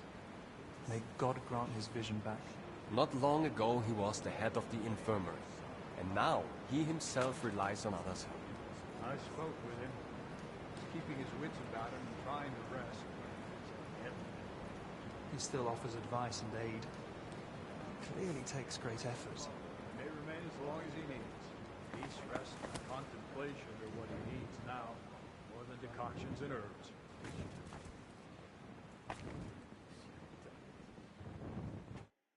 God be with you. What do you need?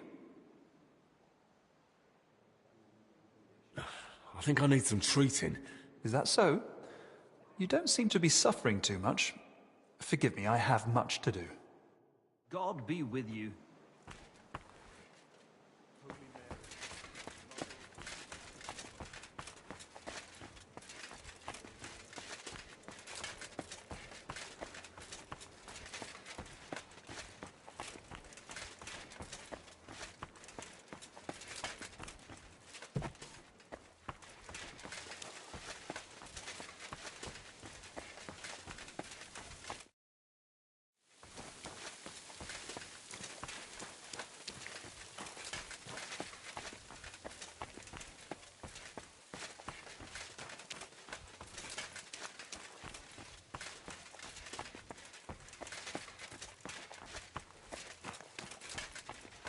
What?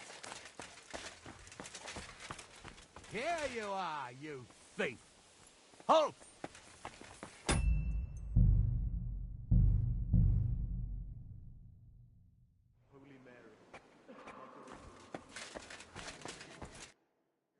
Yes? It's me. Is it really? Consider. I don't...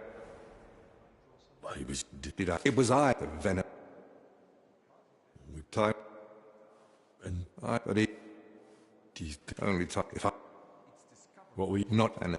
I promise. And what a... Still... Be glad. I'll go and speak with... I won't. Take care. Thank you, Henry. I suppose you're getting ready to leave us? Yes. It's time I returned. I don't blame you. It weighs heavy on me, too.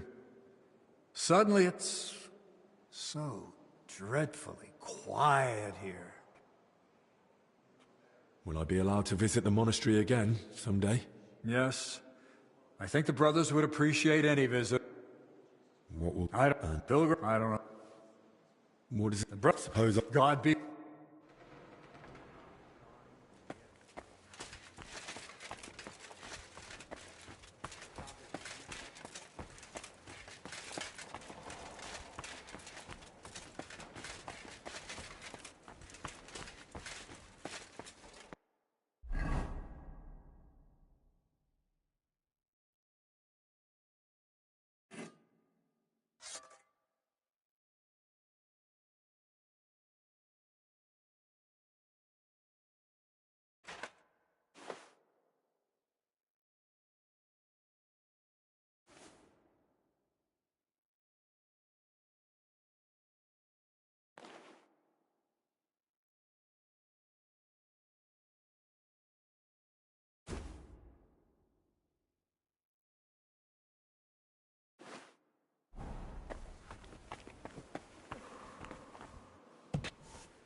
Wait! Don't move!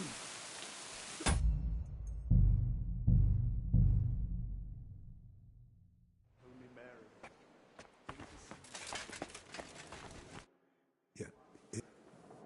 It's... Is it really? Consider. Did you... Did I? It was I. Time.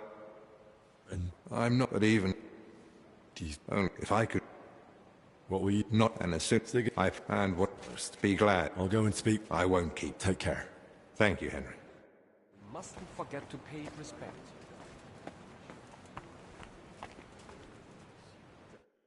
I suppose you're getting ready to leave? Yes. I don't... Will I be... Yes. What... I don't... And... Pilgrim? I don't... What is The brothers, suppose? God be...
Hmm?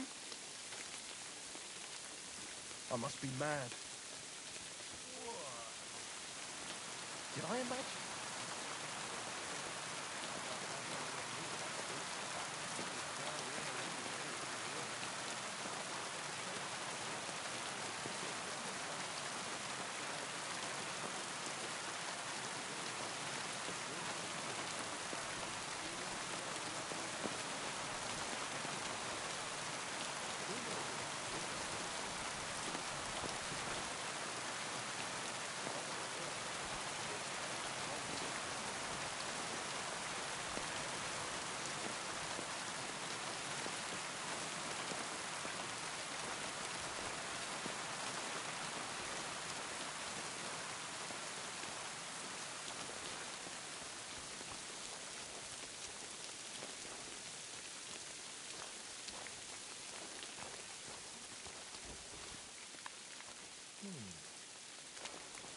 I heard something.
Come and take your pick. You where?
That's it.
Christ, so much dust.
Henry.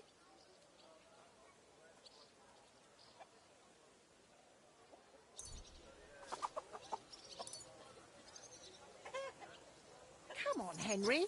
How long are you going to make me yell?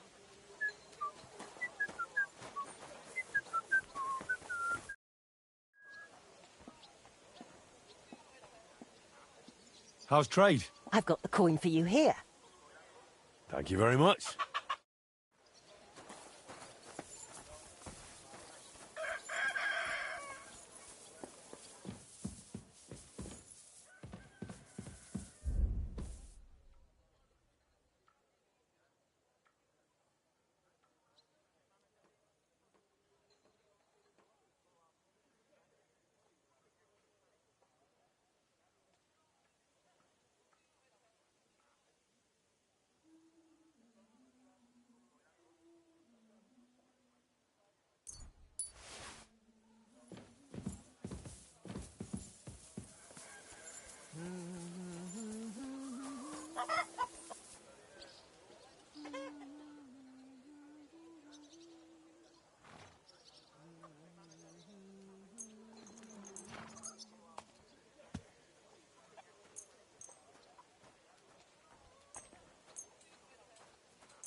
Master, it's me, your apprentice. You remember me, don't you?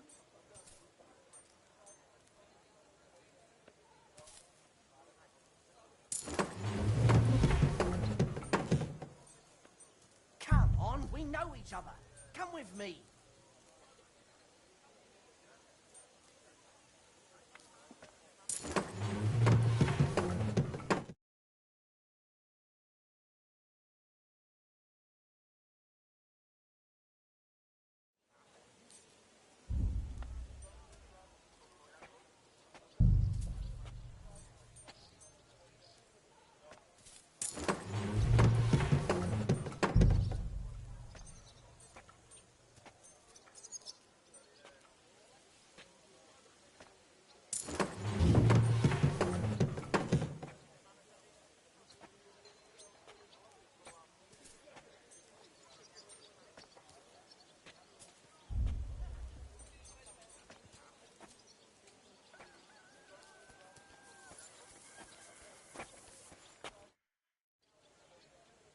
What's this about? Last time really was an exceptional experience, Master. I couldn't sleep afterwards. Don't exaggerate.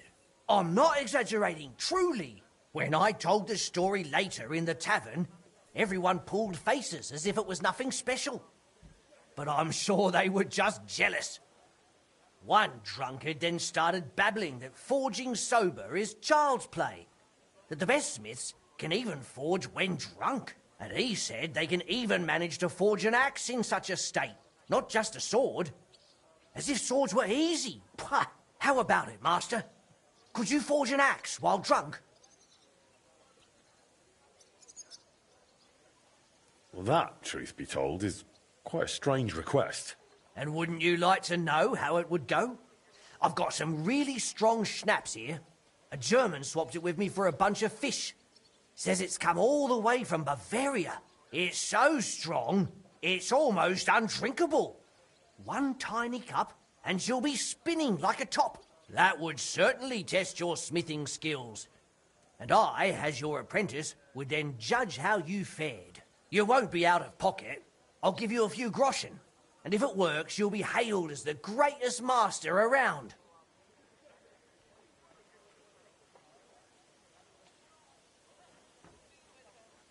All right, I'm in. I'm curious myself. You're a real class act, Smith. I'm as tight as a drumskin with excitement. Where's that schnapps? Well, careful, it's serious stuff. It'll make every hair on your body stand on end.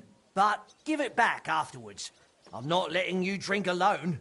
Just stand in the forge stand where I can't clout you with the hammer. And don't you dare vomit on my anvil. No worries, Smith. Drink never makes me sick.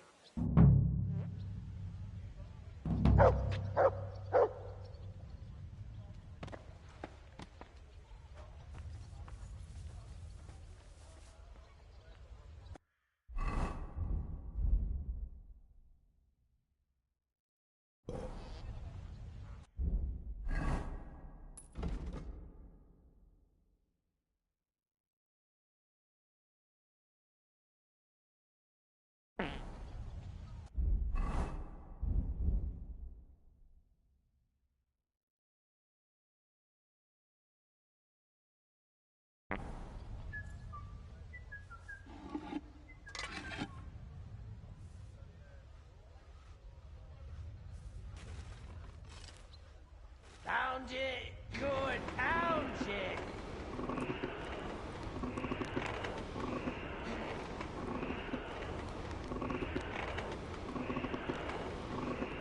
It's so hard.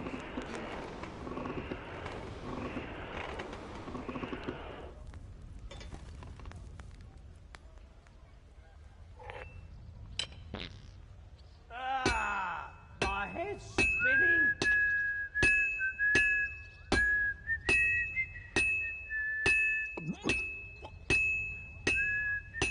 Oh, man. Oh, I feel sick.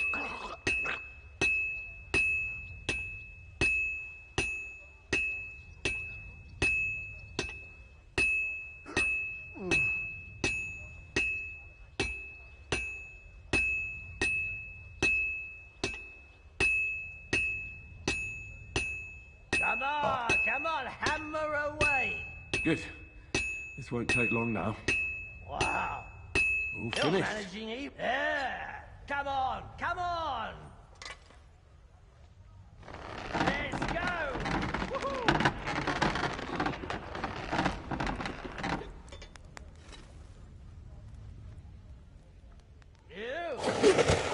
You're smashed too, Master.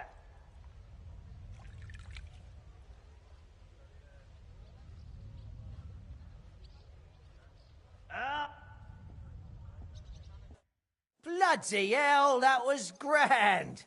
You really are a master smith, no mistake. Worth every groschen. Here you go. Thank you. Thank you, apprentice. What did you call me? You Tivoli. My dreams come true. I'll never forget this. Never. and that loudmouth can shut off. We must drink to that. Ah, too right. Give me that schnapps. Way! Your health, master. I'd better not tell the wife about this.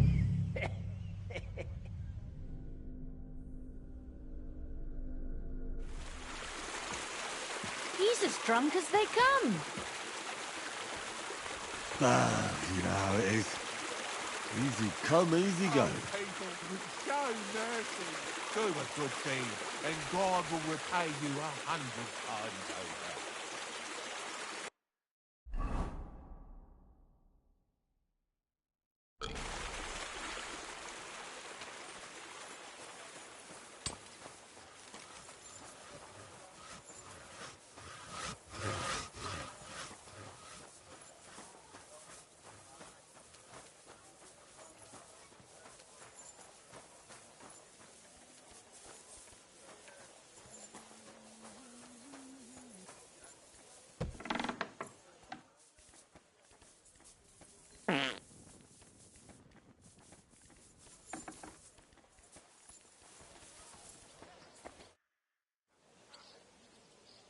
Did anyone show up with an order? Yes, indeed. A woman came, looking to surprise her husband with a new blade. She says he drives wagons, so that he's got something to defend himself with. I'm on it. That's what I like to hear. Bring me the finished piece and I'll take care of the rest.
I'm finished.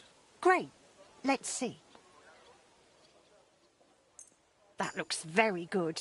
Your customer will be pleased.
About time.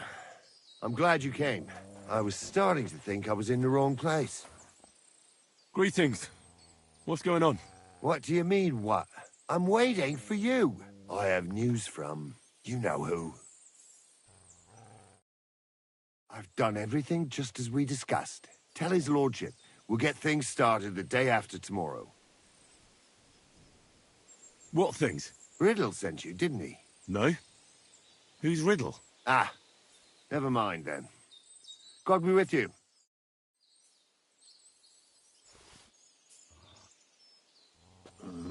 My shoes are pinching. Again. Didn't you just get them? Aye. But that bloody priest had small feet. And now my heels are rubbed raw.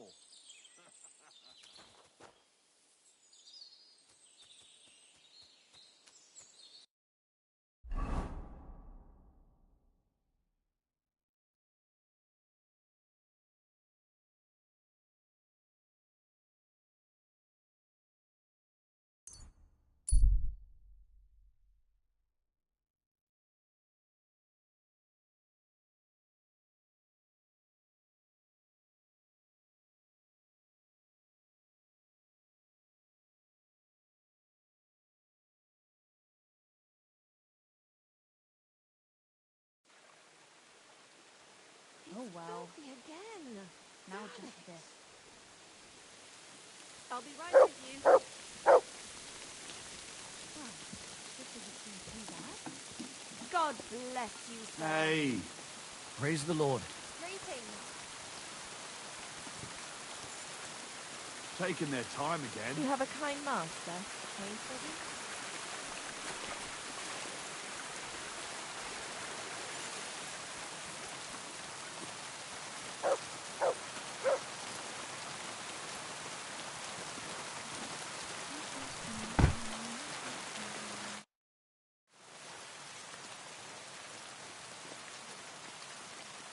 Sir Vaculin, you've had an exciting life. Tell me some stories. Bien sûr. Your interest is gratifying and quite understandable. Where does the name Brabant come from? That is simple. My compatriots call me that because I am originally from Brabant province. And the name stuck. One day, I shall tell you about my place of birth, but I am sure you will long to hear about the conquest of Arezzo, yes? Or would you rather hear how I saved the King of France from certain death? Arezzo sounds interesting. And so it was. That is where I earned my knighthood from the great Enguerrand de Concy himself, the commander of our Naples campaign. Enguerrand arranged his forces for battle, and I was put in charge of one of the cavalry units. Out of nowhere, the enemy appeared on our unprotected flank, and Enguerrand set me to hold them back so our main force could regroup. But I saw a gap in the enemy's main phalanx. I sounded the charge and sped forwards. Wasn't that rather risky? Un chevalier français fears nothing. I reckon King Sigismund would think otherwise after Constantinople. That was completely different. Alors, I caught them by surprise. I hacked my way to their standard and broke through all the way to the enemy's reservoirs. My attack sowed confusions in the enemy's ranks that encouraged the overlords who raced to join me, scattering everything in their path. And that is how we won the famous victory at Arezzo. Seeing that the force that was supposed to protect them had been routed. The city then surrendered to us. No doubt you had no inkling at Maleshov what a knight you had the honor to meet. And of course my feats on the field of battle do not end there.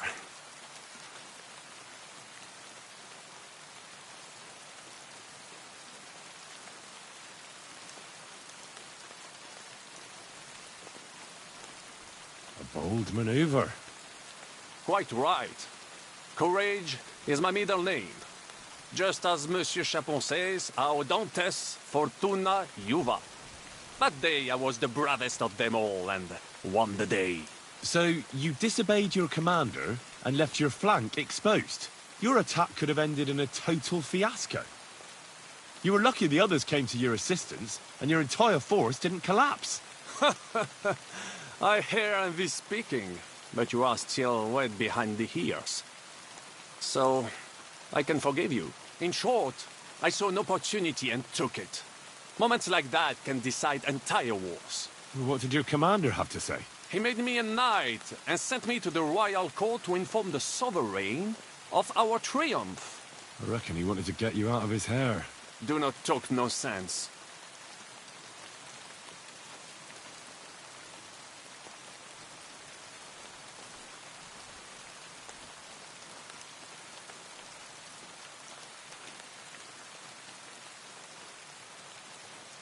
What other feats have you performed in battle? Oh, many, mon ami. For one battle does not make a warrior.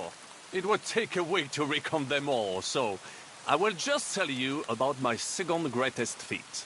On the Italian field, we faced John Hawkwood, a ruthless Englishman and a fearsome warrior. Surrounded, we were at his mercy.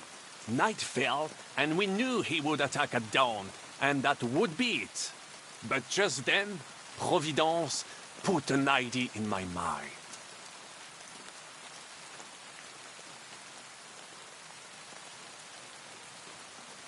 Well, don't keep me on tenterhooks. Go on. Unobserved, I mounted my horse and set off to find help.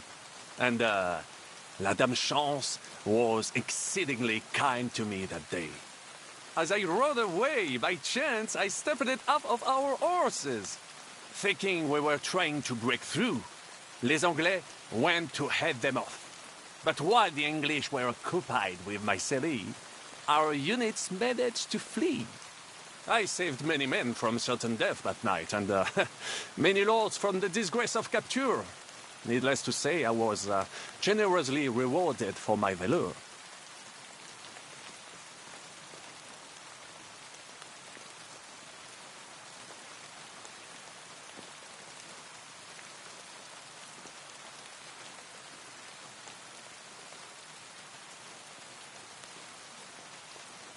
That is indeed incredible.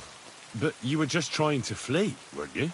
I wanted to bring reinforcements, but as I say, I merely follow Providence, and she guides my steps, from triumph to triumph, wherever I go.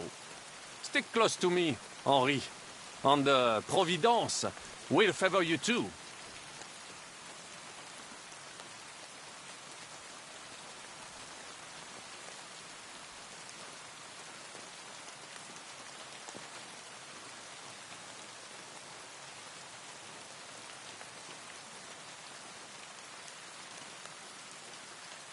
How did you save the King of France? With Providence as my guide, mon ami, I came to the court from the field of battle to bring news of our victory, because, and remember this, the bearer of good news is always rewarded and cherished. But the king was in a bad mood and did not wish to be disturbed. Maybe I thought the news of our victory will dispel his ill humor. How could you tell him if he didn't want to be disturbed? Ha! I climbed up to his balcony and into his chambers to surprise him with the joyful tidings. And lo and behold, the king was writhing and gasping on the floor, overcome by one of his fits. Wasting not a moment, I dashed over to him and unblocked his throat, thus saving his life.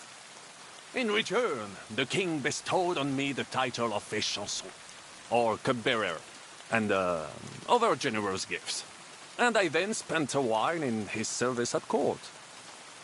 Unfortunately, though, even the king's favor does not last forever, and minor mistakes can come to overshadow good deeds. What happened at court that led to you being out of favor? Well, perhaps I shall tell you some other time. Would you not rather hear about the glorious duel between Le Gris and Carouge?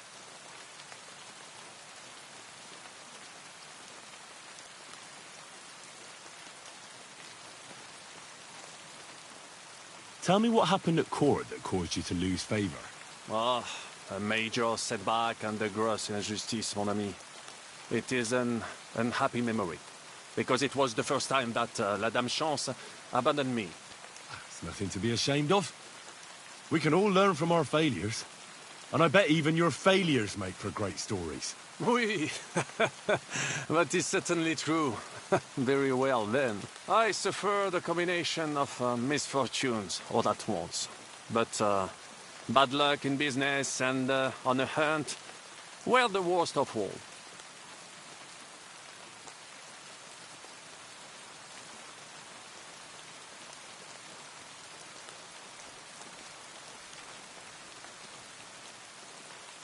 Luckery and Cargouche.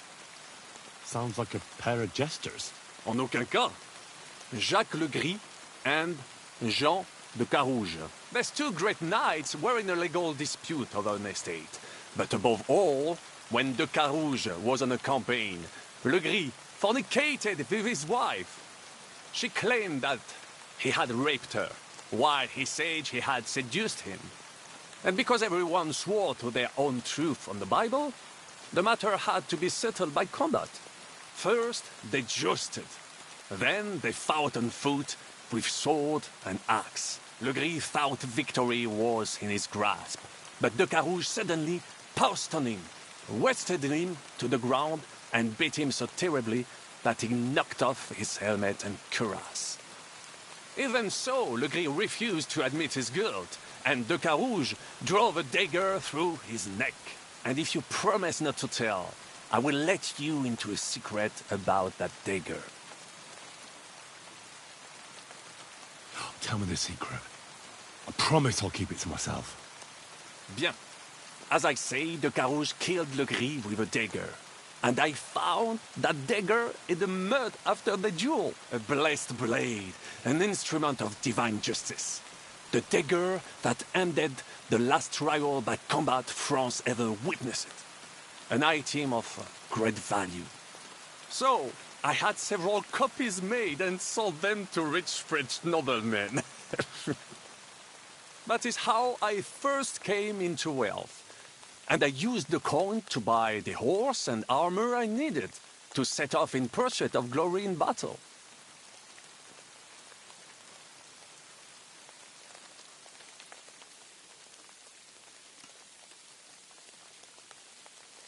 Ha!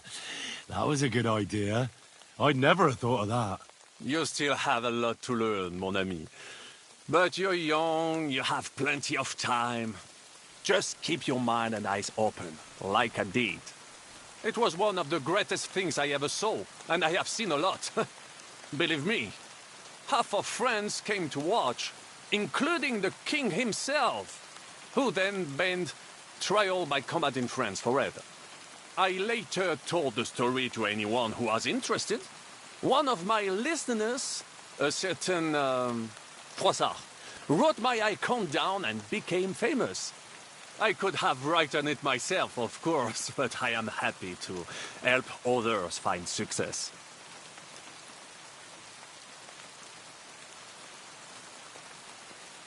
You were in business? Of course. I come from Brabant province, home to the greatest entrepreneur of all. My birthplace gave me an unrivaled nose for coin and the reputation of a financial expert. I was nicknamed the Seer of Louvain, and also the End of Midas. That is, until I persuaded an important nobleman to invest a large sum in maritime trade with Africa. All the ships he bought sank in a tempest. He had to sell off part of his estates to pay off his creditors. Of course, he wrongly blamed me for everything and turned many influential courtiers against me. But my advice was sound. He was simply punished by God for fornicating with every wench from the Pyrenees to Brittany, bragging about it and thus bringing shame on his gentle wife. I told him as much, but some people never admit their mistakes and prefer to blame others.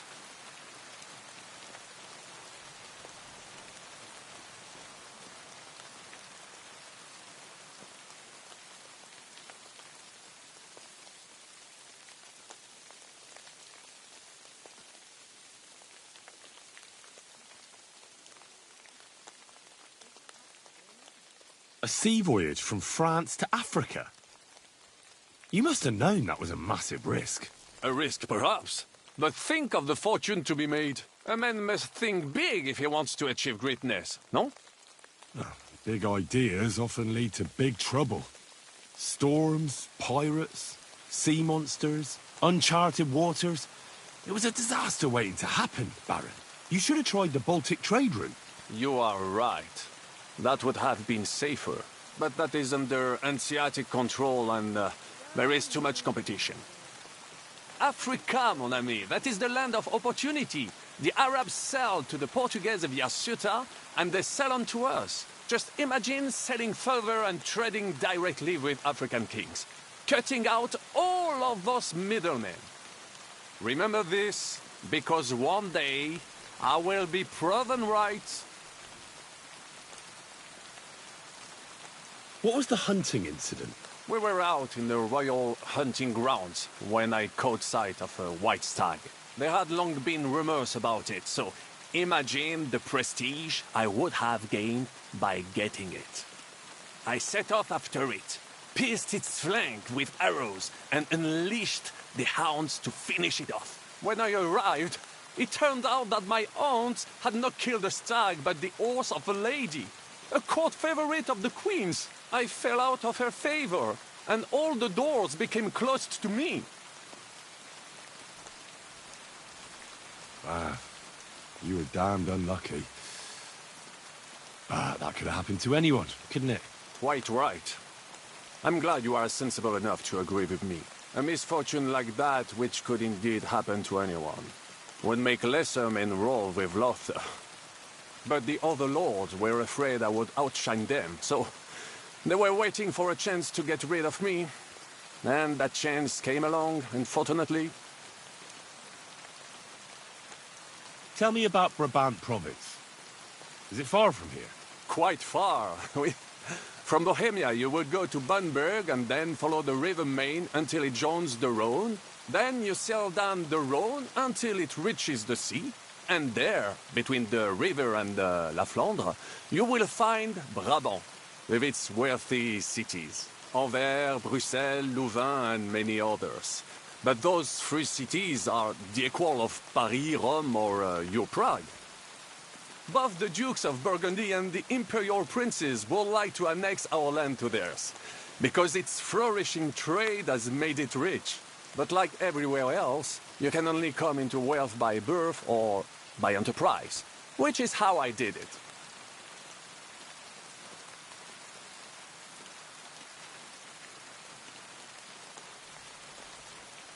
How did you end up here? Leaving the court with a modest sum, I launched to visit faraway lands. I traveled a lot, spending time in various countries, and having many great adventures. When I learned that l'Empereur Charles, that great friend of France, had built the magnificent city of Prague in Bohème, I had to see it. So people in foreign countries speak highly of Prague? Bien sûr! It was abroad that I heard of King Wenceslas' Silver City and its reputed vast wealth. I bought the abandoned Miskowitz estates and shares in the Kuttenberg mines. And for a time I settled here to provide for myself and wait for King Wenceslas, whom I wished to serve. But even here fate did not let me be. When Sigismund brought his army to the city, I appointed myself to lead its defense. For how better to make King Wenceslas aware of me than by saving his beloved city? Victory was assured, but the burghers had other ideas. The city was handed over to the enemy, and I with it, stripped of my possessions. I languished in captivity, until fate again stepped in by sending you to Malishov.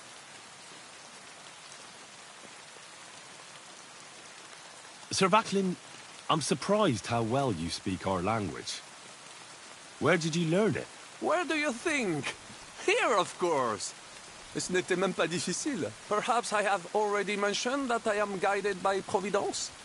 She endowed me with many talents, mastery of language among them. I can communicate almost everywhere in a word, and learn every new tongue in a trice. I now speak French, German, Italian, Latin, Hungarian, and Czech. Some English, though That is only a necessary evil. Thanks for sharing your stories with me, Sir Backlund. What do you think of our band of outcasts? Well, I cannot say I expected to end up in this kind of company. I am more used to royal courts or, at least, wealthy burghers. But a man must accept his destiny as it comes. What do you think of Zizka? The Chevalier Jan? Well, he's not doing badly for a minor nobleman, but I think he will never be accepted among the higher nobles and knights. That takes a lot more. Mark my words. I am a good judge of people.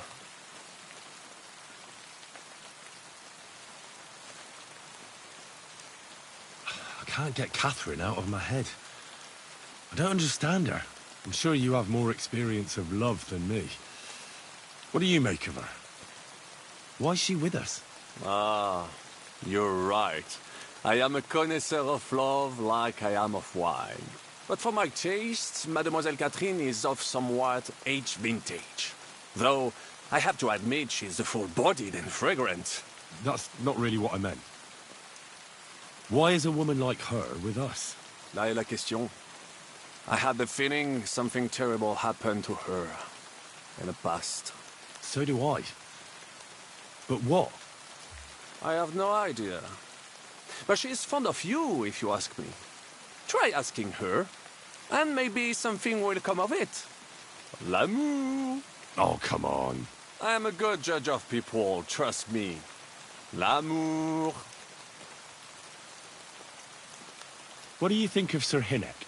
Ah, le diable sec. A capable chevalier, but I do not trust him. There is treachery in his eyes. You think so? My instinct rarely lets me down. How do you get on with Janosch and Adder? Oh, those two. Once in Kuttenberg, I also had a servant who pretended not to understand me and thought I did not understand him when he spoke German in my presence. But he was wrong. He is no longer my servant. How do you get on with Sir Hans?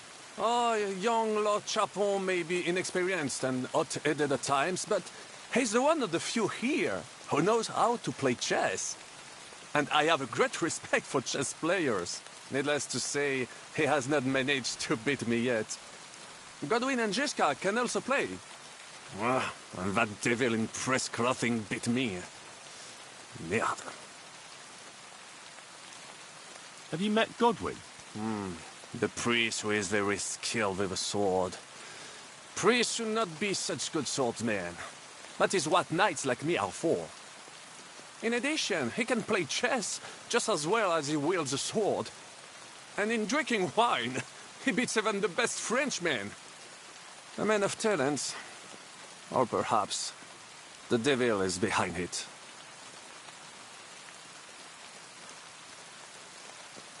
Have you had the chance to meet my half-brother yet? Samuel. It is strange that he joined your... our group. It is not usual for his, people. But he's certainly a good reinforcement. What do you think of Kubienka? A good warrior. But he has no morals and no manners. Like all mercenaries. No, I don't think he cares much about that. And that is just the problem. How can you trust a man who does not want to be a knight?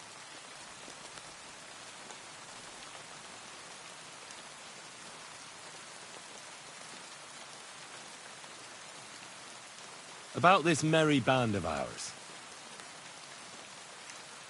Tell me, how did the siege of Kuttenberg go?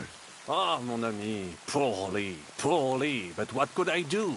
Stand down from leading the defense like a coward? After all, I had to live up to my reputation.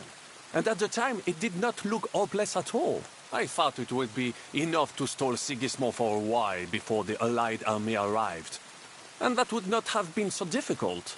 Only no army arrived. Précisément. The hope for a swift end melted away. And the courage of the burghers along with it. I, who fought in 5 countries, was relieved of command, arrested, and handed over to Sigismund. What other countries have you fought in? In Italy, against the English, here of course, and I will tell you about the others another time. In the meantime, however, I can pass on some of my experience to you. After all, I am not getting any younger, so it is time to pass my wisdom on to future generations. I'd like to learn.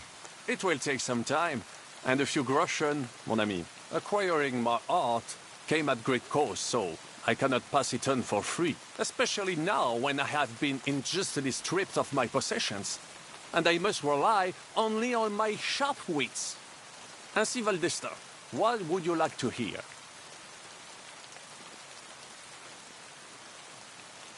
I want to know how French knights wield a sword.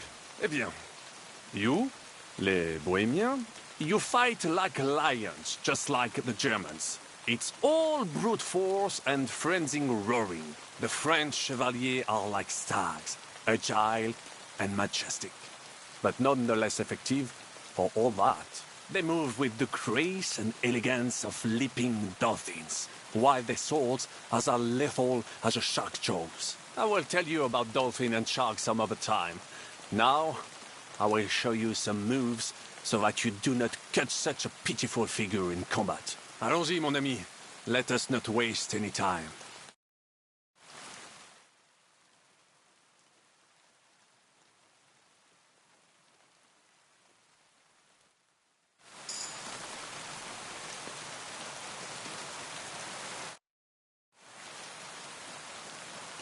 I'd like to learn something. It will take some time, and a few groschen, mon ami. Acquiring my art came at great cost, so I cannot pass it on for free, especially now when I have been injustly stripped of my possession. So, Sir Vaclin, no doubt you're a master of melee weapons, but are you good with a bow? am I good with a bow, mon ami? You should see me hunt in the forest of Ardennes. I once hit a bison in the eye at 200 paces. You will never be that good, of course, but I will show you how to do it. And I think, with my instruction, you should manage it at perhaps 80 paces. Allons-y, mon ami. Let us not waste any time.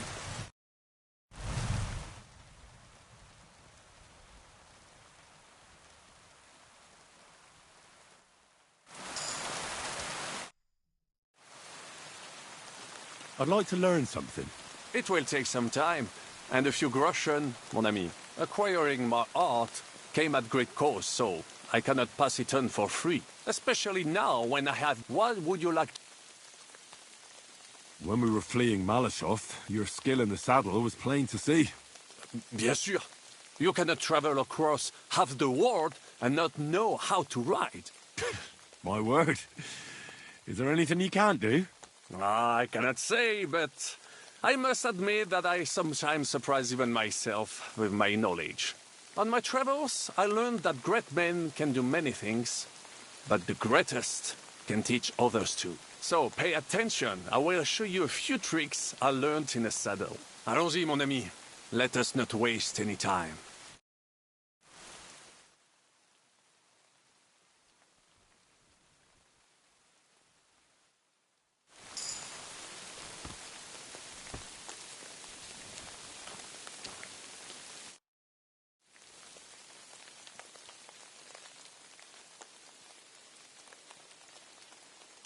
I'd like to learn something. It will take some time acquiring my... Especially now. What would you like? As a knight, you must know how to fight with a polearm as well. Certainement. But not with a halberd or some other farm implement. Such things are good only for, les Anglais. I would only ever use a proper poleaxe.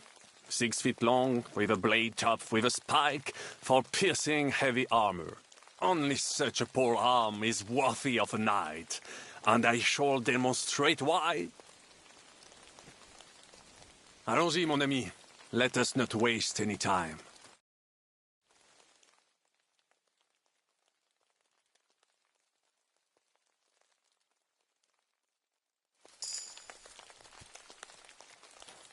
God bless you, sir.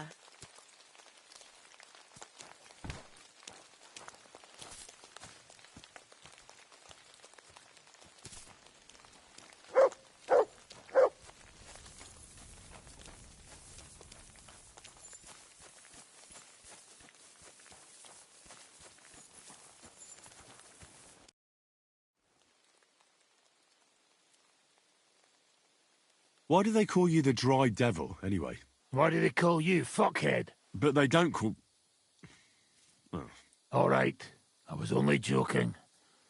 I don't even know how I got the nickname. Suppose it could have something to do with all the killing, and my natural beauty. It's certainly catchier than His Grace Sir Hinnek the First of Kunstad and Yashpitz. That name wouldn't scare a fucking coward. But say it Dry Devil, and everybody just shits themselves.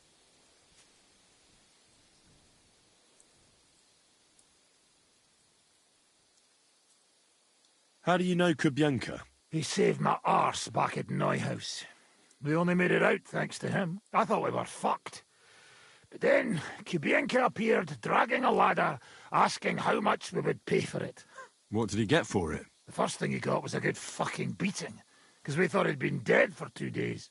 But after we escaped, we made sure he didn't have to pay for drinks for a long time.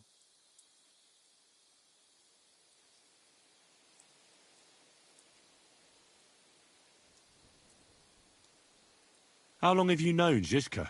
It's been a while.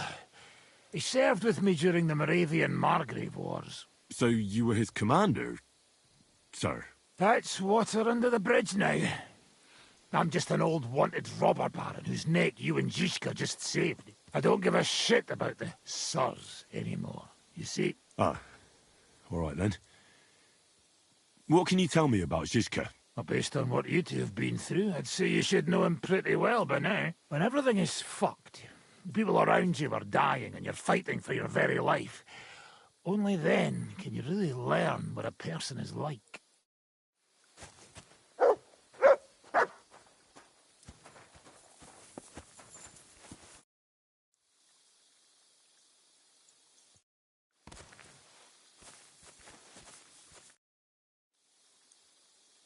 Why did they want to hang you? I reckon my face bothered them. More likely they're pissed off I'm not a hypocritical fucker like they are. And that's a reason for execution? Unlike the hypocrites in the League of Lords, I'm not ashamed of what I am. I know they call you Dry Devil. Aye. They call me a lot of things, laddie. And that's what rankles the Lords, that I'm getting rich at their expense.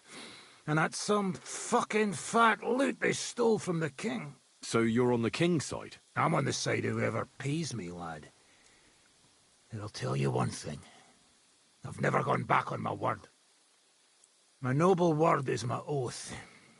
Unlike that of bastards like von Bergau or von Rosenborg. Have you been at war? Aye. I fought in Moravia, and I'm still the hetman of the royal city of Znaim. You're just a yokel. So you hardly know what's been going on in the kingdom these last few years? You're an experienced warrior, so teach me something. Not a damn thing, lad. Not unless you pay me well. But first, bring me some good wine. All right. Here you go. Good lad. Now, what do you want to know? I need to improve my sword-biting skills. Then sword fight, damn it! That the main thing is not to soil your braze, no matter who you're up against. All right then. I'll show you a few devilish tricks.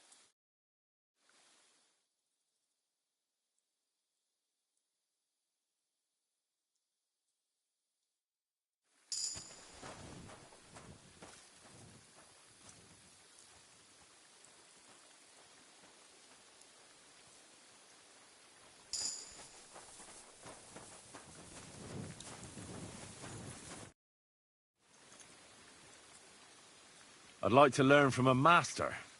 Not now. Come.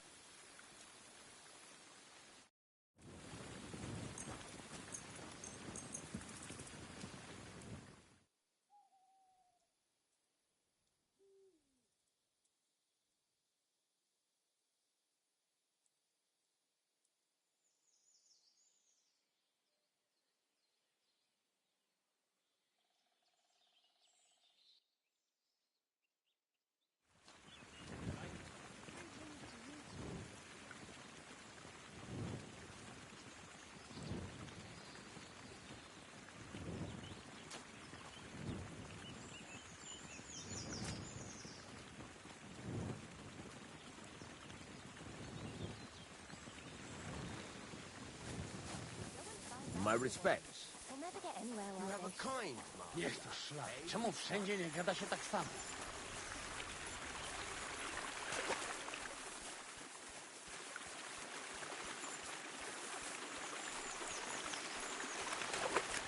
Why the hell do they pour the beer on the table?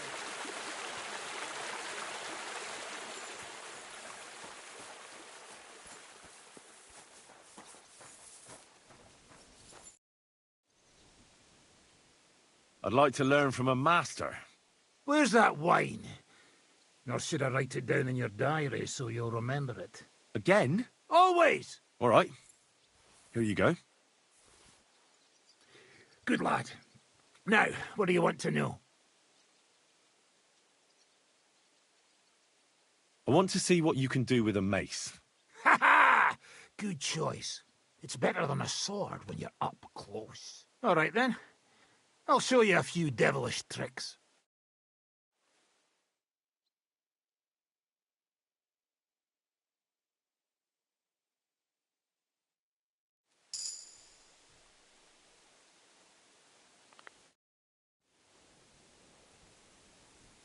I'd like to learn from a master. You got that wine for me? All right. Here you go. Ready. What is it you want then? You can ride a horse as well as a hay wagon, I expect. You snot-nosed brat! You're the one that shakes like a whore in the saddle. All right then. I'll show you a few devilish tricks.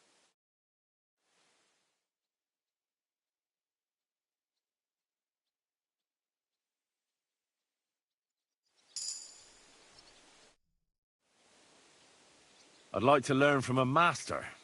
You got that wine for me? All right. Here you go. Ready. What is it you want then? I need to get better at defending myself with a polearm. That weapon's not worth shite. Well, except in a few cases when it's saved my skin. All right then. I'll show you a few devilish tricks.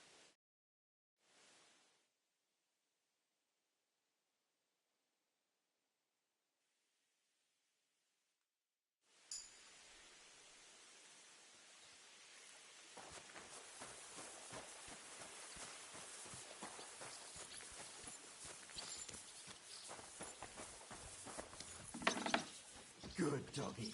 Good Christ! boy. Pardon me.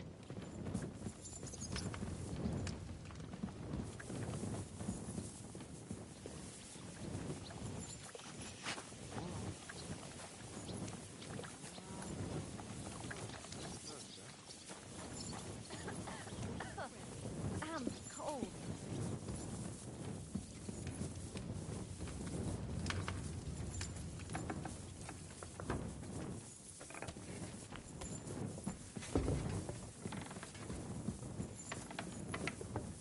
Just a moment.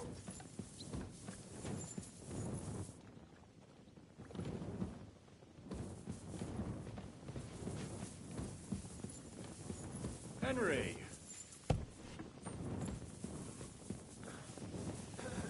Greetings. Greetings, new friend.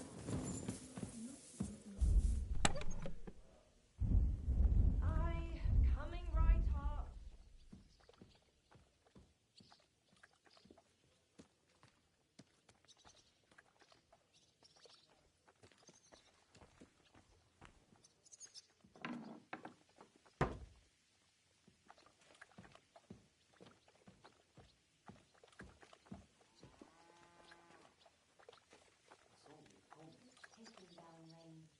My God, what now? It's been here a bit too long for my liking. The lads say they might have found a place near Krumet. Just what we needed. There's a burnt-out mill there we could hide out in. A burnt-out mill. Not the one just outside Jehud, by any chance. Aye, it had some...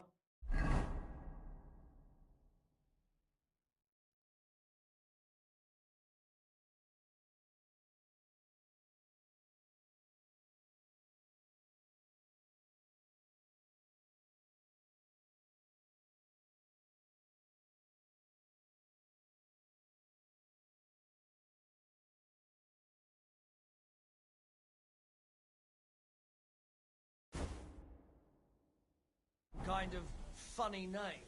Why? Do you know the place? A little. Well, the mill's fine.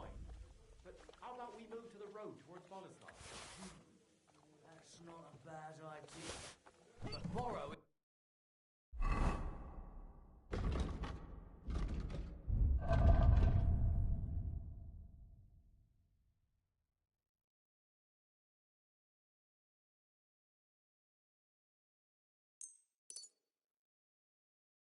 Is already setting That's up a a load job of near shit. Krumets. Aha. What's gotten into you? What's your problem? Nothing. I can fucking tell when you've got a problem, so spit it out. I heard you fought in the Battle of Kosovo. Is that true? Why wouldn't it be?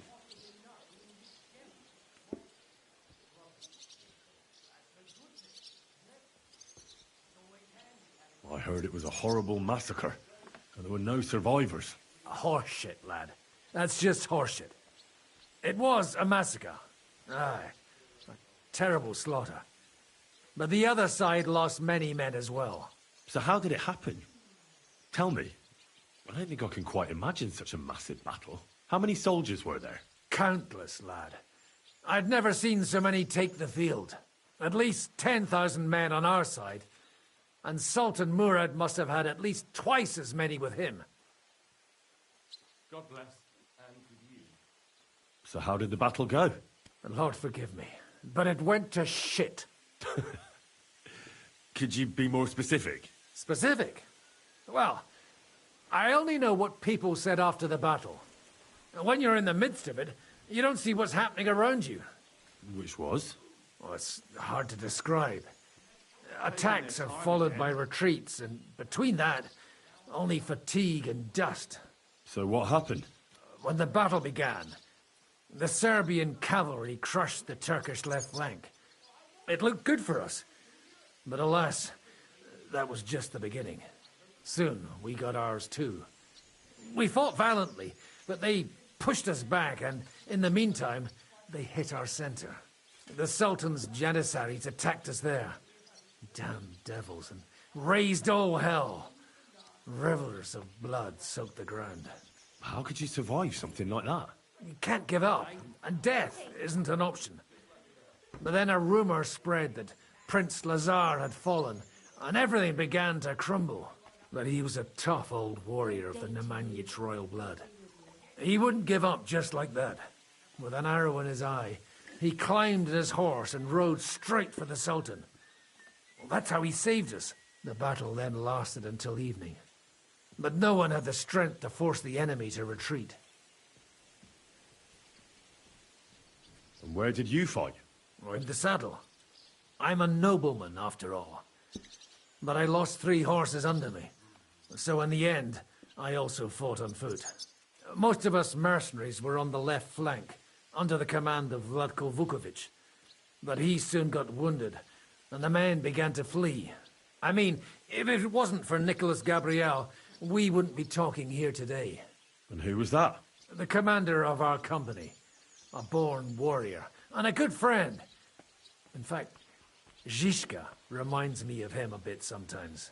In any case, the fact that Gabriel had taken a command at that point meant our flank did not buckle, and the Ottoman rabble did not cut us to pieces as we fled. So who won in the end? The battle lasted all day, and in the end no one knew who had won, because both sides left the field. Only later did we find out. Prince Lazar had fallen there alongside all his Serbian nobility. Still later came the news that Lazar had been captured and executed by the Turks the day after the battle. They executed a prince? Aye. They beheaded him, because someone had slit their sultan's throat like a piglet. So you didn't win? It's hard to say. We held our own against the odds and survived. Only without their prince, it was just a matter of time before Serbia fell into the new Ottoman Sultan's lap. Fortunately, I didn't stick around to see it. All the same, even as I'm telling it, it strikes me what an adventure it was. I suppose time heals all kinds of shit. In the end, You forget the bad things. And yet, I can only thank God that Nicholas Gabriel was there. Your captain? Aye, him. We actually became friends of sorts. He even taught me one of his sword tricks. He did? Aye, really. I could even show you sometime. A memory of the good man who saved my arse on that day.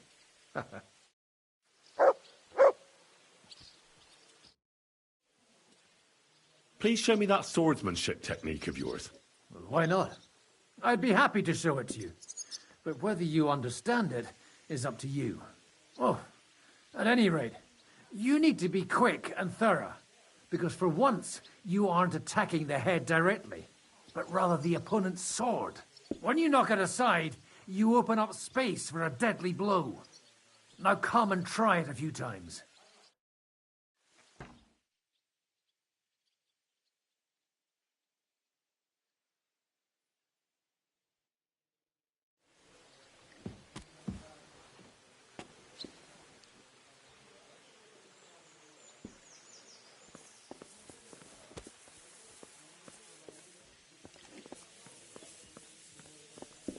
Taking their time again.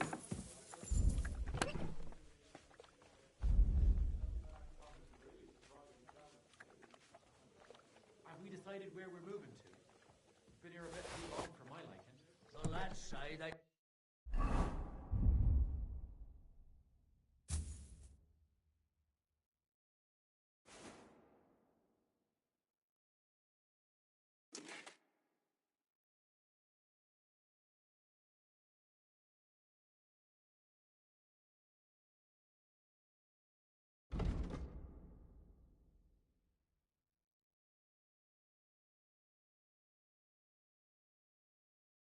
Might have found a place near Crumets. Seems there's a burnt-out mill there we could hide out in. A burnt-out mill? Not the one just outside Jehu, by any chance? Aye, it had some kind of funny name. Why, do you know the place? A little. But the mill's fine. But how about we move to the road towards Boleslav? That's not a bad idea. But Morrow is already setting up a job in Crumets. Aha. What's gotten into you? What's your problem? Nothing. I can fucking tell when you've got a problem, so spit it out. It's just that I know someone there. Near Crumets. Didn't you say you were from Schoenberg? I am. So who could you possibly know in this Shehud? My brother lives there. That's a good thing. Today's batch turned out well, eh? Always handy having a local who can help us out. Well, not really. He's the priest there.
good to know what the weather will be like tomorrow.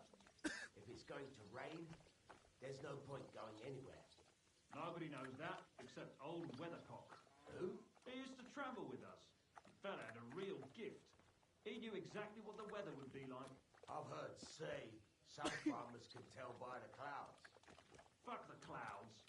Old Weathercock was covered in scars, and each one was for a different kind of weather. When his knee started to ache, he knew it was going to rain. And when it was his back, it was hail on the way. Well, that sounds like it would come in handy, eh? But wait, there's more. When he started to snore in the fall, he knew there'd be frost within 3 weeks. And when he stopped in spring, there'd be a thaw. You might be joking, but you're exactly right.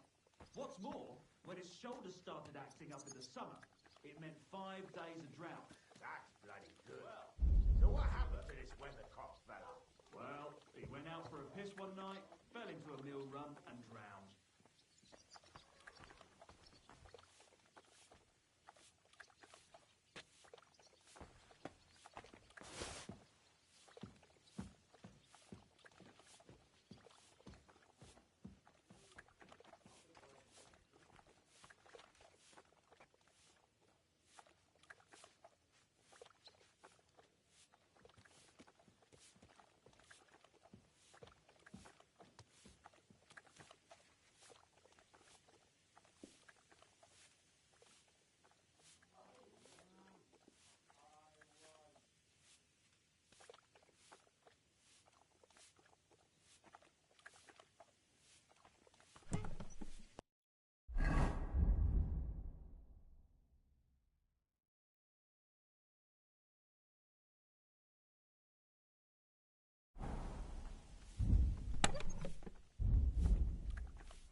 Did you hear them noises last night?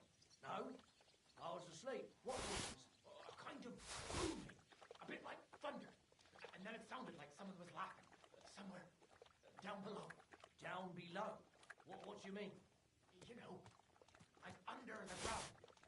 Christ. Didn't I tell you to give it a rest with that bullshit? Well, I know, but I really do hear it. It might have just been some animals. I heard them too. Billy Goat. Billy goats. You can tell nanny goats from billy goats by the sound they make. What about rattling chains? Did you hear those too? Well, I did. When's the last time you got some sleep? Not since I started hearing them strange sounds. And how long's that?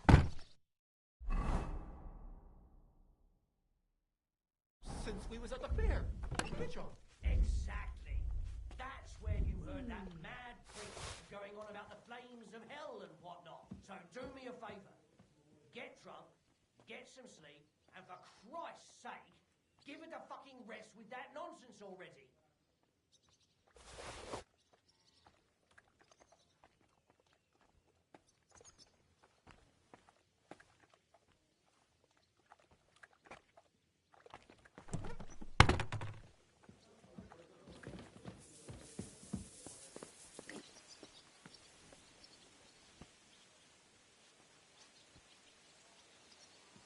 You have a kind master, eh, Mutt?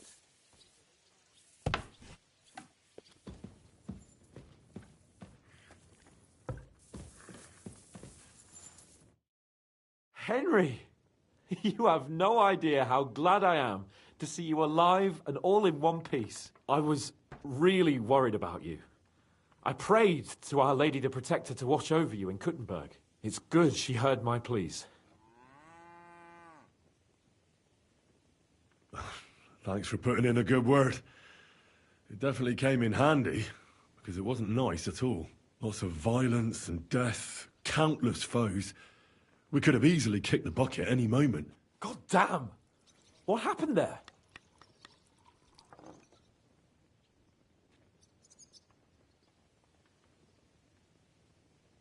It didn't look so bad at the start. We actually arrived in time and urged everyone to flee. But some of Eric's cutthroats got inside the tavern and murdered everyone there. Before we'd finished with them, a great mob gathered outside and struck against the gate. And it fell. Oh, fuck! That sounds like a right massacre. God damn it. I should have gone there too. I could have been some use at least. I'm always glad to fight by your side. But you wouldn't have changed anything there. There were too many of them. And when the whole street was thronged, there was no stopping it. All we could do was try to hold back Eric's people as long as possible, so the locals could flee to the synagogue. See, there's a hidden tunnel inside it, leading out of the city. Fucking tunnels! Ugh. But thank Christ for them. What about Liechtenstein? He's fine. And he managed to get those mysterious documents of his out. He left with the survivors for Colleen. Praise God. He's from an old and glorious house. It would be a dreadful pity if he got left behind. The main thing is you got out. I was afraid I wouldn't be able to thank you properly for coming to Malashov for me. No need to thank me. I beg to disagree, my brave and faithful companion. First and foremost, be it known that if you should ever similarly find yourself in captivity, I swear before our Lord Jesus Christ that I shall come for you as you came for me. And secondly, I have something here for you. A truly knightly reward for your knightly deed. A hunting bow that has no equal in the province. I hope it'll brighten your thoughts after all those horrors. It can fell the mightiest buck deer and enchant many a doe. And besides, it has attached to it an enlightening history. I'm honoured. Thank you, friend.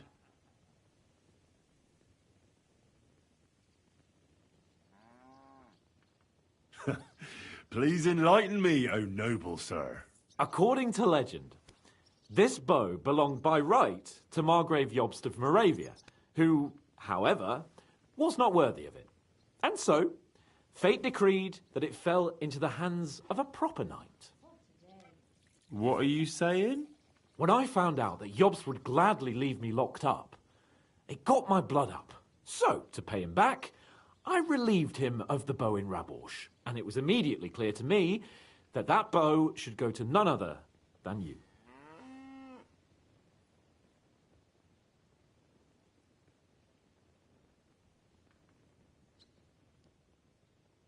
Tivole. You can't just steal a bow from the Margrave. When he finds out... If he finds out, he can complain to the Lord of Perkstein. And when I have it out with him, that bow will be the last thing on his mind, believe me. It'd be great to try that bow out right away. We could ride out together on the hunt. Wine, bacon, wine, the deep woods, a quiver full of arrows, wine, shoot some deer and celebrate with wine, like we used to do back home. We only went hunting together once. But it was memorable. Don't tell me you wouldn't like to do it again. But first duty, then some fun, eh? You'd better be going. Out of the altar cloth. Then she swanned about the village in it like it was the most normal thing in the world. And when the bailiff and his men turned up, she was surprised. They knew it was her. The hell. I'd laugh if I didn't know what's in store for her. Then one person might need. Did you catch I'm at your service, sir. I see. As it happens, I'll be back with you.